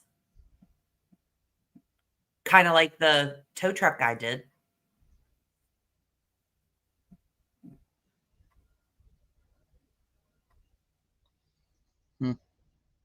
Oh, no. Okay. Directly from the data? It is directly from the data. Is this again? How does he know? He did not look at all the data. He was just given this information. Right. Accurate to a reasonable degree of scientific certainty? Yes, it is. Oh, here we go. If we could zoom in just a little, we'll have to go left to right, Ms. Gilman. Let's start with the left. Timestamp 154. At what point in that 3-point turn does 154 represent on the left? Yeah. So timestamp 12:23:58 or GPS point 154 is approximately 1 second before we see the heading change. If we could zoom out just a little bit more.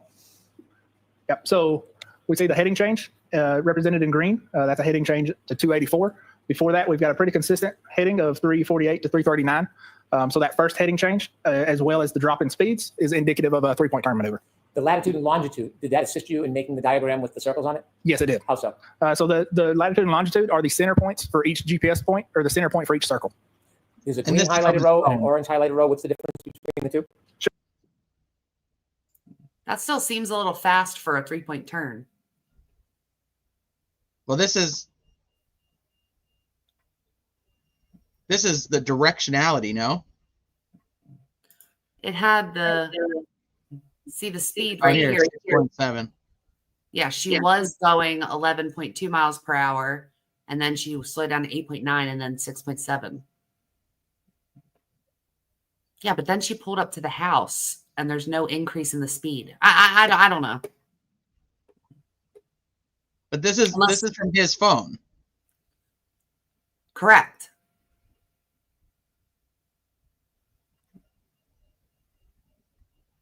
Okay. Diagram with the circles on it? Yes, it is. Okay, Mr. So the latitude and longitude are the center points for each GPS point, or the center point for each circle. There's a green highlighted row and an orange highlighted row. What's the difference between the two? Sure. So the green highlighted row is, again, the beginning, the approximate beginning of the 3-point turn. And the orange or the yellow is the approximate end of the 3-point turn. Okay. Oh, And okay. the So time the speed is between the 0. green and the orange lines, Approximately 8 seconds. is that consistent with the range that you've shown for synchronization? Okay, so 8 seconds is a long time to make a 3-point turn. So it doesn't seem like she was doing it really like dangerously or whatever. So I'm wondering why that recorded as a trigger. Yes, it is. Point 21, plus 21 and plus 29? Yes, it is. The inevitable variance that you found between the text stream data and between Mr. O'Keefe's cell phone, could you share with us to a reasonable degree of scientific certainty what that variance is? Objection, Your Honor. Sustained. Do you have an opinion about the time range and the synchronization between Mr. O'Keefe's cell phone data and the Lexus clock? I still don't understand how he's supposed to be like eligible to tell us anything about anything to a reasonable degree of scientific certainty. Like, haven't we established that like he doesn't know that? That shows the text stream data to a reasonable degree of scientific certainty. Objection, Your Honor. I appreciate an approach. Okay, so answer that question, yes or no? Sure. So yes, I can. So I'll see you inside that, Mr. Johnson. Thank you, Your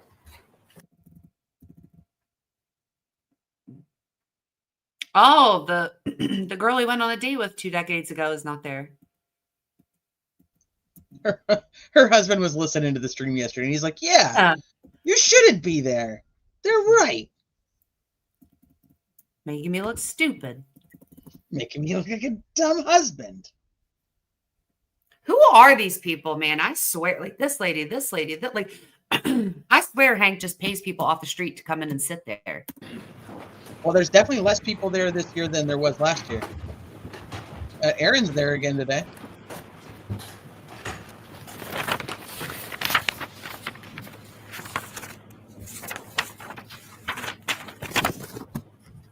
Can we go back to slide 40, please?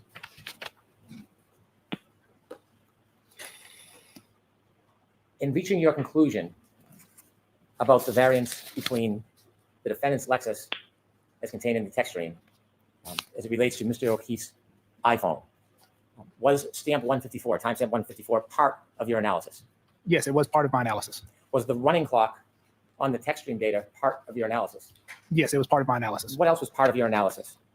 So in addition to the location data, including the GPS 154, that would be the running clock for the text stream data, as well as the infotainment clock from the Lexus. How does the running clock correlate with the text stream data and with the time on Mr. O'Keefe's iPhone? Sure. So they correlate. So the running clock and the infotainment clock are used to create that timestamp for the text stream events 1 and 2. And then comparing those to the iPhone, we can adjust and get a clock variance for those. Did you come to a conclusion to a reasonable degree of scientific certainty about the variance range between the defendant's Lexus and its clock system and Mr. O'Keefe's phone? Yes, I did. And to a reasonable degree of scientific certainty, what is that variance that is needed to identify for synchronization? Oh. That is 21 to 29 seconds.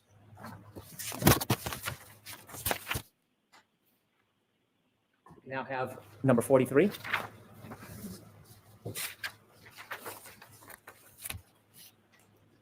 I totally agree, Lacey.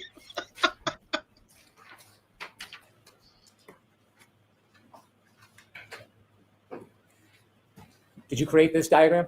I did, yes.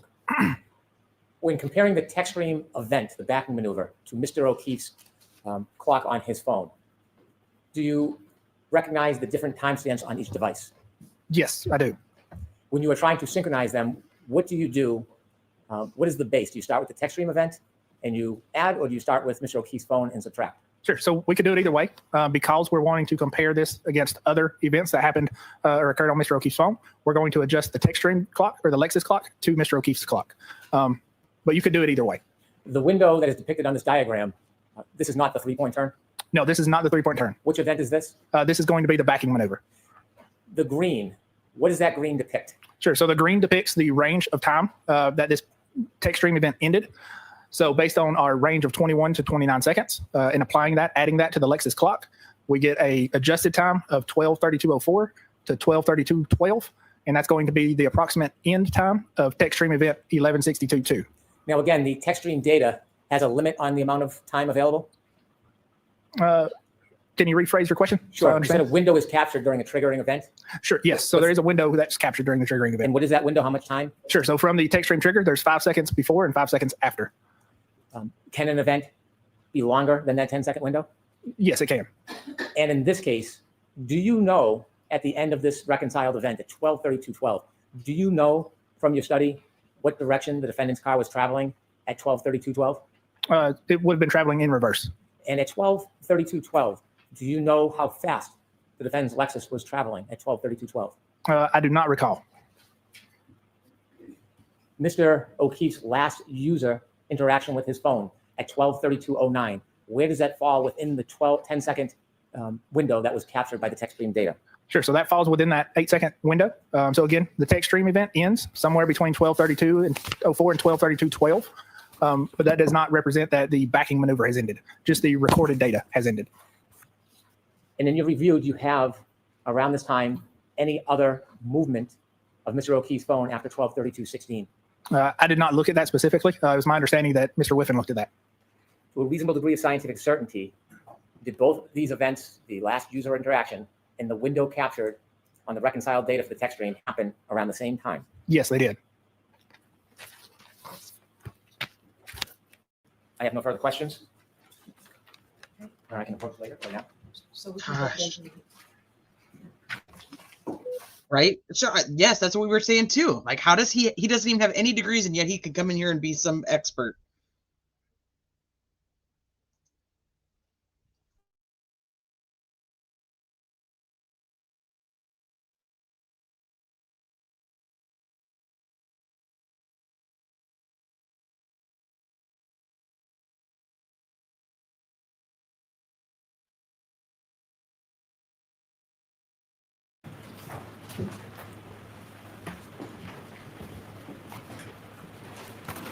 Your Honor, I move into evidence the following pages from Mr. Burgess's PowerPoint presentation. I move into evidence page 41.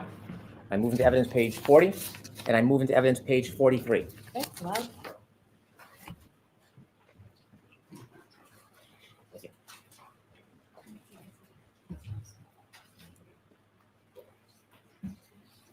I have no further questions. Right. Once we get these mounted.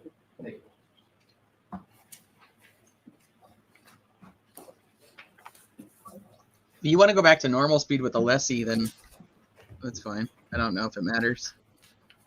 192, A, B, and C. All right. Whenever you're ready, Mr. Leslie. Thank you, Your Honor.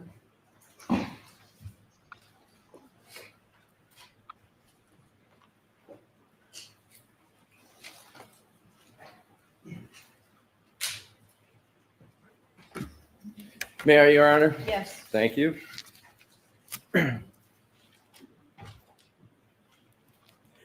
Mr. Burgess, between the time you left the witness stand yesterday until this moment, Have you talked to anyone about this case? No, sir, I have not. Then how did wait, pause it. Has How did Brennan, filing ever Brennan been? know? How did Brennan know that Burgess, that man Shannon, knew the definition of mendacity? He said, "You know it now, though, don't you?" And he said, "Yes, I do." How did he know that he knew it? Because Hank said lying, and then there was a objection, and then he said it again, and then said, "But you know now," because he basically just told him that it means lying. Oh, okay. That's not okay. Your memory's probably better on that than mine, because that's not how I remembered it. But okay, I'll go with you. You didn't talk to Aperture? Nobody from Aperture was watching and like called you to be like, "What the fuck?" Yeah, you didn't talk to anybody. Not He's even like, a coworker? I was too busy trying to get a new shirt for court today because I didn't expect to be back. I didn't have time to talk to anybody, sir. Yeah, like not a coworker, not your wife. Like nobody was like, "Oh my god." Okay. What the fuck did you do today? Nobody checked on your health? Nobody was like, "Oh my gosh, you look like you're about to have a stroke on the stand. We need to make sure you're alive and okay." I would have had to check on him if I cared about him. Made in any court. Oh wait, let me hear one. Has a filing ever been made in any court in which your educational background has been misrepresented? No, not that I'm aware of. Pardon me? Not that I'm aware of. Well, bet you'd have been there. It'd have been misrepresented by you, sir.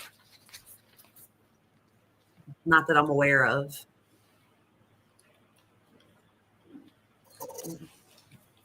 If it was just outdated. Did I understand that you're based out of the Aperture office in Texas?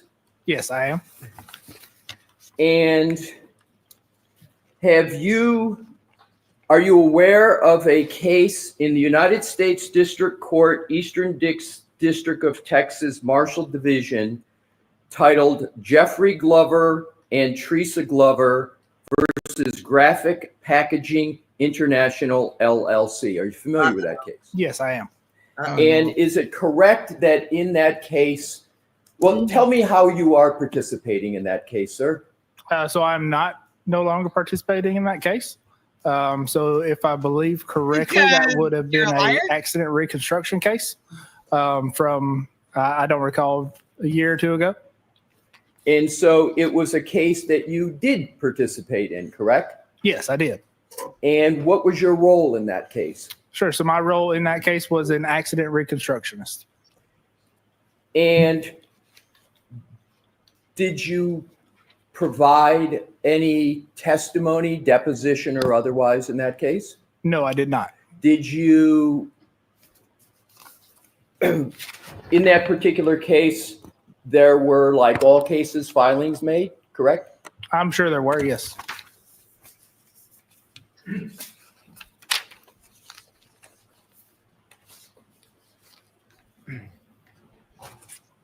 Didn't he consider that he didn't do the accident? He doesn't do accident reconstruction.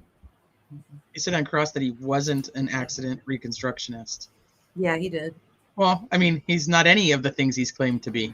So, I mean, he could be one today and not tomorrow.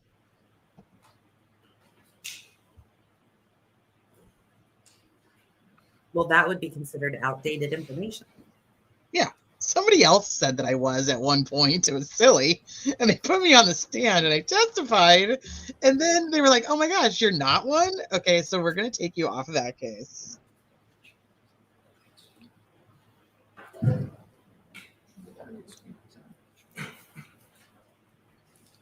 May I approach, Your Honor? Yes. I would like to have a document marked as the next exhibit for identification. Okay. Please.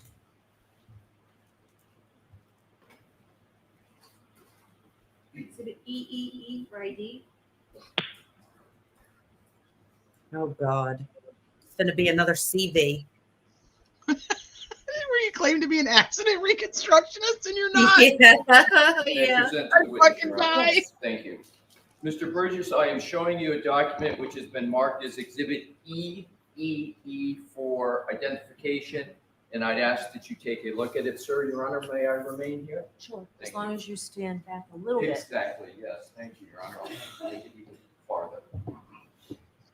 Maybe.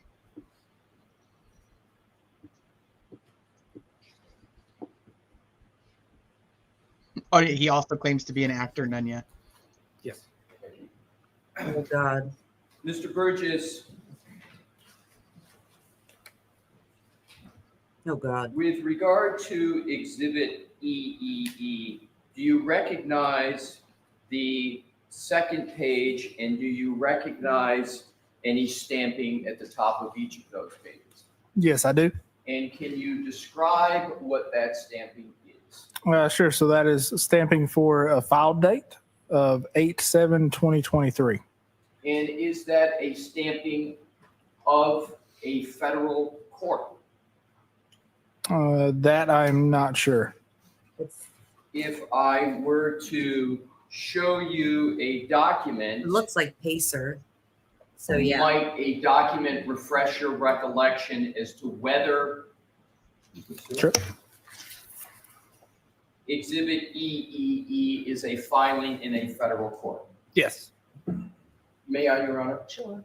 I am showing you, Did you show those to Mr. Brennan? thank you, Your Honor. Mr. Brennan can get fucked. I believe I did, but I want to make And sure. just let me know if we need to move. We will, Your Honor. Thank you. Can I mark each of Yes. these for identification? There, Yep. let me just give one first.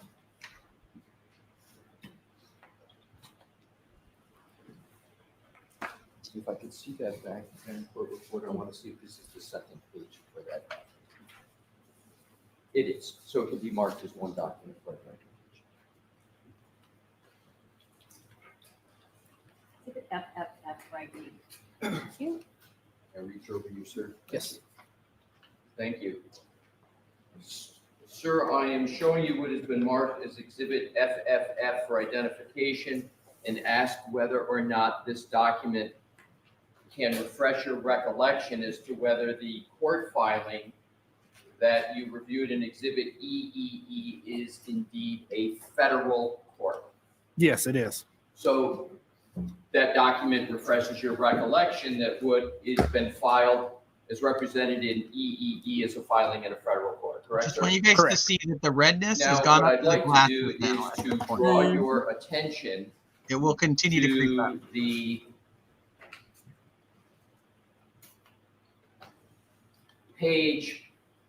second page of this exhibit. Is that a curriculum vitae of you and a picture of you? Yes, it is. And sir, under education, I would, The objections stayed. right. Do you, Do you want to bring it over? We can take I it will, over. Your Honor, I will. Jurors, feel free to stand. up and Beverly? stretch. Why is she being so why is she being so cordial though? That's not her. She's high. She's like, She's do you want to not- bring it over? Bring it over and we'll look at it together. Like he's in kindergarten. Kat said she posted some of his expert stats on X yesterday. I saw that. Remember, I literally said that. I thought it was her. That it was. It only listed like a couple. Like he said, Yeah. he's done it and made it sound like it was a What I'd like to bunch. do, It sir, wasn't. is I'm gonna have. From what I could tell. May I approach It's you? Moses. Thank you. Mr. Burgess, I'm going to have to get a little close in Sure. proximity. Bear with me, please. What I would like to do, sir, is to put before you again Exhibit FF for identification and Exhibit EE for identification. And what I would like to do is to ask you some questions, sir, with regard to the process in the case. Okay. Are you aware, or do you recall in this litigation that, as typical in litigation, including federal courts, that as part of the litigation process, the parties have to designate their expert witnesses? Are you aware generally of that process? Generally, yes. Yes. And have you participated in the documents that need to be prepared for an attorney or a party to prepare documents and submit them to a court to establish the designation of expert witnesses? No, I have not. And so you have never participated or never been aware of a process like this? No, I'm aware of a process, and that process goes through other staff members. Okay, so it goes Oh, I'm through feeling other staff concerned. members where? At Aperture. Right. Correct. Are you aware that that process is occurring, even though it may be done by other staff at Aperture?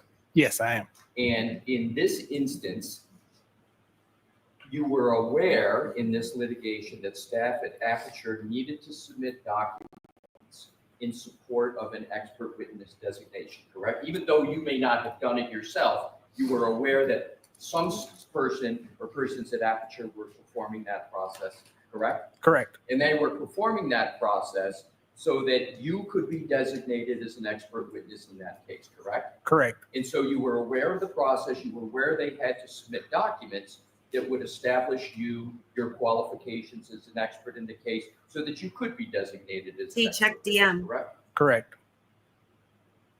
And now specifically with regard to Exhibit EEE for identification with these court filings, etc., even though you may not have done it yourself, were you aware that this document, which is EEE, was submitted as part of the expert designation process we were talking about? Not this specific document, no. Were you aware that a CV was needed to be submitted on your behalf as part of the designation process? Yes. So you were aware a CV had to be submitted, but you're saying you don't recall this specific one being submitted? Correct. Does the timestamp up at the top of each page of Exhibit EEE, including this page that is your CV, match the timestamp, or is it different from the timestamp at the top of Exhibit FFF? No, that is the same. So it's exactly the same. Yes. And have you been involved in processes in courts where your qualifications, including your CV, have had to be submitted to courts to establish a designation as an expert witness? Yes. And can you conclude from these documents, including the timestamps, that the submission that was made to the court to establish your status and as an expert witness consisted of Exhibits FFF and EEE? Objection. I'm going to allow that. Were you aware of that? Yes. Your Honor, at this point, I move EEE and FFF into evidence. Yeah. You need one more step, Mr.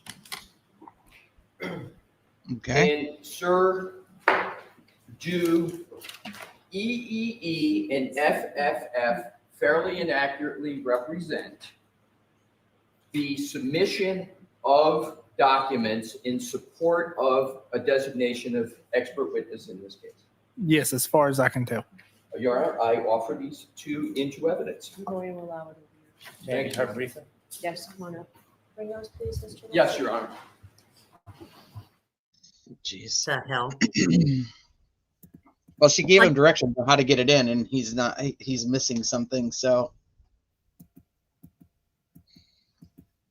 I mean, we know he's a lying shitbag, so just let it in. I mean,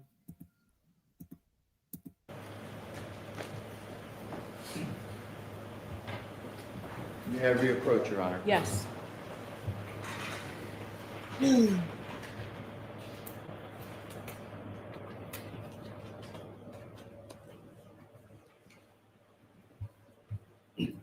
going to have to stand here again, Mr. Sure. Burgess. So what I would like to do, Your Honor, at this time is to offer into evidence Exhibit EEE and Exhibit FFF for identification As one exhibit? as one exhibit. All right, we'll do that. And that would be the order. Exhibit 193.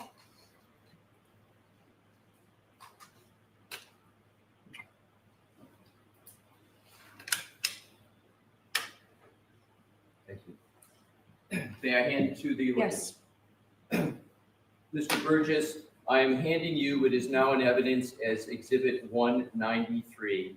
I would like to draw your attention to the fourth page, which is your CV. And further, if I could, sir, draw your attention to the category of education, where it says BGS.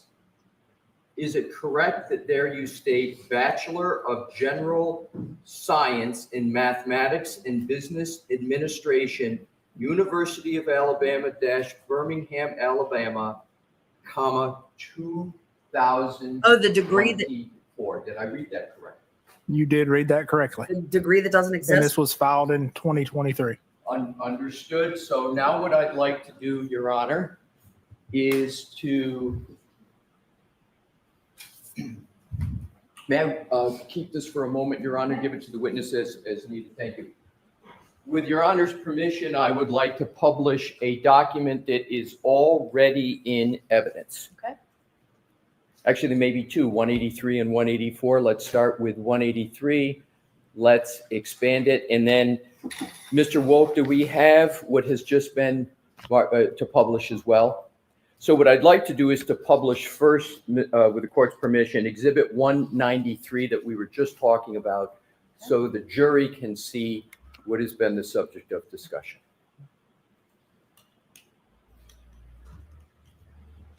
And sir, if you, Mr. Wolk, if you could just enlarge, all we need is the education section. Now, Mr. Burgess, as I heard it correctly in questions from Mr. Brennan, you answered the question that whether you had ever filed a document that misstated your educational background in a court. Do you recall that question asked of you? Yes, I did. And your answer was no, correct, sir? Correct. So let's look at this document. So it doesn't say currently pursuing. No, it says that he got it in 2024. But it was filed in 2023. So it was an expected graduation date. And But then it he should have changed- said currently pursuing. Yeah, and then he changed it. Which we've just gone through, was filed in federal court in the United States District Court, Eastern District of Texas, Marshall Division, which is a federal court. And attached to it is your CV. And in the line of education, it lists under BGS, Bachelor of General Science in Mathematics and Business Administration, University of Alabama, Birmingham, Alabama, 2024. You see that, sir? I do, yes. Now, you stated, and now what I'd like to do is do a, is there any qualification whatsoever in that line, that reference to BGS, qualifications at all, explanation, sir? Is there anything? I don't know what you mean. It's just a statement, right? There's words there. There's nothing after it that explains what's intended, correct? Correct. Now what I'd like to do, Your Honor, is to go to what was filed in this case, which is in evidence, and we'll go to 183 and then 184.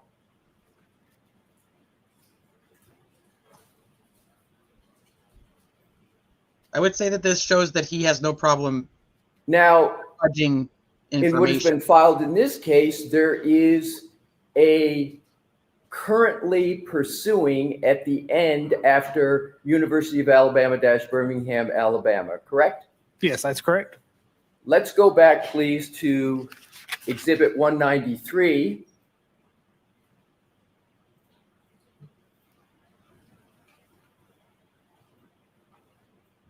There is no currently pursuing there, is there, sir? There is not, but that was filed in 2023, so that would be an expected graduation date of 2024. Okay, so Bet you still didn't graduate in 2024. So somebody needs to say what happened, or is all of this a lie? I'm gonna need proof that he was ever enrolled in school, please. At this point, He doesn't know what this document was filed. I mean, like, there's always an excuse. Like at this point, I'm gonna need you to show me. graduated. Yeah. Like, show me you were ever enrolled in the first place. I This is all- disagree that it's irrelevant to his calculations. I think that the point of the whole thing is you cannot trust that he did not falsely calculate information or put in data on purpose. Or I need to know lie he's about when educated he's to make putting in these the data. calculations. Are you educated to make these calculations? That's what I need to know. Have you even been in school? Especially when you're going around telling other people who have gotten He's not degrees and stuff. trustworthy. Yeah, that they're wrong. You're saying their calculations are incorrect. And then when you're questioning his integrity around the fact that he's saying that he didn't look at ARCA's information to write his May 8th report, is this guy lying? Exactly, Ems. And is he qualified to be an expert? Right. Because if I just do my job for 10 years, I can go be an expert at it? Is that what we're saying? Because I mean, I was a retail manager for 20 years. Am I an expert? I mean, this here even says, like, forget 2024. This one here says Bachelor of General Science. The thing he already says he knows is not a real thing. Yeah, it doesn't exist. Yeah. So, like, this is just excuses. Filed in 2023. However, there's nothing in this document that in any way leads the reader to believe anything other than the degree is obtained on 2024, Hold on, correct? pause it real quick. He had nobody. He testified yesterday. He had nobody do a peer review on his paper. So he has not peer reviewed anything. He is not qualified to, and he testified nobody peer reviewed this. Nor did anybody at ARCA. I mean, nor did anybody at Aperture, like not even just like other peer, like nobody at his work reviewed it either. Right. So the only way somebody in the court system or a judge or a jury would know anything about this is to have to know about court filing dates, correct? Not in this case.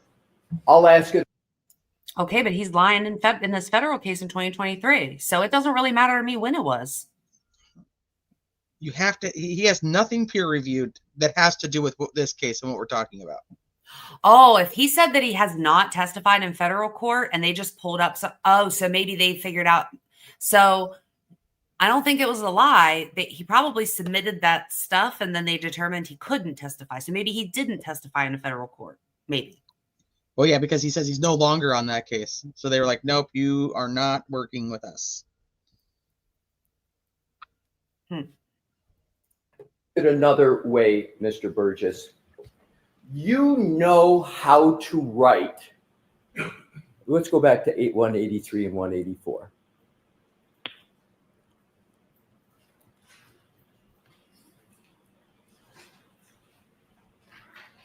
You know how to write currently pursuing on your CV, correct? Correct. And writing currently pursuing lets the reader know that you don't have that degree, correct? Objection.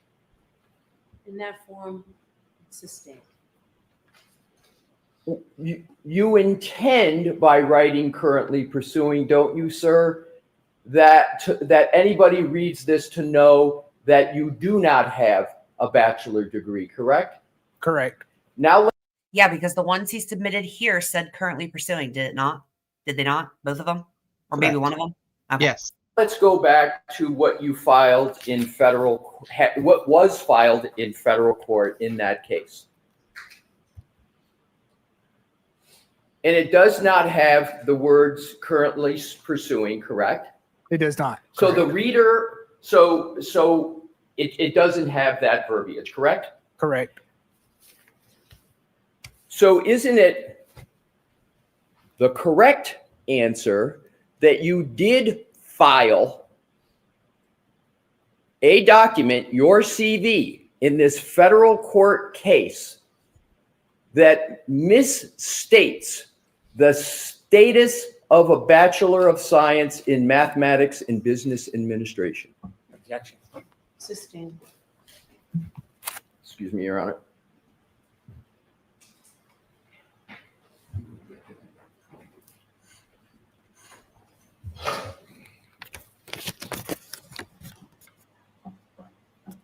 You stated again, sir, that you have not filed a document that misstates your educational background, correct?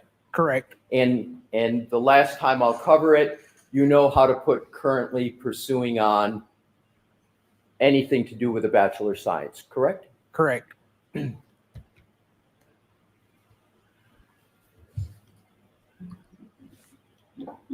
A Bachelor of General Science in Mathematics and Business Administration does not exist as an offered degree at the University of Alabama, Birmingham, does it? Sure. So that is an error. Clearly, BGS stands for Bachelor's of General Studies, and that should have a with minor in Mathematics and Business Administration. What is clear from that document that BGS stands for a Bachelor of General Studies? What is clear in that document about the definition of that acronym? That is a known acronym. Let's go back to Bachelor of General Science in Mathematics and Business Administration. That degree does not exist. It is not offered at the University of Alabama, Birmingham, correct? No, that is not. So therefore, an incorrect statement about your educational background was filed in a federal court in Texas, correct? Yes, it was. Did he say there was a Bachelor of General Science? What did he say? There is. Okay.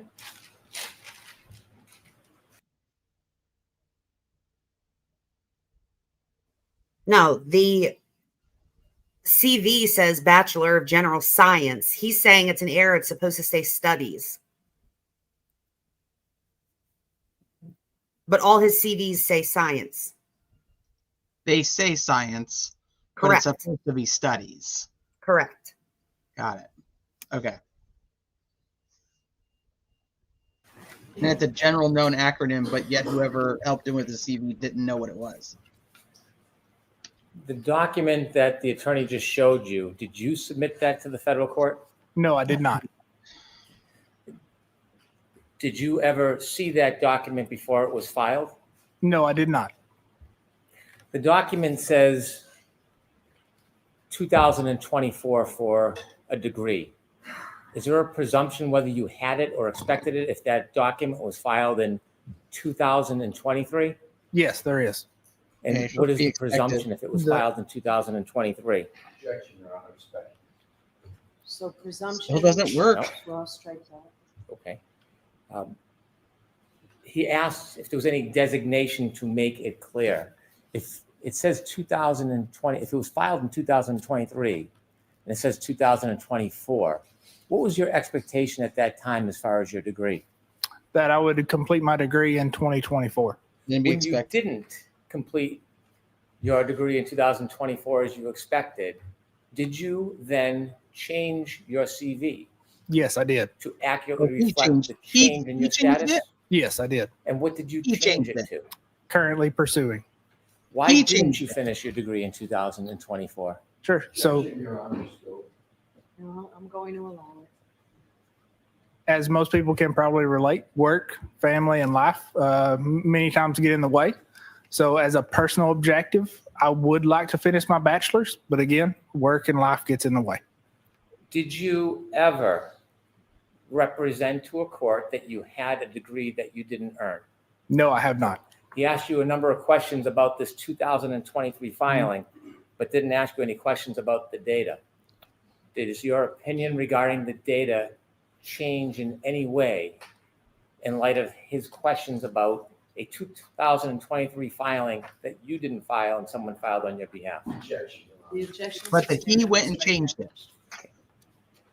No further questions. He's never seen the document. Mr. Burgess, you are all He's set. never seen the document. If he doesn't know the document states that it's 2024, he's never seen the document, then how does he know to go and change it to currently pursuing? He doesn't know what the document says. Never seen it. Mr. Brennan? I'd like to play a number of clips. If I could begin with clip 23. Ah, see, Sleuthie, you brought back the clip.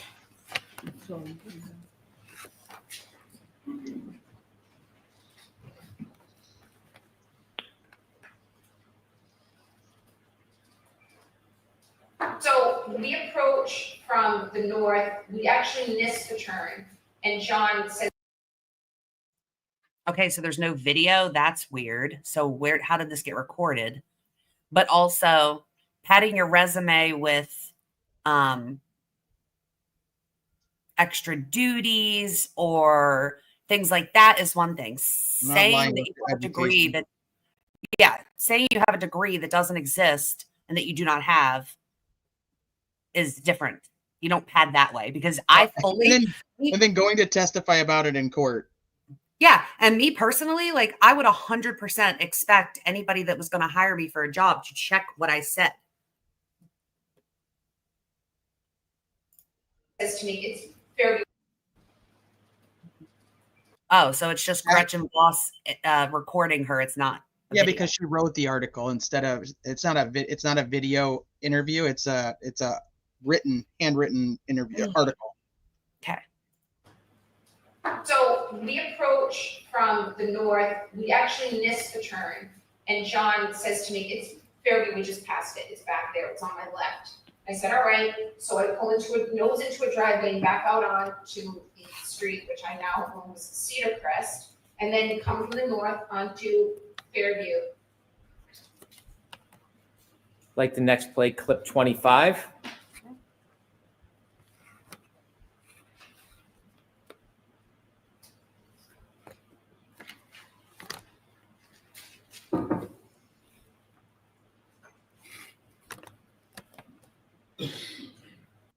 So I talk Jim, and he added me to the list. So he's going to get me the exhibits that I have still not gotten from the past several weeks. And then every Thursday after that. Sweet. But it's likely not going to be videos, like these clips, maybe, because they're really super short. But like, if the accident reconstruction people put on like long videos, which is the same as last year. Last year, I also didn't get like longer ones. I got like the audio, which was a little bit easier to send, of like the 911 call and stuff, but I didn't get any like videos, like Trooper Paul's videos. But I got his pictures and all that stuff, and I can't physically go there to pick it up on a disc. So, well, maybe I can have Aiden get it. Well, I can ask him for the videos, whatever I don't get. Okay, now I'm going to go pee, Teresa. That was like an hour ago. Okay. Hi, Ashley. Yeah, but then you were like, pause it, and then like ran back. Like, I wonder how many flights I've climbed today. Like, I was like, shit. I turn around to unpause it. Like, sorry. That's okay. I agree, Travis. I think that's the biggest thing. It's going to depend on the backgrounds of the jurors. One, I leave a voicemail to John where you can clearly, and this will probably be played on Monday, you can clearly hear me pull into John's garage. You can hear my car sensors beeping as I come close to the sides of the garage truck. And then you hear the car go off, and then you hear the slight ding, ding, ding as I open the door, shut the door. I had high heels on that night. You hear me walk in, go into the stairs up into the kitchen, shut the door. You hear me walk in the kitchen. It's like a full minute long. That's at 12:41. And finally, clip 24.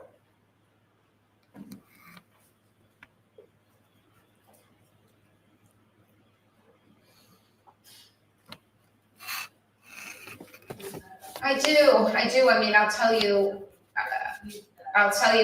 John and I argued the morning of the 28th, Friday morning. So we think he died right around 12:25, 12:30 on the early morning of January 29th.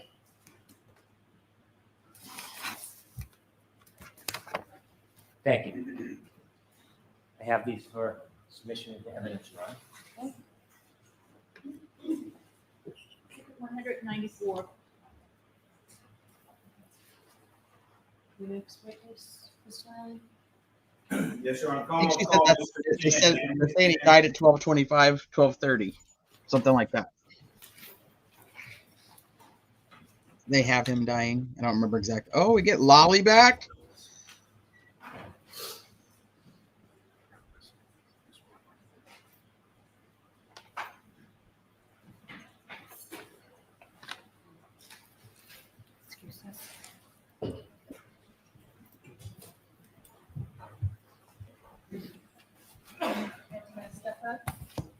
clerk and raise your right hand. You solemnly swear the evidence of the court and jury in the case now hearing to the truth, the whole truth, and nothing but the truth, so help you God. Good afternoon.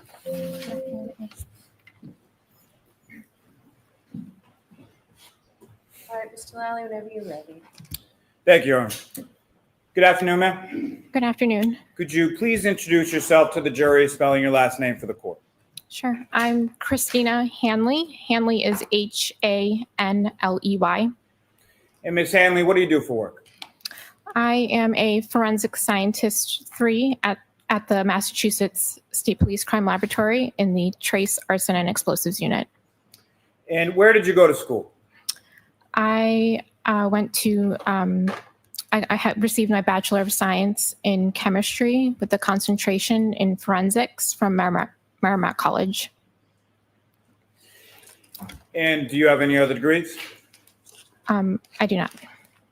Now, following your education, where did you first go to work? I began working at the State Police Crime Lab in 2008 in the Drug Identification Unit. And in 2009, I transferred into the Trace Unit. And in 2017, I was promoted from a Forensic Scientist 2 to a Forensic Scientist 3 in the Trace Arson and Explosives Unit. Could I ask you please to speak up, please? Ms. Hanley, if it helps, that microphone is adjustable, so if you could get it as close to you as possible, that would be great. Thank you. Is it just me, or like is everybody like now like, nah, I don't believe you? Like I feel like I need to check all these people now. So she's the one who does the stuff with like all the debris and the little pieces. Yeah. She testified last year. She's the one who should be testifying to that the glass on the back of the bumper is not the same glass from the cocktail glass.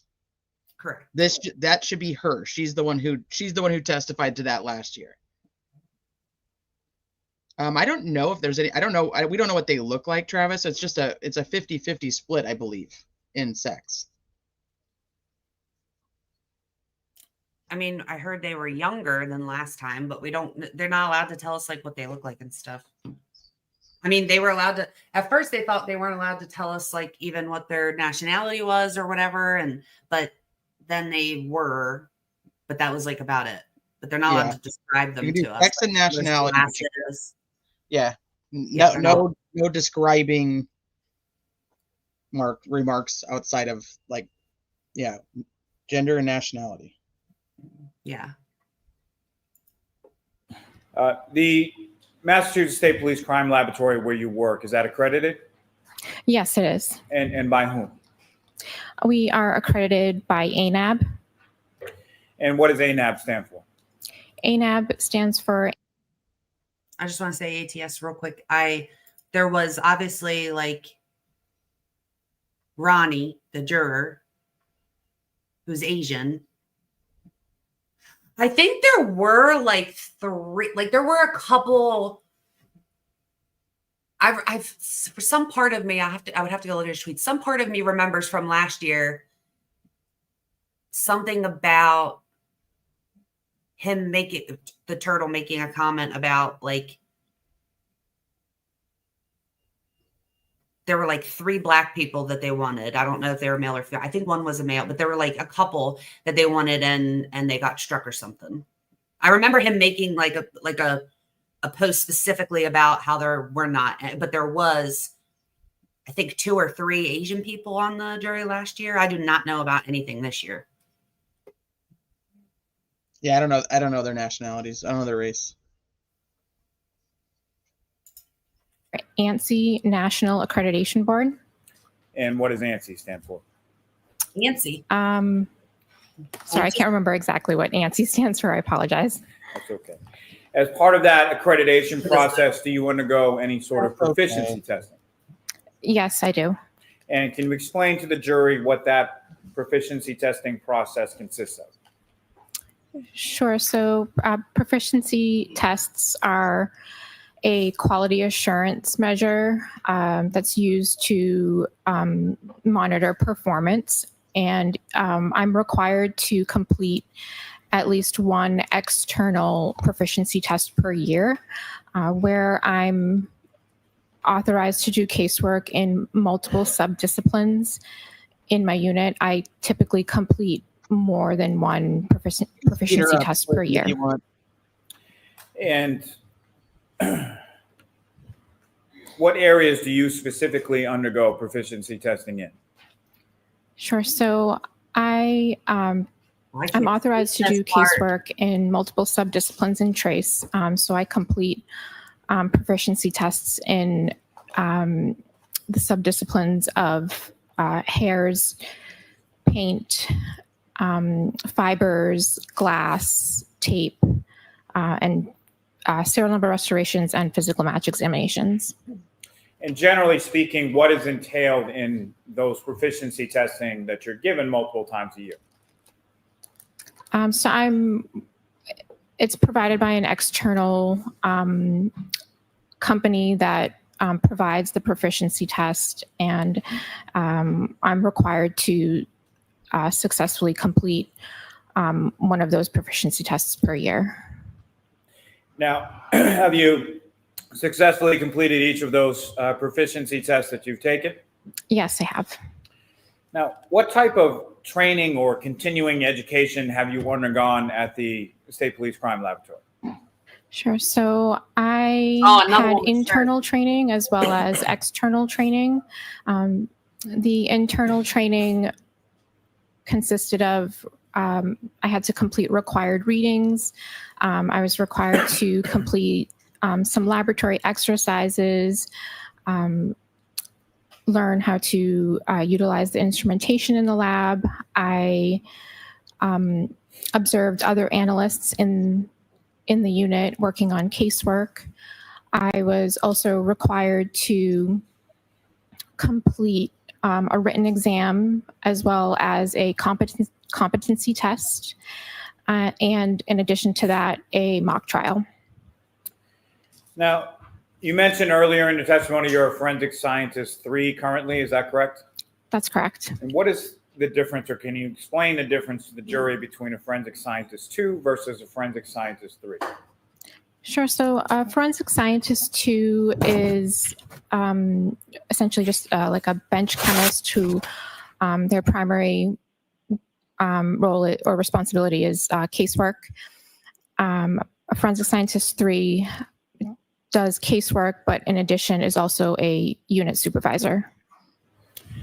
Now, what does the trace unit do or examine within the Massachusetts State Police Crime Lab? Sure. So I'm responsible for examining and comparing trace items that, for example, such as paint, glass, fibers, hairs, tape, miscellaneous items. I also perform serial number restorations on firearms and physical match examinations.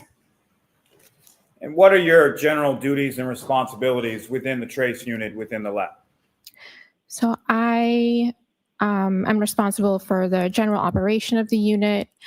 I train other forensic scientists within the unit. I also complete technical and administrative reviews of casework. And I also complete my own casework in the trace disciplines that I previously mentioned. Now, Ms. Hanley, you as a supervisor, you review other analysts' work within the trace unit, correct? Yes, I do. And who reviews your work for any sort of trace analysis that you do? So depending on what the subdiscipline, some of the casework that I'm authorized to do work in, it needs to be technically reviewed by an external technical reviewer because I'm the only one within my unit that can do certain types of casework currently. So we have to utilize an external technical reviewer at this time. Now, with reference to physical match analysis, can you explain to the jury first, just in general terms, how is that analysis performed? Sure. So when I receive an item, I take that item into my custody, and I document it with photographs, and I make observations and take notes. And then I'll examine the items microscopically, and I will do any comparison work to determine if there is or is not a physical match between items. Now, that physical match analysis within the trace unit at the state lab, is that general work supported by any sort of scientific principle or methodology that you're aware of?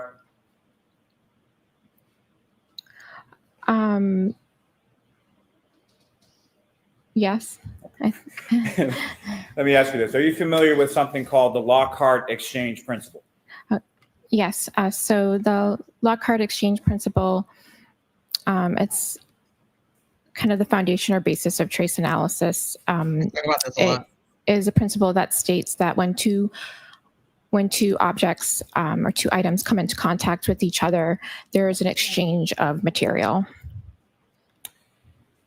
Now, with reference to your workspace, what is it that you do to your bench between your examination of separately packaged items? Sure. So the benchtop, as well as the tools that I'm going to use, are all cleaned with a bleach solution. And once that's done, there's a clean piece of butcher paper that's put down on the bench, and that's done in between looking at different items. And why is it that you do that in between looking at different items? That's done to prevent any cross-contamination. Now, you've alluded a little bit earlier in your testimony, but on what types of evidence can you perform a physical match analysis? Sure. So physical match examination can be conducted with many different types of material. For example, plastics, glass, tape, etc. Now, when evidence is submitted to your lab, how is it kept track of throughout its stay at the lab?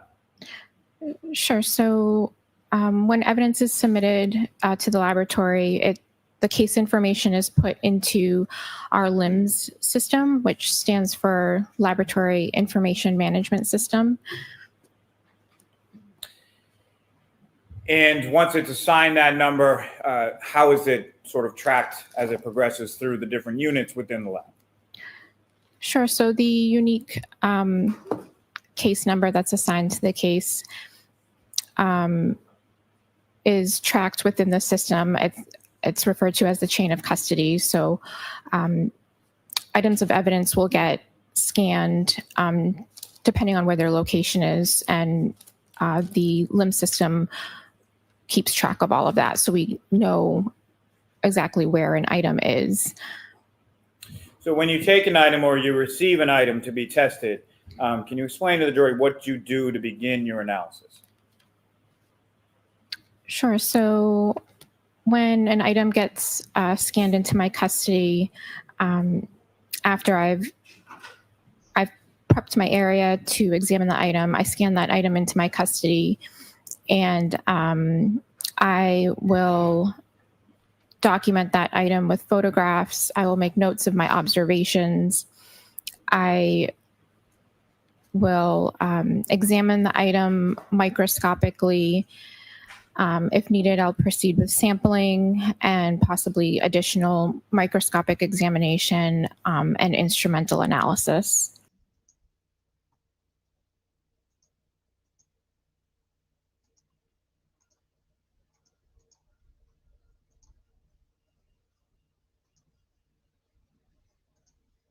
If needed, I'll proceed with sampling and possibly additional microscopic examination and instrumental analysis.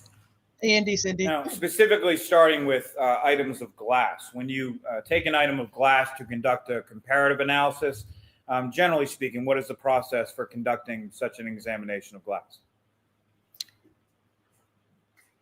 So it'd be the same process that I just mentioned. I would take that item, take photos, make any observations. I would proceed with first I would check to see if there's any physical match comparisons, and then if needed, I would take any samples to examine it microscopically and or instrumentally. And that general process that you've just described is the items that you tested in reference to this case or analyzed in reference to this case. Is that the process that you followed in this case? Yes. Now, what kind of instruments do you use, starting off with items of glass, what kind of instruments do you use to conduct that analysis? Sure. So I'll use a stereo zoom microscope to initially examine it microscopically. If I take samples to do additional microscopic examination, I'll examine it under a polarized light microscope. And then if I need to take samples to do instrumental analysis, that would be using our, it's referred to as a GRIM, which stands for Glass Refractive Index Measurement. It's an instrument that measures the refractive index of glass. And if you could, please explain to the jury, what is a refractive index? Sure. A refractive index is a measure of how light bends when it passes from one medium to another. And how are you viewing that utilizing the GRIM device when it comes to glass? So a sample is prepped on a slide and it is placed on a hot stage of the microscope of the instrument, and the oil that the sample is in it goes through a cooling and a heating phase, and as it's going through a cooling and a heating phase, it passes through what we refer to as a match point. So you can make that observation as the sample is running, and then when the sample is done running, it takes an average and it calculates the refractive index of the sample through the calibration data of the instrument. What is an FTIR? So an FTIR is a Fourier transform to analyze certain types of samples.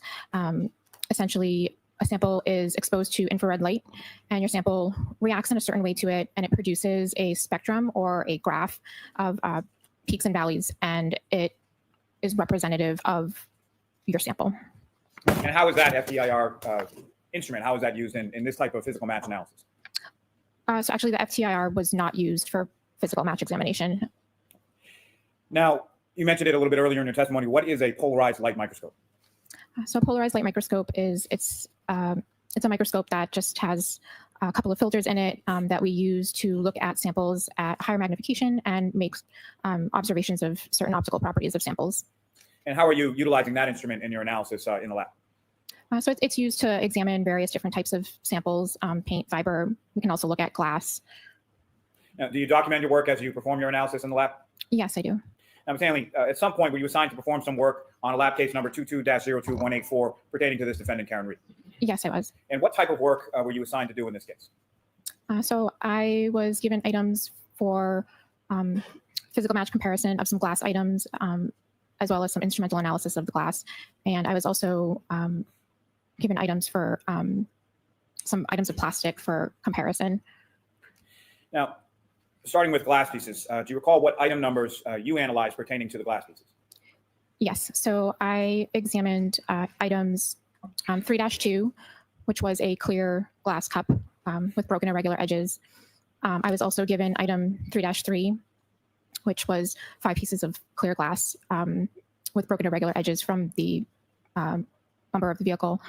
And then I was also given item 7-12, which were clear and glass pieces recovered from the road. And I was given also 7-14, which was a clear piece of glass recovered from the road. Silly goose. And now if we could, Ms. Hanley, just break those down sort of one by one. So starting with item 3-2, what was provided to you in reference to a description of what that item was? Sure. So item 3-2 was a clear glass cup with broken irregular edges, and there was dirt debris on the exterior and interior of the cup. Now, did you measure that item? I did. And what measurements did you switch over? From the drinking glass. I just would need to refer to my report for measurements. Oh, I didn't even know. Right there. Oh, right ahead. Thank you, Your Honor. So the diameter of the bottom of the glass cup was 2 3/4 inches, and it measured approximately 2.5 inches in height. You mentioned that there was debris on both the interior and exterior of the drinking glass. Is that correct? Yes. Now, turning your attention to item 3-3, what was provided to you as a description of item 3-3? Sure. So item 3-3 consisted of 5 pieces of clear glass, all with broken irregular edges. And was there anything provided in the description of where those 5 pieces of broken glass were located? Yes, they were recovered from the bumper of the vehicle. And was there any identifying information provided to you as far as in reference to that vehicle? The only other description of the item is the license plate of the vehicle. What was the license plate that was provided? So it was MA3GC684. And did you measure each of those respective items? Yes, I did. Now, as far as before we get to the measurements, Ms. Hanley, when it comes to a lab item number, say 3-3, that has multiple pieces to it, how are each of those individual pieces then subsequently labeled? So sometimes we'll subsequently label them with a lettering system. And as far as these particular pieces contained within item 3-3, the pieces of glass from the bumper of the defendant's vehicle, how were they labeled? So these were labeled A through E. And with reference to the measurements, what measurements did you obtain from the pieces within item 3-3? Sure. So I measured the largest and the smallest, and the largest measured approximately 7/8 of an inch by 5/16 of an inch, and the smallest measured approximately 3/16 of an inch by 1/8 of an inch. Now, with reference to the drinking glass, you examined that microscopically, is that correct? I did, yes. And with reference to these items from item 3-3 from the bumper, you examined those microscopically as well, is that correct? Correct. And was there a particular piece from the pieces from the bumper that you did any additional examination of? Yes, I did. And what instruments did you use in which piece? Sure. So there was one piece, I sampled a piece E that I labeled as piece E, and I took a sample for examination under the polarized light microscope and a sample to analyze it instrumentally on the GRIM instrument. Now, turning your attention to item 7-12, what was provided to you as a description for item 7-12?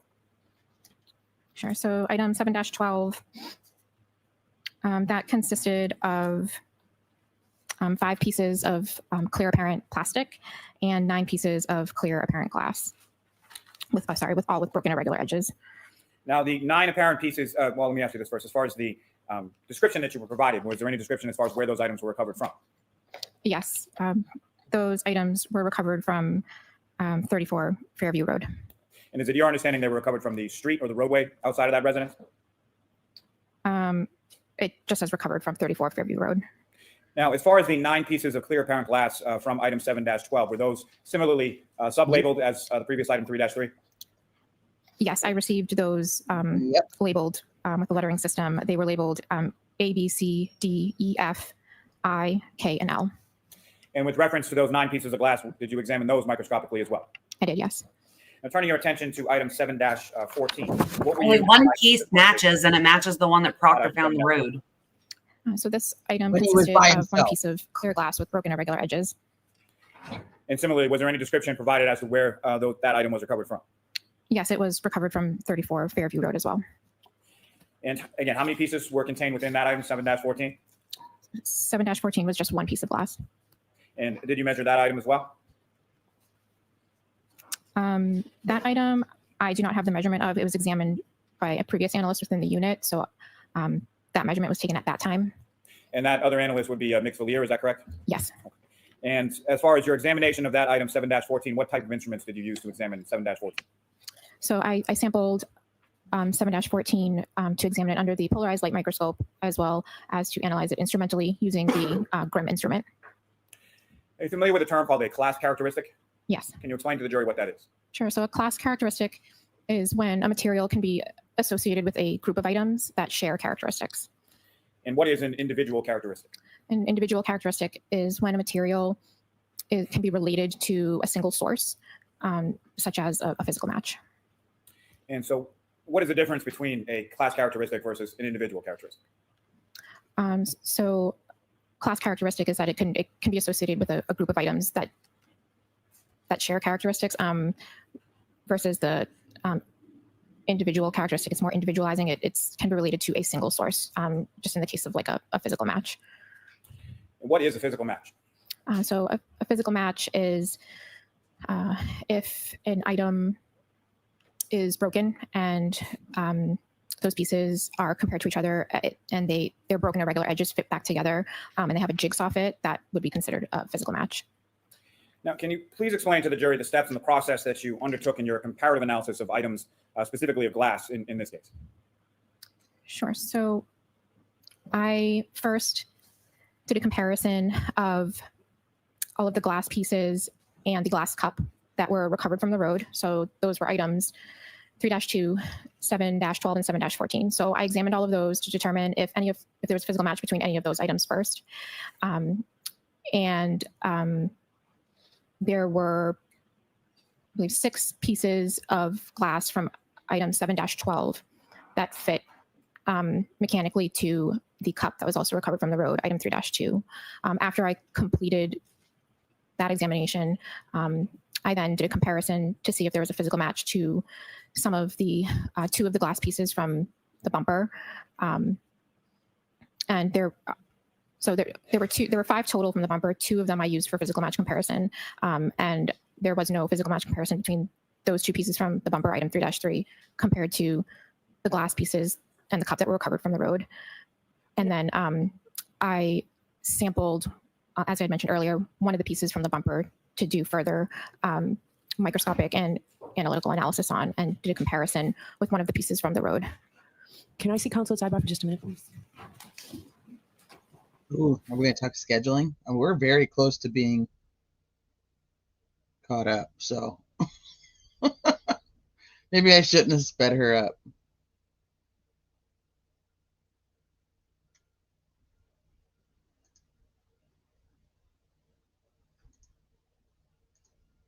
So jurors, it's been a long day, so Oh. I'm going to stop for the day. Ms. Hanley, I'm going to ask you to come back tomorrow, but a little bit later in the day, and the victim witness person can tell you the time. A little bit later in the day? We're going to end for today. Why? Because Welcher's going to Please do start not tomorrow? discuss this case with anyone. Don't do any independent research or investigation into the case. If you happen to see, hear, or read anything about the case, please disregard it and let us know, and watch your social media use. Thank you. So Ms. Hanley, after the jury counsel. All rise to the court, please. Sure has been a long day. Goodbye. Goodbye. All right, so do they come back in or no?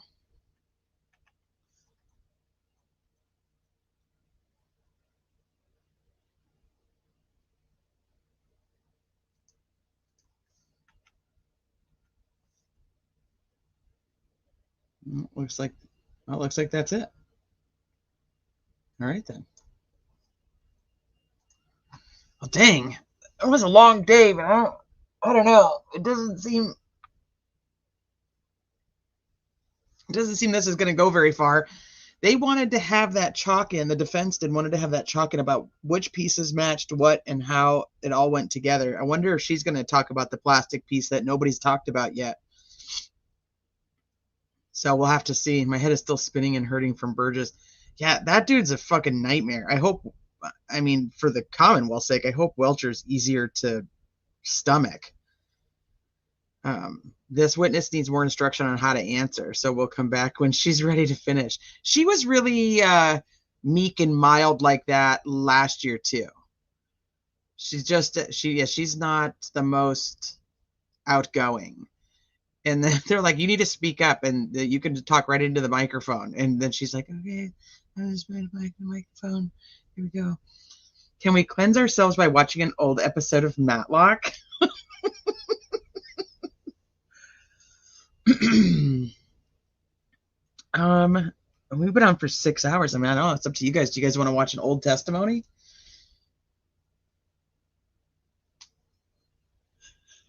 We'll go back to what we were doing before.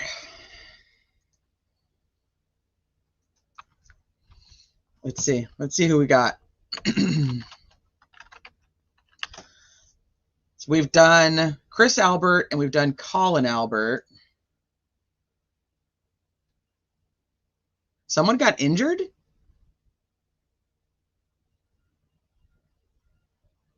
Like in the courtroom or like a juror? The other Microdots video? I don't know what other Microdots video. Let me see. We did that one. The Higgins one? Nanya?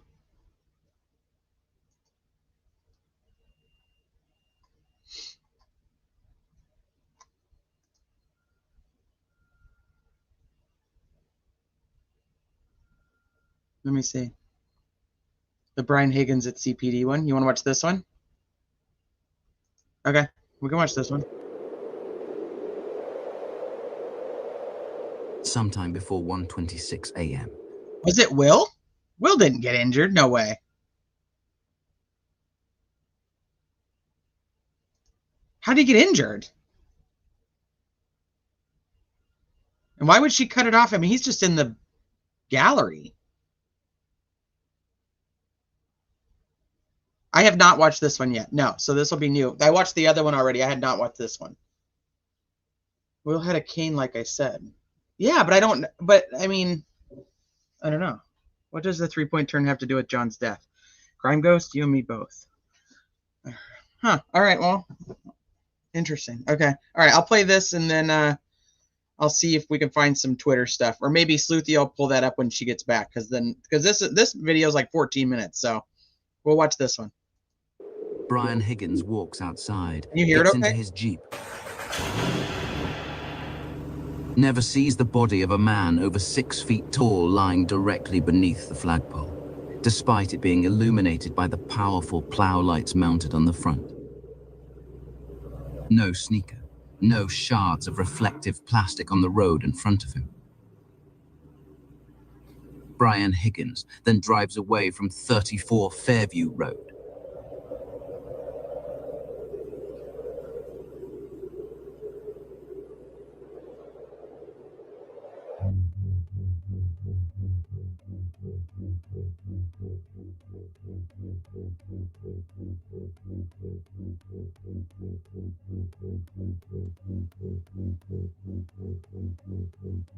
It's 1:26 a.m. We will first see Brian Higgins arrive to the police station as viewed from the rear parking lot camera. It is mounted on the back corner of the Sallyport garage. The red circle represents where he parks.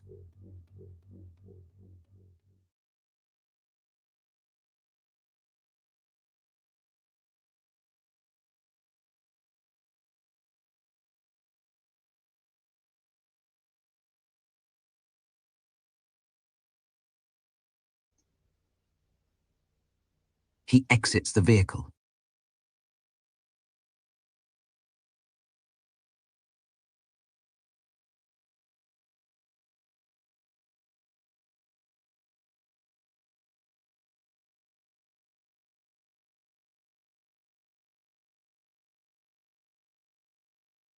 The surveillance video picks up his iPhone's true depth facial ID camera, scanning his face. This means he's looking directly into his device.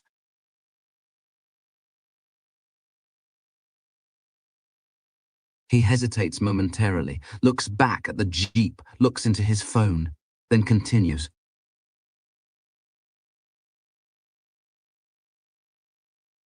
While he's outside, Brian will be using his phone quite a bit. Next, we see him pass in front of the small island containing a tree and a light pole. The camera is mounted here.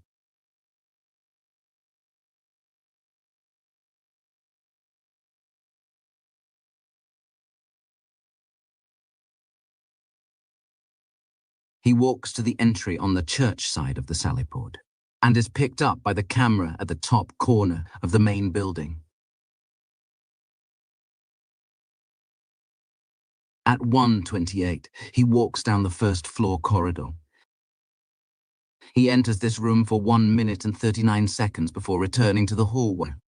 This door leads to the communications center. Here's how we know. The camera we are viewing from is located here. We can trace his steps through the interior of the police station, entering the first floor corridor and then moving directly to the comm center. The comm center is manned at all hours. It would be the first place you'd go to find out if anything unusual has been reported. Like a woman calling to say she dropped her boyfriend off at a party and hasn't heard from him since. And it's just on the other side of that glass. We attempted to decipher the words written on this sign. I believe it reads authorized personnel only. He takes a quick look down the hall, perhaps to see if anyone is present, then takes a right and moves out of view of the cameras. From here, he could have taken one of 3 doors. To his left and right are offices. Straight ahead is an entryway which leads to the front wing of the building, with also a stairwell that he could have taken to go upstairs to the 2nd floor. Here's the 2nd floor layout. If he did come up here, he would have exited the stairwell at this point, and based on the timeline, he certainly had the time to do it. The station seems to have numerous cameras in place inside and out. It's peculiar, then, that the exact footage that would show us where Higgins went for those crucial minutes is conspicuously missing. Are we really expected to believe there are no security cameras operating inside the communications center, the very place where police interact with the public face-to-face through glass every day, and not a single other camera in the building that could show us where Brian Higgins went? These officials have proven their willingness to tamper with and withhold crucial evidence. Therefore, it's just as important to consider what was not provided as it is to examine what was. 4 minutes and 36 seconds later, he reappears in the main corridor and proceeds to leave the same way he came in. He just reached into his pocket for his phone and now has it in hand. But he waits. The second he steps outside of the building, he starts using his phone again. It's already up to his ear. It's worth noting he stayed off the phone while inside, at least from what we can see, meaning he likely placed a call as soon as he had privacy again.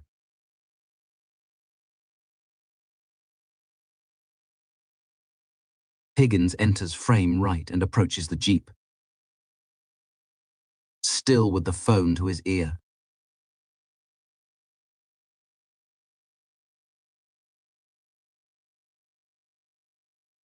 He walks between the Jeep and the large pickup and heads straight for the vehicle in the rear of the parking lot. We know this because we see his long shadow moving that way behind the Jeep. Higgins stands outside the vehicle briefly,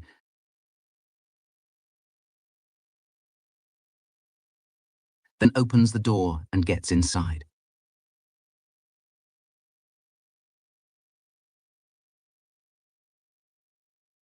The tail light illuminates, indicating he starts the vehicle. It is located approximately here. He first turns on the windshield wipers, then rolls the driver's side window down to clear snow, allowing him to see. We speed up the playback while he sits inside. He moves the vehicle off screen left.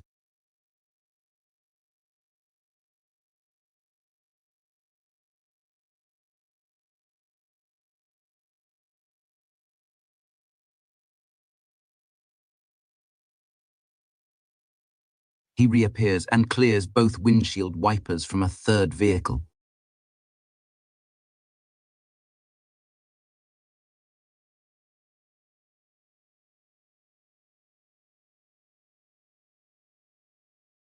He stops here with his elbows bent as they would be if he was manipulating his phone in front of him, in a stance consistent with interacting with text messaging.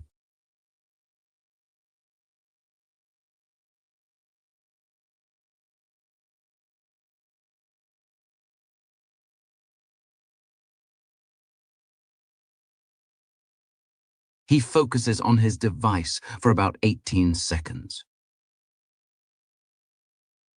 Then proceeds to the rear of the Jeep.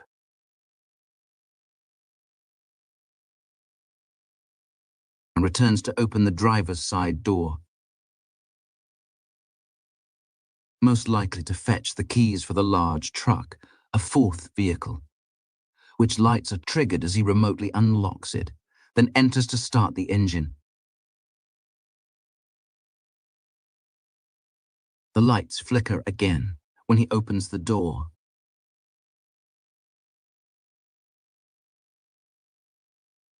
The truck is now on and idling, with the driver's side door still slightly open. He rolls the vehicle forward a few feet, deeper into the parking spot.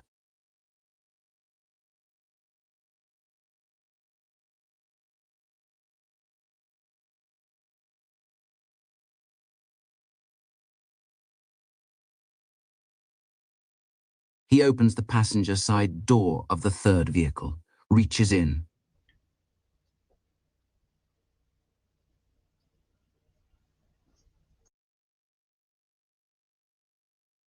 Then walks back to the Jeep.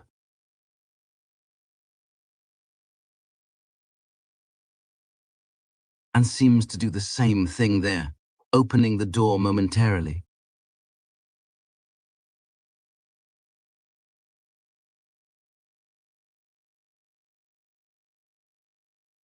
Then back to the third vehicle he goes, this time to access the bed.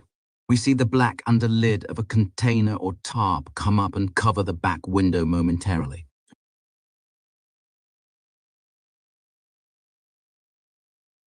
He reaches in, throws a large duffel bag over his shoulder, and closes the lid.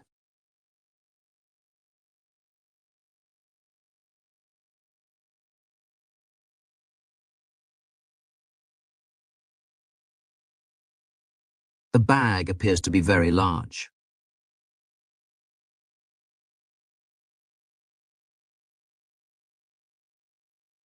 He opens the driver's side door of the Jeep.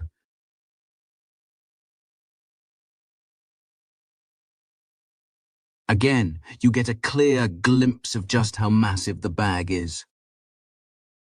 He walks to the back of the Jeep and places it inside.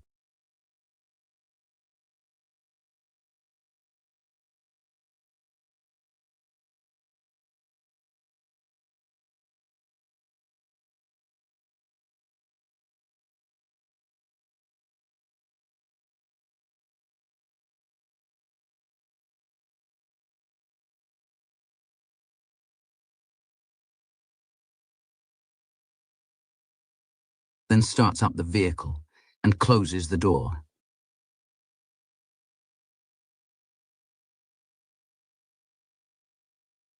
Returning to the third vehicle, he opens the passenger side door. He's looking for something towards the back seat.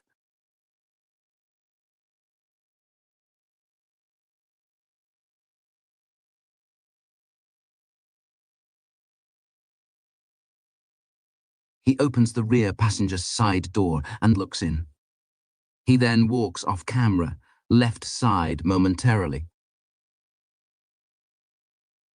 He is presumably on the other side of the vehicle, rear door.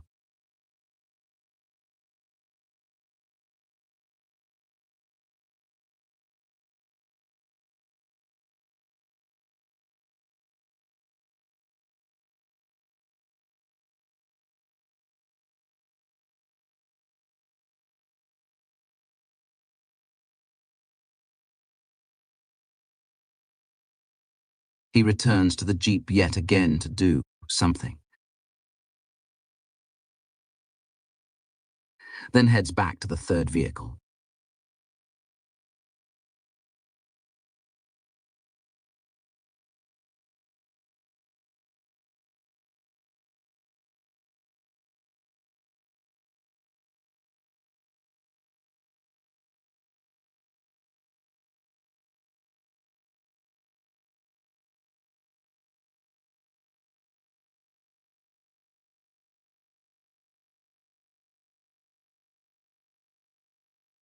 We see him walk back into frame, this time holding some kind of poled tool, possibly a snow brush.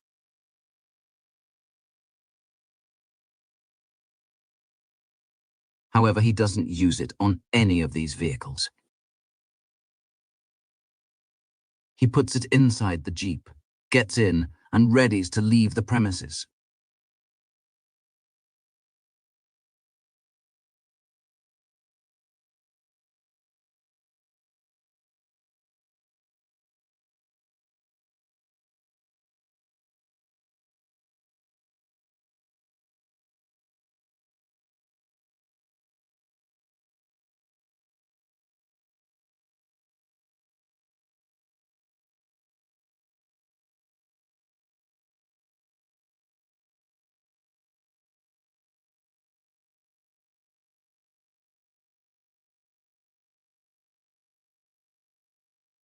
And finally, he drives off into the night. All we know about what he did next is what he's told us. Okay,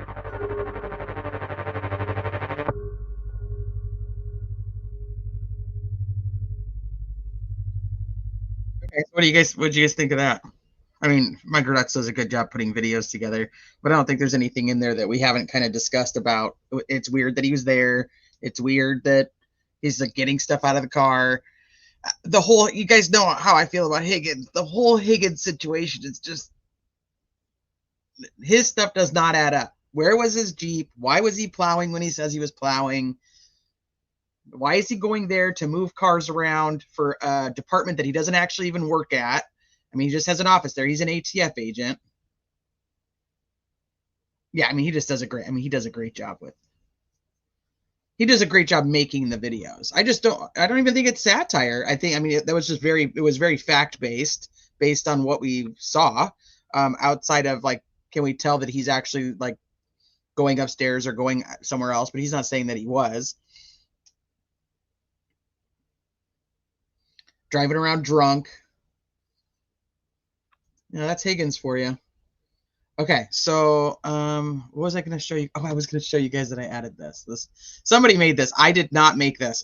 Somebody sent it to me. So to whomever made it, credit goes to you. You can let me know if it was you or not, because I don't know who made it. But let me show you. I added this one too.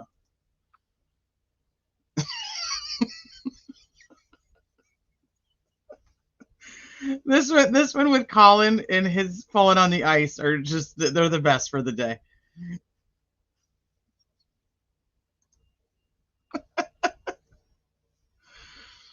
Oh shit. There's so much with Higgins that we haven't got to hear so far this year, like the key card entries. Well, we didn't have Good testify. We didn't have Higgins hasn't testified. Any word on what the jury reacted to? That was the other thing we were going to look at. I didn't know if Sleuthie wanted to bring that up when she came back.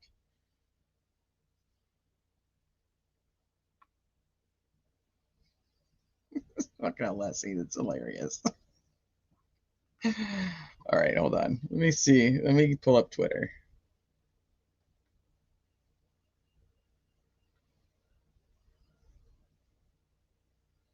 All right, hold on. Twitter. Oh, Twitter.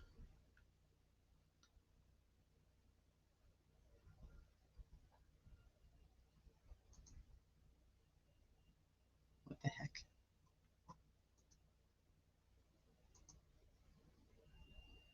Okay, that's weird.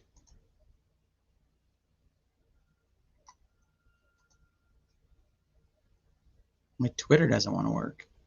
Is it because I still call it Twitter?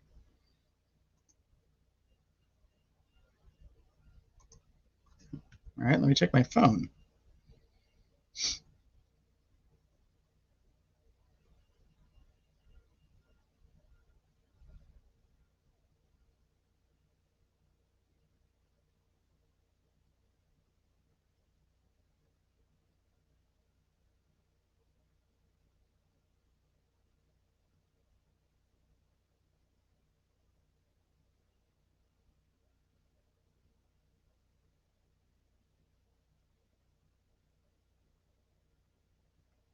Hmm.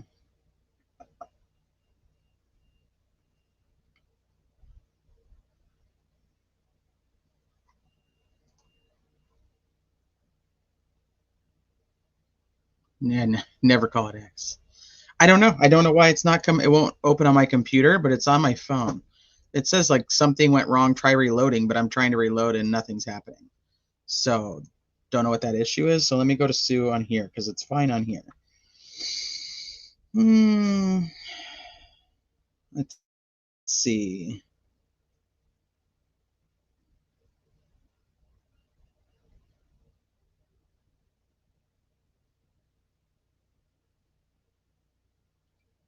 I will not be posting verbatim, blah, blah, blah. Okay. Looks like a late start due to our traffic.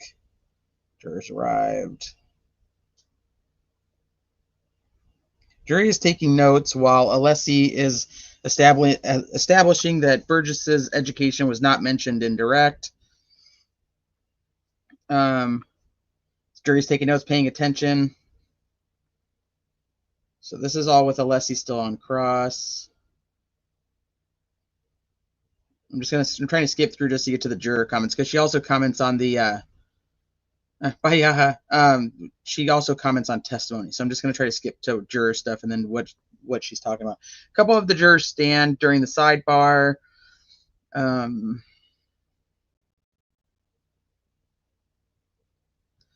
Someone sitting with Reed's friends and supporters was asked to leave the courtroom with an officer at the second warning to stop talking. That's interesting. Okay. While Alessi displays a portion of Welcher's report, it's a lot of confusing information, lots of reports, timelines, and different expert conversations. The jurors are paying attention. Some are taking notes. Alessi starts talking about Whitman's report. Jurors are paying attention very intently. The person who was asked to leave Reed's area is now back.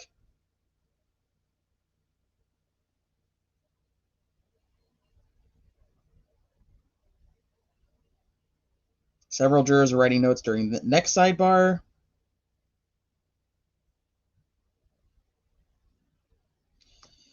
The third sidebar, the jury is stoic, that while some in the courtroom are slightly invisibly amused over the CCC and the DDD repetition, not a smile in the jury box.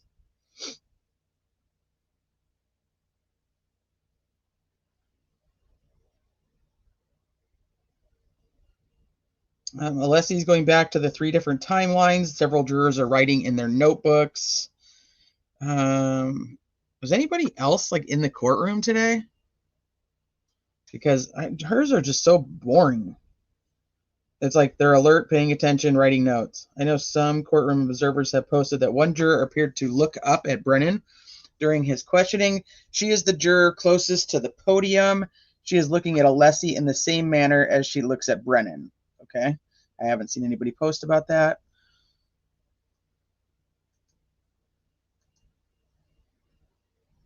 Yeah, they reacted. Somebody said something, and they looked at them while they said it. Alessi is exploring if Burgess had confirmation bias by choosing the 3-point turn to adjust the clocks. The jurors are getting a little fidgety, still paying attention. Some are taking notes. All eyes on Alessi as he asks about the 3 seconds offset that Burgess doesn't include in the May report.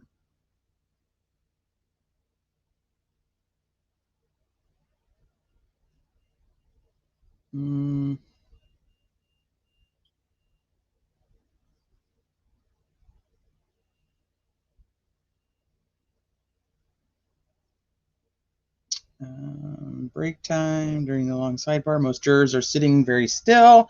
Some are writing in their notebooks. A few pay attention to the sidebar, although it is highly unlikely that they can hear anything due to the white noise.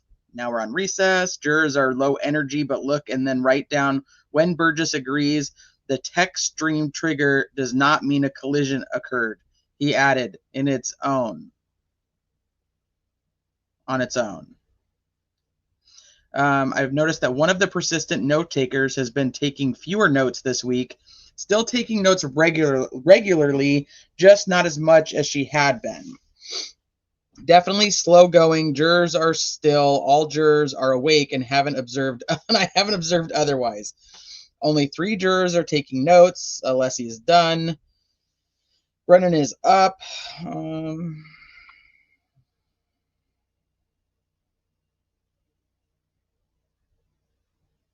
The juror who's paying close attention on cross about this topic is paying close attention again when they talk about the more recent CV.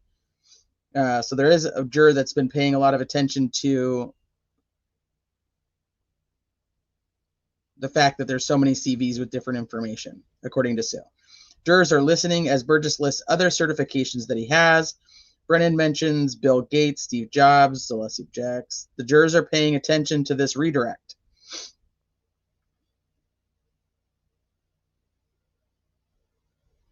Brennan is cleaning up the defense cross, but it is slow going. Some of the jurors are just staring off, but they check back with Burgess or Brennan every once in a while. They perk up with the subject of clocks when the subject of clocks is brought up.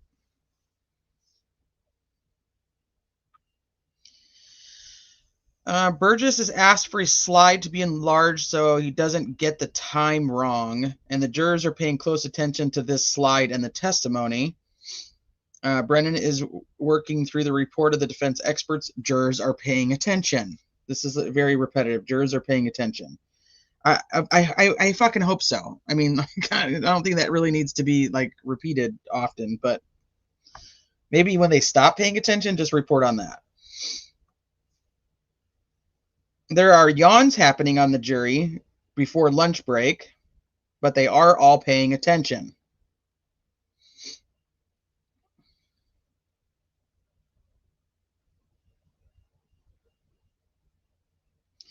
After lunch, said someone posted this morning that jurors were sleeping. I did not observe that, and I spent an hour leading to lunch watching the jurors accused of this. They were awake. I will watch them for the rest of the day. Okay. Definitely low energy in the jury box, even from the note takers.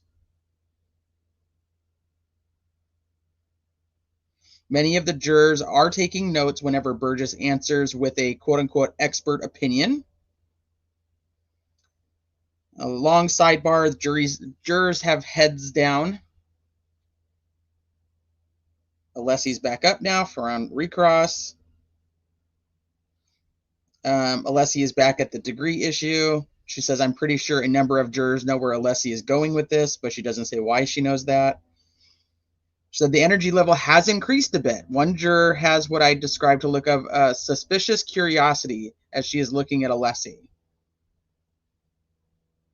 And I think that's the last of her posts.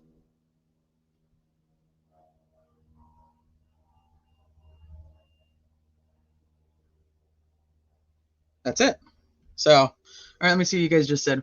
Why is my brain mush? 3 timelines.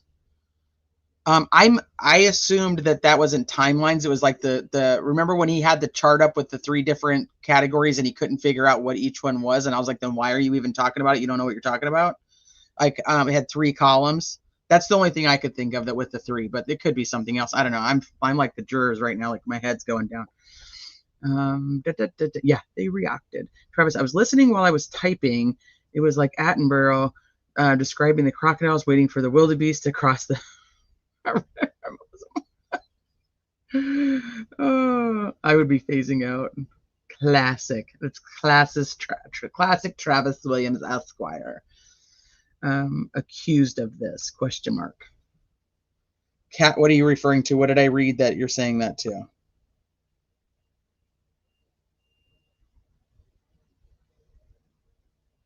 I don't remember what I read that you're saying that to.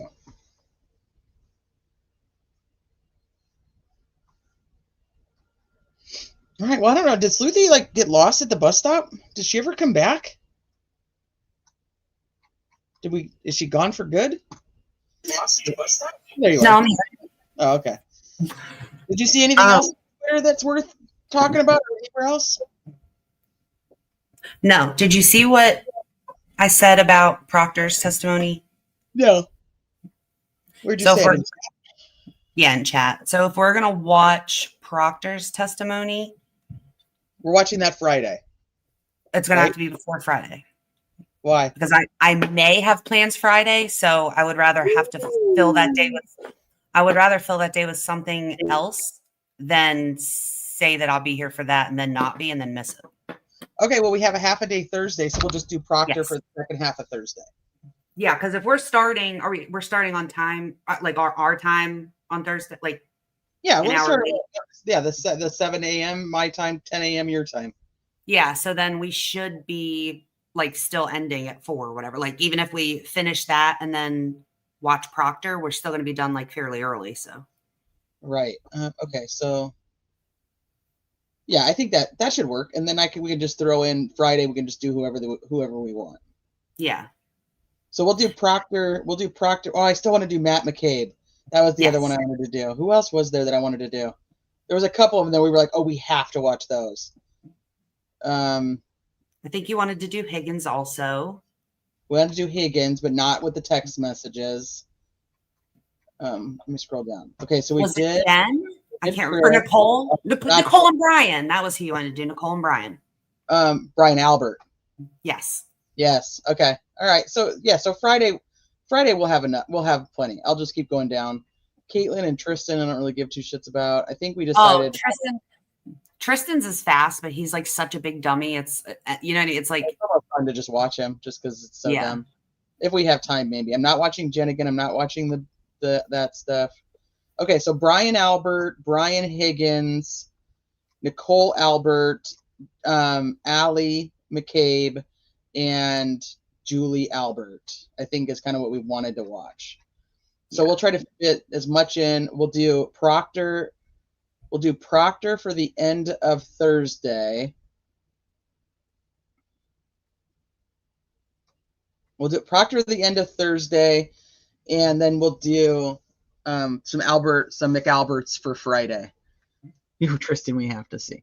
And so yeah, we'll just do that. And then if we have time, we can do like a Tully and a Trooper Paul.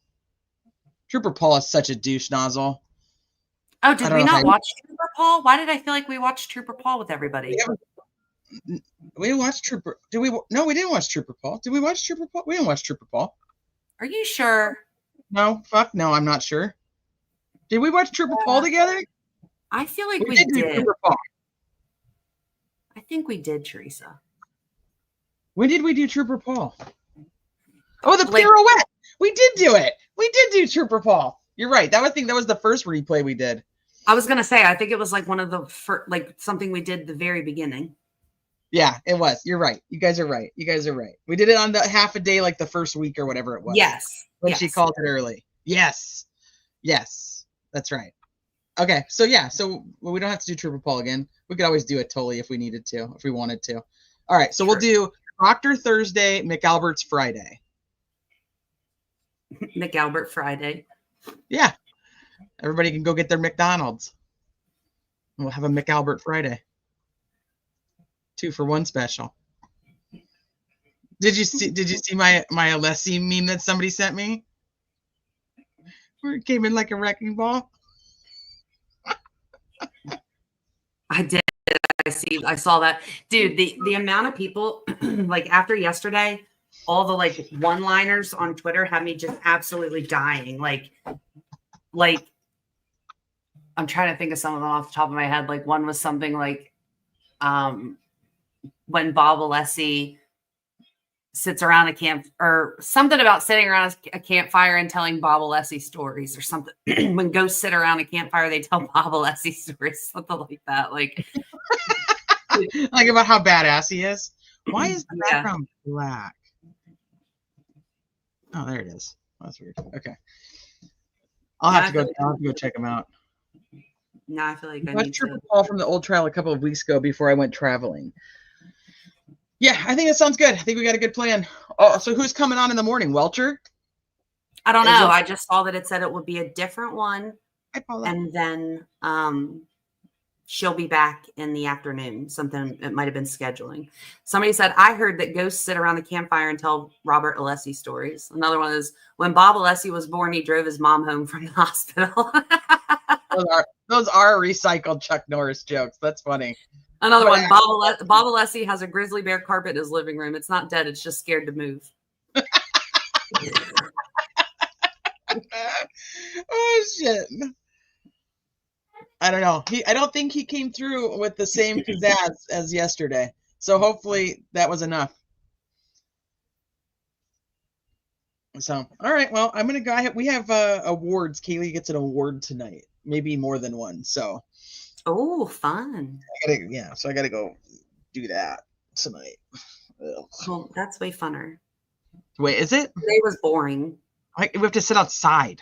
Just sit outside and go through all the awards of all these kids that have been good students for whatever reason. Yeah, just let me know when they call my kid's name. Sorry.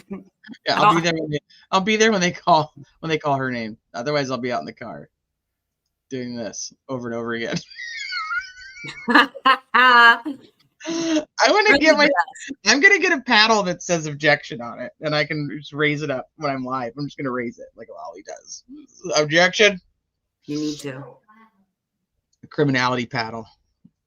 That sounds kinky. On that note, I'm done. I need to go. I can't do this. Love you guys. Thank you guys so much for hanging out with us today. As always, I know you have 1,000 other places you could spend your time, and you still choose to spend your time here with us, and we love you for it. Go enjoy the rest of your Tuesday. We'll see you around the YouTube and Twitter streets, and we'll see you in the morning, 7 a.m. Pacific, 8 a.m. Mountain, 9 a.m. Central, 10 a.m. Eastern.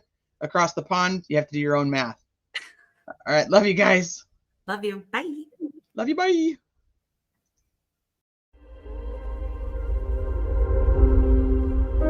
Do you dare to follow me down?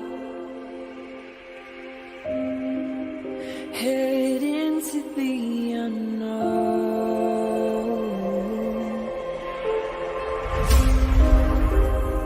Down the rabbit hole.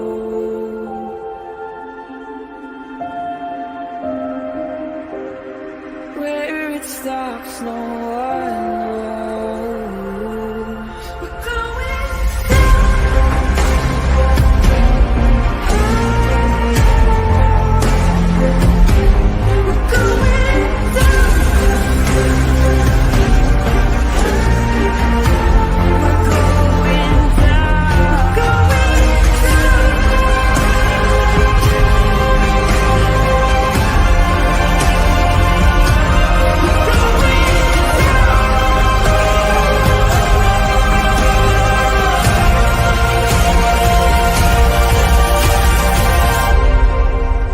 Do you dare to follow me down? Head into the unknown.